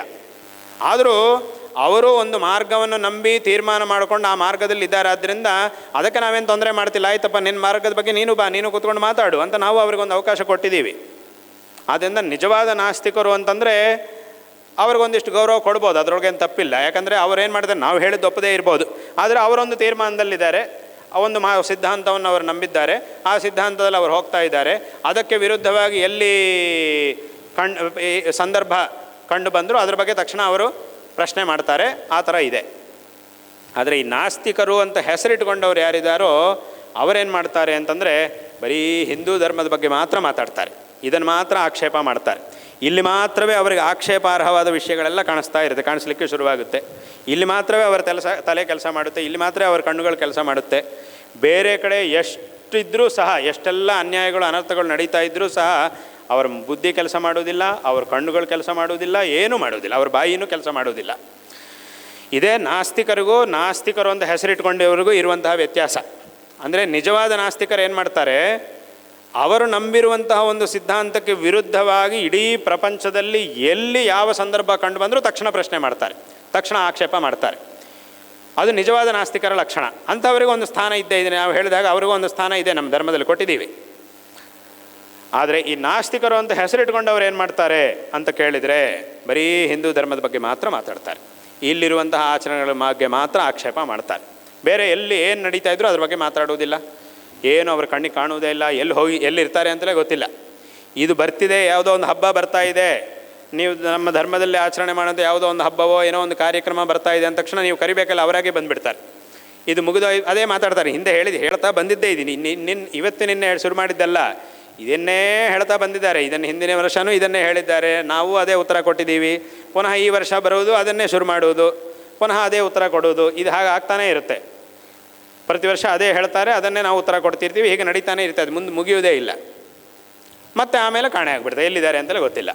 ಏನೋ ಒಂದು ಬೇರೆ ಎಲ್ಲ ಒಂದು ತೊಂದರೆ ಆಗಿದೆ, ನೋಡಪ್ಪ ಇಲ್ಲಿ ಇಷ್ಟೆಲ್ಲ ಅನರ್ಥ ಇದೆ, ಎಲ್ಲಿದ್ದಾರಪ್ಪ ಇವರು ಮಾತಾಡಲಿಕ್ಕೆ ಅಂತ ನೋಡಿದರೆ ಕಾಣುವುದಿಲ್ಲ. ಇದು ಹಾಗೆಲ್ಲ ಇರುತ್ತೆ. ಆದ್ದರಿಂದ ಈ ನಾಸ್ತಿಕರಾಗಿರುವವರಿಗೆ ಒಂದು ಗೌರವ ಇದೆ. ಆದರೆ ನಾಸ್ತಿಕರು ಒಂದು ಹೆಸರಿಟ್ಕೊಂಡವರು ಇರ್ತಾರಲ್ಲ, ಅಂಥವರಿಗೆ ಕಿಂಚಿತ್ತು ಬೆಲೆಯನ್ನು ಕೊಡಲೇಬಾರದು. ಅದನ್ನು ಪ್ರತಿಯೊಬ್ಬರೂ ಸಹ ಚೆನ್ನಾಗಿ ಗಮನಿಸಬೇಕು. ಈ ಒಂದು ವ್ಯತ್ಯಾಸವನ್ನು ಎಲ್ಲರೂ ಸಹ ಗಮನಿಸಬೇಕು. ಆದ್ದರಿಂದ ಇದನ್ನು ಪ್ರತಿಯೊಬ್ಬರೂ ಸಹ ಚೆನ್ನಾಗಿ ತಿಳ್ಕೊಂಡು ಈ ಒಂದು ಧರ್ಮವನ್ನು ಚೆನ್ನಾಗಿ ಆಚರಣೆ ಮಾಡಿ ಜೀವನವನ್ನು ಸಾರ್ಥಕ ಮಾಡಿಕೊಳ್ಳಬೇಕು ಅನ್ನುವಂತಹ ಒಂದು ವಿಷಯವನ್ನು ಈ ಸಂದರ್ಭದಲ್ಲಿ ಎಲ್ಲರಿಗೂ ಸಹ ಹೇಳಬಯಸ್ತಾ ಇದ್ದೇವೆ. ನಾವು ಈಗ ಹೇಳಿದ ಹಾಗೆ ನಮ್ಮ ಒಂದು ಧರ್ಮವನ್ನು ಅವಲಂಬನೆ ಮಾಡತಕ್ಕಂಥವರು ಎಲ್ಲರೂ ಸಹ ಜಾಗೃತರಾಗಬೇಕು. ಇನ್ನೂ ಹೆಚ್ಚಿನ ರೀತಿಯಲ್ಲಿ ಇದರ ಒಂದು ಮಹತ್ವವನ್ನು ತಿಳ್ಕೊಳ್ಬೇಕು. ಮತ್ತು ನಮ್ಮ ಮಕ್ಕಳಿಗೂ ಸಹ ವಿಶೇಷವಾಗಿ ಇದನ್ನು ಹೇಳಿಕೊಡಬೇಕು. ಅವರು ಯಾವತ್ತೂ ಸಹ ತಪ್ಪಾದ ಮಾರ್ಗಕ್ಕೆ ಹೋಗದೇ ಇರುವ ಹಾಗೆ ಒಂದು ಉತ್ತಮವಾದ ಧಾರ್ಮಿಕ ಸಂಸ್ಕಾರವನ್ನು ಮಕ್ಕಳಿಗೆ ನೀಡಬೇಕು. ಯಾಕೆ ಅಂತಂದರೆ ಇಡೀ ಪ್ರಪಂಚದಲ್ಲಿ ಎಲ್ಲ ವಸ್ತುಗಳಿಗೂ ಸದ್ವಿನಿಯೋಗ ದುರ್ವಿನಿಯೋಗ ಅಂತ ಎರಡೂ ಇರುತ್ತೆ. ಅದು ಮಾಡುವವನ ಬುದ್ಧಿಯ ಮೇಲೆ ಆಧಾರವಾಗಿರುತ್ತೆ. ಆದರೆ ಇಡೀ ಪ್ರಪಂಚದಲ್ಲಿ ಒಂದೇ ಒಂದು ವಸ್ತುವಿದೆ, ಅದಕ್ಕೆ ದುರ್ವಿನಿಯೋಗ ಇಲ್ಲ, ಸದ್ವಿನಿಯೋಗ ಮಾತ್ರವೇ. ಅಂತಹ ಒಂದೇ ಒಂದು ವಸ್ತು ಅಂತಂದರೆ ಸತ್ಸಂಸ್ಕಾರ.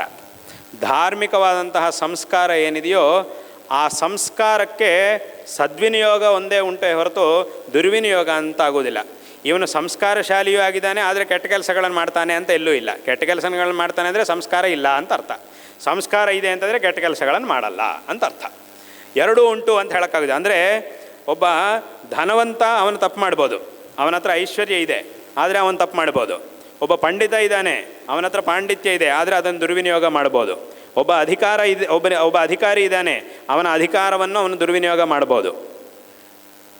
ಒಬ್ಬ ಬಲಶಾಲಿ ಇದ್ದಾನೆ, ಅವನ ಬಲವನ್ನು ದುರ್ವಿನಿಯೋಗ ಮಾಡ್ಬೋದು. ಒಬ್ಬ ಸಂಸ್ಕಾರಶಾಲಿ ಇದ್ದಾನೆ, ಅವನ ಸಂಸ್ಕಾರವನ್ನು ದುರ್ವಿನಿಯೋಗ ಮಾಡೋಕ್ಕಾಗೋದಿಲ್ಲ.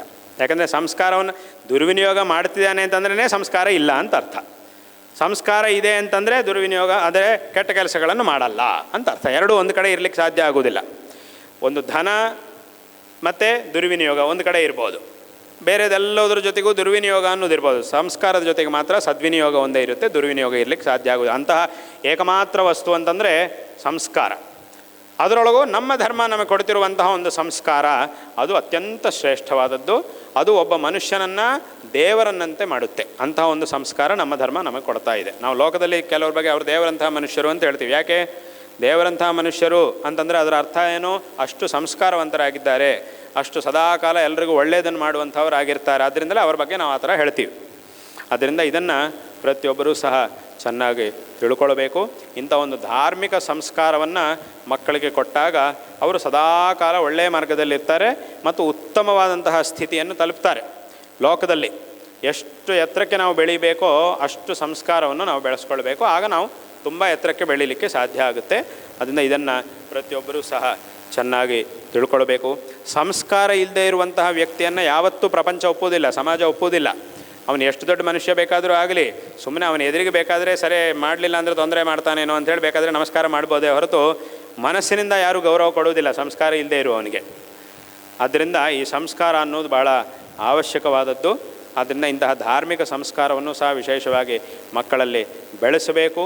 ಬೇರೆ ಯಾವುದೇ ಮತಗಳಲ್ಲಿರ್ತಕ್ಕಂಥ ಕೆಟ್ಟ ವಿಷಯಗಳ ಪ್ರಭಾವ ಮಕ್ಕಳ ಮೇಲೆ ಬೀಳದೇ ಇರುವ ಹಾಗೆ ವಿಶೇಷವಾಗಿ ಮಾಡಬೇಕು. ಅವರಿಗೆ ಇದರ ಬಗ್ಗೆ ಒಂದು ತಿಳುವಳಿಕೆಯನ್ನು ಕೊಡಬೇಕು.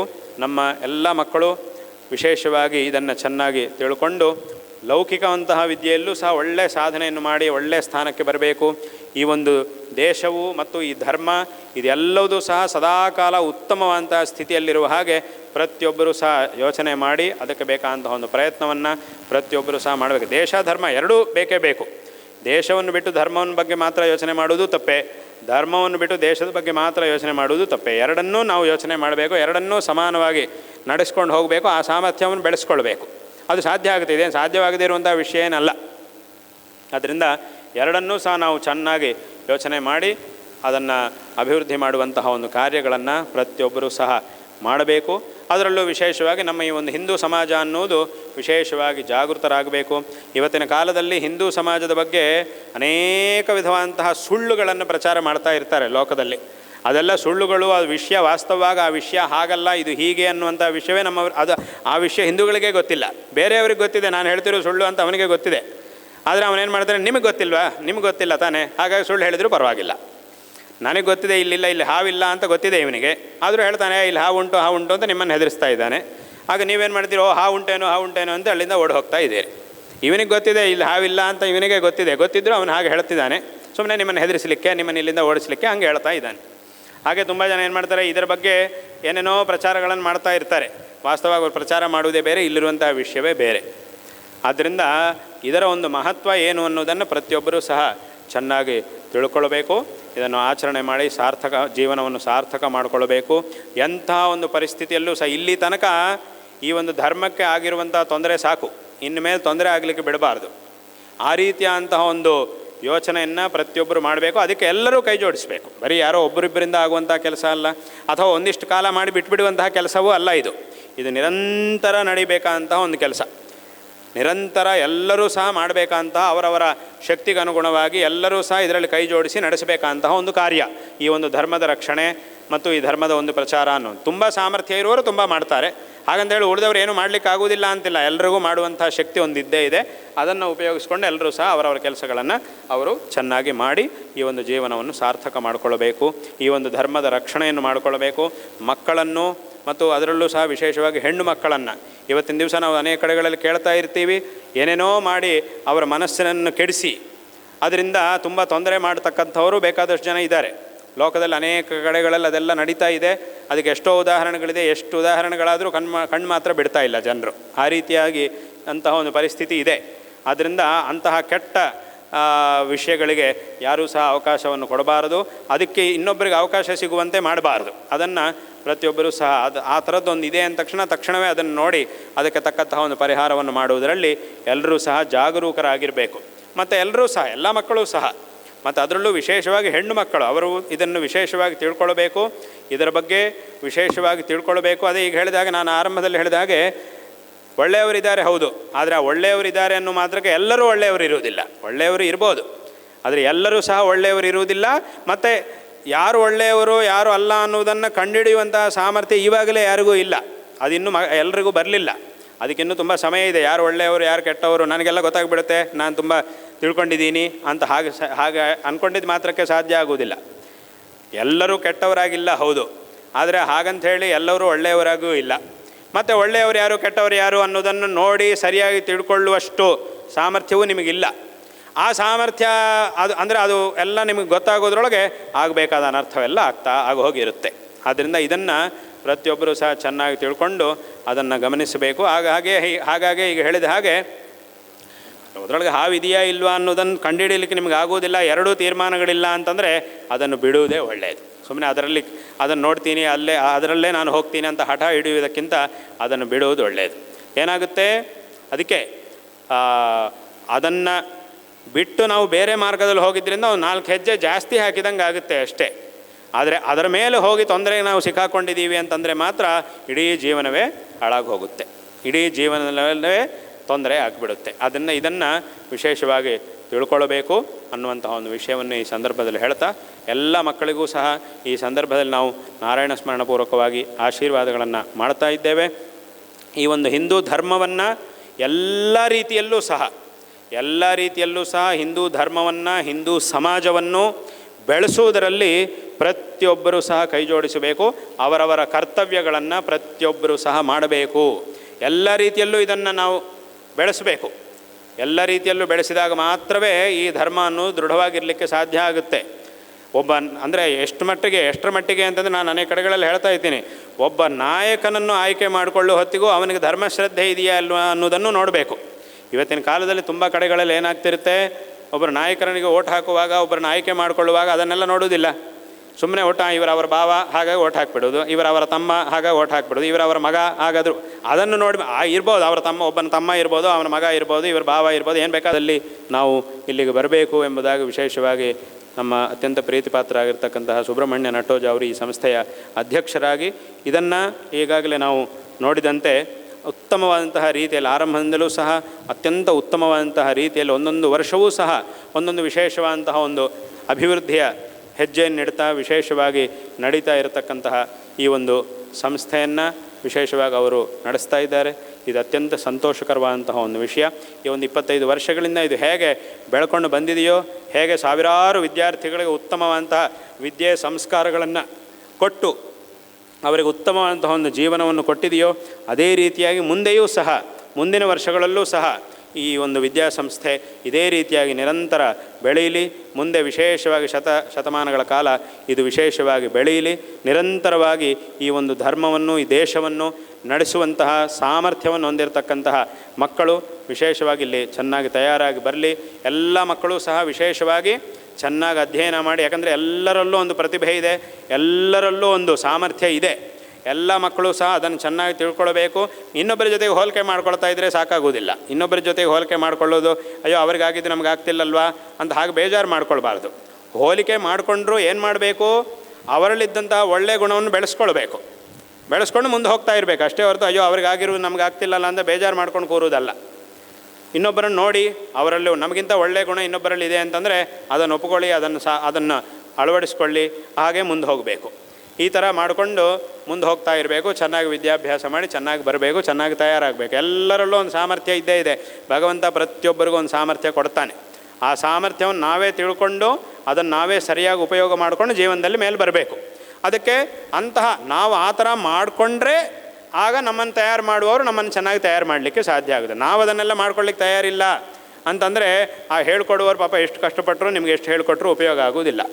ನೀವು ಮೇಲೆ ಬರಲಿಕ್ಕೆ ತಯಾರಾಗಿದ್ದರೆ ಕೆಳಗಿದ್ದವನು ಅವನ ಕೈಯನ್ನು ಮೇಲಿರುವವನಿಗೆ ಕೊಡಬೇಕು. ಕೊಟ್ಟರೆ ಮೇಲಿರುವವನು ಇವನನ್ನು ಮೇಲೆ ಎತ್ತಲಿಕ್ಕೆ ಸಾಧ್ಯ ಆಗುತ್ತೆ. ಇವನು ಕೆಳಗಡೆ ಹೊಂಡದಲ್ಲಿ ಕೂತ್ಕೊಂಡು ಕೈ ಕಟ್ಕೊಂಡು ಕೂತ್ಕೊಂಡ್ರೆ ಏನಾಗುತ್ತೆ, ಮೇಲಿದ್ದವನು ಏನು ಮಾಡಿದ್ರೆ ಇವನು ಮೇಲೆ ಎಬ್ಸಲಿಕ್ಕೆ ಸಾಧ್ಯ ಆಗೋದಿಲ್ಲ. ಆ ಮೇಲಿರುವವನು ಕೆಳಗೆ ಇಳಿಬೇಕು, ಬಗ್ಬೇಕು, ಅವನ ಕೈಯನ್ನು ಇವನು ಕೊಡಬೇಕು. ಈ ಕೆಳಗಿರುವವನು ಇವನ ಕೈಯನ್ನು ಅವನಿಗೆ ಕೊಡಬೇಕು. ಕೈ ಕೊಡಬಾರ್ದು, ಕೈಯನ್ನು ಕೊಡಬೇಕು. ಕೈ ಕೊಟ್ಬಿಟ್ರೆ ನಿಮ್ಮ ಜೀವನ ಹಾಳಾಗುತ್ತೆ, ಮಕ್ಕಳ ಜೀವನವೇ ಹಾಳಾಗುತ್ತೆ. ಕೆಲವರು ಮಕ್ಕಳೆಲ್ಲ ಏನು ಮಾಡ್ತಿರ್ತಾರೆ ಅಂದರೆ ಈ ತಂದೆ ತಾಯಿಗಳು ಹೇಳಿದ್ದು ಅಥವಾ ದೊಡ್ಡವರು ಹೇಳಿದ್ದು ಅಧ್ಯಾಪಕರು ಹೇಳಿದ್ದು ಮಾಡೋದಿಲ್ಲ. ಸರಿ, ಹೇಳಿದ್ದು ಮಾಡಲಿಲ್ಲ ಅನ್ನೋದೇ ಒಂದು ದೊಡ್ಡ ತಪ್ಪು. ಅದರೊಳಗೂ ಏನು ಮಾಡ್ತಿರ್ತಾರೆ ಅಂತಂದರೆ ಅದೇನೋ ಭಾಳ ದೊಡ್ಡ ಸಾಧನೆ ಮಾಡಿದಂಗೆ ತಿಳ್ಕೊಂಡಿರ್ತಾರೆ. ನೋಡಿದ್ದೀನಿ ಅವ್ರು ಹೇಳಿದ್ದನ್ನು ನಾನು ಮಾಡಲೇ ಇಲ್ಲ, ಆದರೆ ಅವ್ರು ಸ್ವಲ್ಪನೂ ಅನುಮಾನ ಬರಲಿಲ್ಲ. ಅವ್ರು ಹೇಳಿದ್ದನ್ನು ನಾನು ಮಾಡಲಿಲ್ಲ, ಮಾಡಿದ್ದೀನಿ ಅಂತಲೇ ಹೇಳಿಬಿಟ್ಟಿದ್ದೀನಿ. ಆ ಥರ ಹೇಳುವಾಗ ಸ್ವಲ್ಪನೂ ಅವ್ರಿಗೆ ಅನುಮಾನನೇ ಬರಲಿಲ್ಲ, ಆ ಥರ ನಾನು ಮಾಡಿದ್ದೀನಿ ಅಂತ. ಅದೇನು ಭಾಳ ದೊಡ್ಡ ಸಾಧನೆ ಮಾಡಿ ಯಾರಿಗೆ ಲಾಭ, ಆದ್ದರಿಂದ ನಿಮಗೆ ನಷ್ಟ.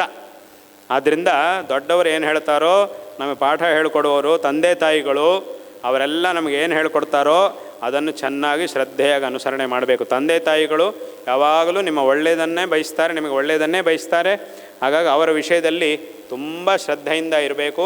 ಅವರು ಏನು ಹೇಳ್ತಾರೋ ಅದನ್ನು ಚೆನ್ನಾಗಿ ಆಚರಣೆ ಮಾಡಬೇಕು. ಅವರು ತೋರಿಸಿದ ಮಾರ್ಗದಲ್ಲಿ ಹೋಗಬೇಕು. ಎಂಥ ಒಂದು ಪರಿಸ್ಥಿತಿಯಲ್ಲೂ ಅವರನ್ನು ಮರಿಬಾರದು, ಅವರನ್ನು ಬಿಡಬಾರ್ದು. ಇದನ್ನು ಪ್ರತಿಯೊಬ್ಬರೂ ಸಹ ಚೆನ್ನಾಗಿ ತಿಳ್ಕೊಳ್ಬೇಕು. ಅಂದರೆ ಒಂದು ವಿಷಯ, ಈಗ ತಂದೆ ತಾಯಿಗಳು ಮಕ್ಕಳು ಕೇಳಿದ್ದನ್ನೆಲ್ಲ ಕೊಡಲಿಕ್ಕಾಗದೇ ಇರ್ಬೋದು, ಆದರೆ ಇವರ ಸಾಮರ್ಥ್ಯಕ್ಕೆ ತಕ್ಕಂತೆ ಎಷ್ಟು ಮಕ್ಕಳಿಗೆ ಕೊಡಲಿಕ್ಕೆ ಸಾಧ್ಯ ಆಗುತ್ತೋ ಅಷ್ಟು ಖಂಡಿತ ಕೊಟ್ಟೇ ಕೊಡ್ತಾರೆ, ಅವರಿಗಿದ್ದರೂ ಇಲ್ಲದೇ ಇದ್ದರು. ಇದನ್ನು ಪ್ರತಿಯೊಬ್ಬರು ತಂದೆ ತಾಯಿಗಳು ಮಾಡೇ ಮಾಡ್ತಾರೆ. ಒಂದು ವೇಳೆ ಮಕ್ಕಳು ಕೇಳಿದ್ದನ್ನು ತಂದೆ ತಾಯಿಗಳು ಕೊಡಲಿಲ್ಲ ಅಂತಂದರೆ ಅಲ್ಲಿ ಎರಡು ಕಾರಣಗಳಿರುತ್ತೆ.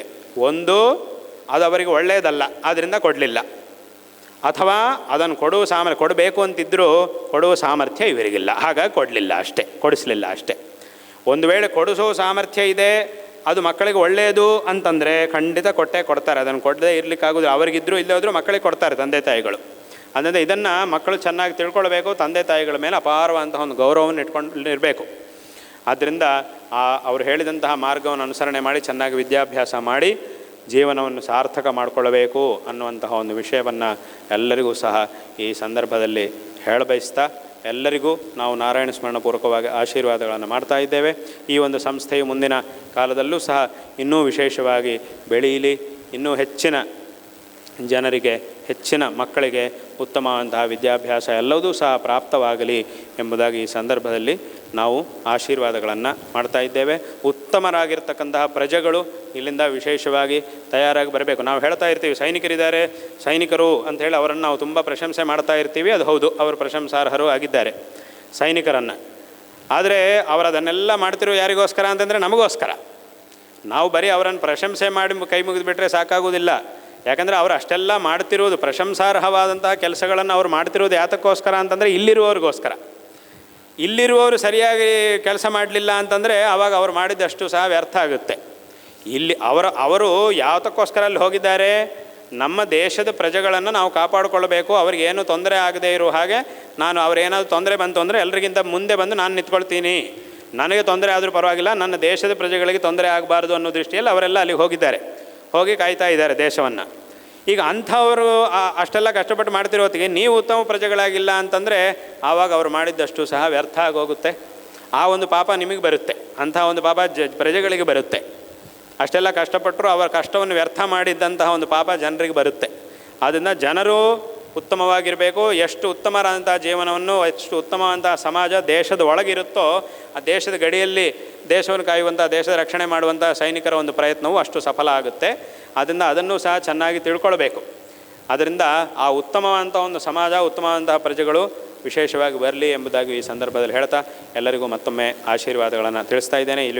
ಇಲ್ಲಿ ಎಲ್ಲ ವಿದ್ಯಾರ್ಥಿಗಳಿಗೂ, ಇಲ್ಲಿ ಎಲ್ಲ ಶಿಕ್ಷಕರಿಗೂ ಎಲ್ಲರಿಗೂ ಸಹ ನಾವು ಆಶೀರ್ವಾದಗಳನ್ನು ಮಾಡ್ತಾ ಇದ್ದೇವೆ. ಮತ್ತು ವಿಶೇಷವಾಗಿ ಈ ಒಂದು ಧರ್ಮಾಭ್ಯುದಯ ಅನ್ನುವಂತಹ ಒಂದು ಸಮಿತಿಯನ್ನು ಪ್ರಾರಂಭ ಮಾಡಿ ಇದರಿಂದ ಎಲ್ಲರಿಗೂ ಸಹ ಮಕ್ಕಳಿಂದ ಹಿಡಿದು ಆ ಬಾಲ್ಯಾವಸ್ಥೆಯಲ್ಲೇ ಅಲ್ಲಿಂದಲೇ ಮಕ್ಕಳಿಗೆ ಒಳ್ಳೆಯ ಸಂಸ್ಕಾರವನ್ನು ಕೊಡ್ತಾ ಅವರನ್ನು ಆ ಸಂಸ್ಕಾರದ ಜೊತೆಗೆ ಅವರನ್ನು ಬೆಳೆಸಬೇಕು ಅನ್ನುವಂತಹ ಒಂದು ಉತ್ತಮವಾದ ಸಂಕಲ್ಪದಿಂದ ಈ ಒಂದು ಕಾರ್ಯವನ್ನು ಪ್ರಾರಂಭ ಮಾಡಲಾಯಿತು. ಅದರಲ್ಲಿ ವಿಶೇಷವಾಗಿ ಎಲ್ಲ ಮಕ್ಕಳು ಸಹ ತುಂಬ ಮಕ್ಕಳು ಭಾಗವಹಿಸಿ ಆ ಒಂದು ಶಿಕ್ಷಣವನ್ನು ಪಡೀತಾ ಇದ್ದಾರೆ. ಇವತ್ತು ನಮ್ಮ ಮುಂದೆ ಆ ಮಕ್ಕಳೆಲ್ಲರನ್ನೂ ಸಹ ನಾವು ನೋಡಿದ್ದೀವಿ. ಅವರು ಕಲಿತಿರುವಂತಹ ಶ್ಲೋಕಗಳನ್ನೆಲ್ಲ ಹೇಳಿರುವುದು ಅದು ಹೀಗೆ ವಿಶೇಷವಾಗಿ ಮುಂದುವರಿಯಲಿ. ಇನ್ನೂ ಹೆಚ್ಚಿನ ಜನರಿಗೆ, ಇನ್ನೂ ಹೆಚ್ಚಿನ ಮಕ್ಕಳಿಗಿಂತ ಒಂದು ಸಂಸ್ಕಾರ ಪ್ರಾಪ್ತವಾಗಲಿ. ಈ ಧರ್ಮಾಭ್ಯುದಯದ ಒಂದು ಕಾರ್ಯ ಮುಂದಿನ ಕಾಲದಲ್ಲಿ ಇನ್ನೂ ಹೆಚ್ಚಿನ ವ್ಯಾಪಕವಾಗಿ, ಇನ್ನೂ ವಿಶೇಷವಾಗಿ ಅದು ನಡೆಯಲಿ ಎಂಬುದಾಗಿ ಈ ಸಂದರ್ಭದಲ್ಲಿ. ಯಾಕೆಂತಂದರೆ ಈಗ ನಾನು ಹೇಳಿದ ಹಾಗೆ ಇದು ಯಾವುದೋ ಸ್ವಲ್ಪ ದಿವಸ ಮಾಡಿ ಬಿಟ್ಬಿಡುವಂಥ ಕೆಲಸ ಅಲ್ಲ. ಇದು ನಿರಂತರ ನಡೀತಾ ಇರಬೇಕು, ನಿರಂತರ ನಡೀಬೇಕು. ಇದಕ್ಕೆ ವಿರಾಮ ಅನ್ನೋದೇ ಇಲ್ಲ. ವಿರಾಮ ಅನ್ನೋ ಪ್ರಾರಂಭ ಇರ್ಬೋದು ಅಷ್ಟೇ, ಆದರೆ ವಿರಾಮ ಅನ್ನೋದು ಮಾತ್ರ ಇದಕ್ಕಿಲ್ಲ. ಇದು ನಿರಂತರ ನಡೀತಾ ಇರಬೇಕಂಥದ್ದು. ಇನ್ನು ಎಷ್ಟು ಸಾಧ್ಯ ಆಗುತ್ತೋ ಅಷ್ಟು ವಿಸ್ತೃತವಾಗಿ ನಡೀಬೇಕಂಥದ್ದು. ಆಗ ಮುಂದಿನ ದಿವಸಗಳಲ್ಲಿ ಆ ಒಂದು ಕಾರ್ಯವೂ ಸಹ ಚೆನ್ನಾಗಿ ನಡೆಯಲಿ ಎಂಬುದಾಗಿ ಹೇಳ್ತಾ, ಆ ಒಂದು ಧರ್ಮಾಭ್ಯುದಯ ಸಮಿತಿಯಲ್ಲಿದ್ದು ಇದಕ್ಕಾಗಿ ವಿಶೇಷವಾಗಿ ಶ್ರಮಿಸ್ತಾ ಇರತಕ್ಕಂತಹ ಎಲ್ಲರಿಗೂ ನಾವು ಆಶೀರ್ವಾದಗಳನ್ನು ಮಾಡ್ತಾ ಇದ್ದೇವೆ.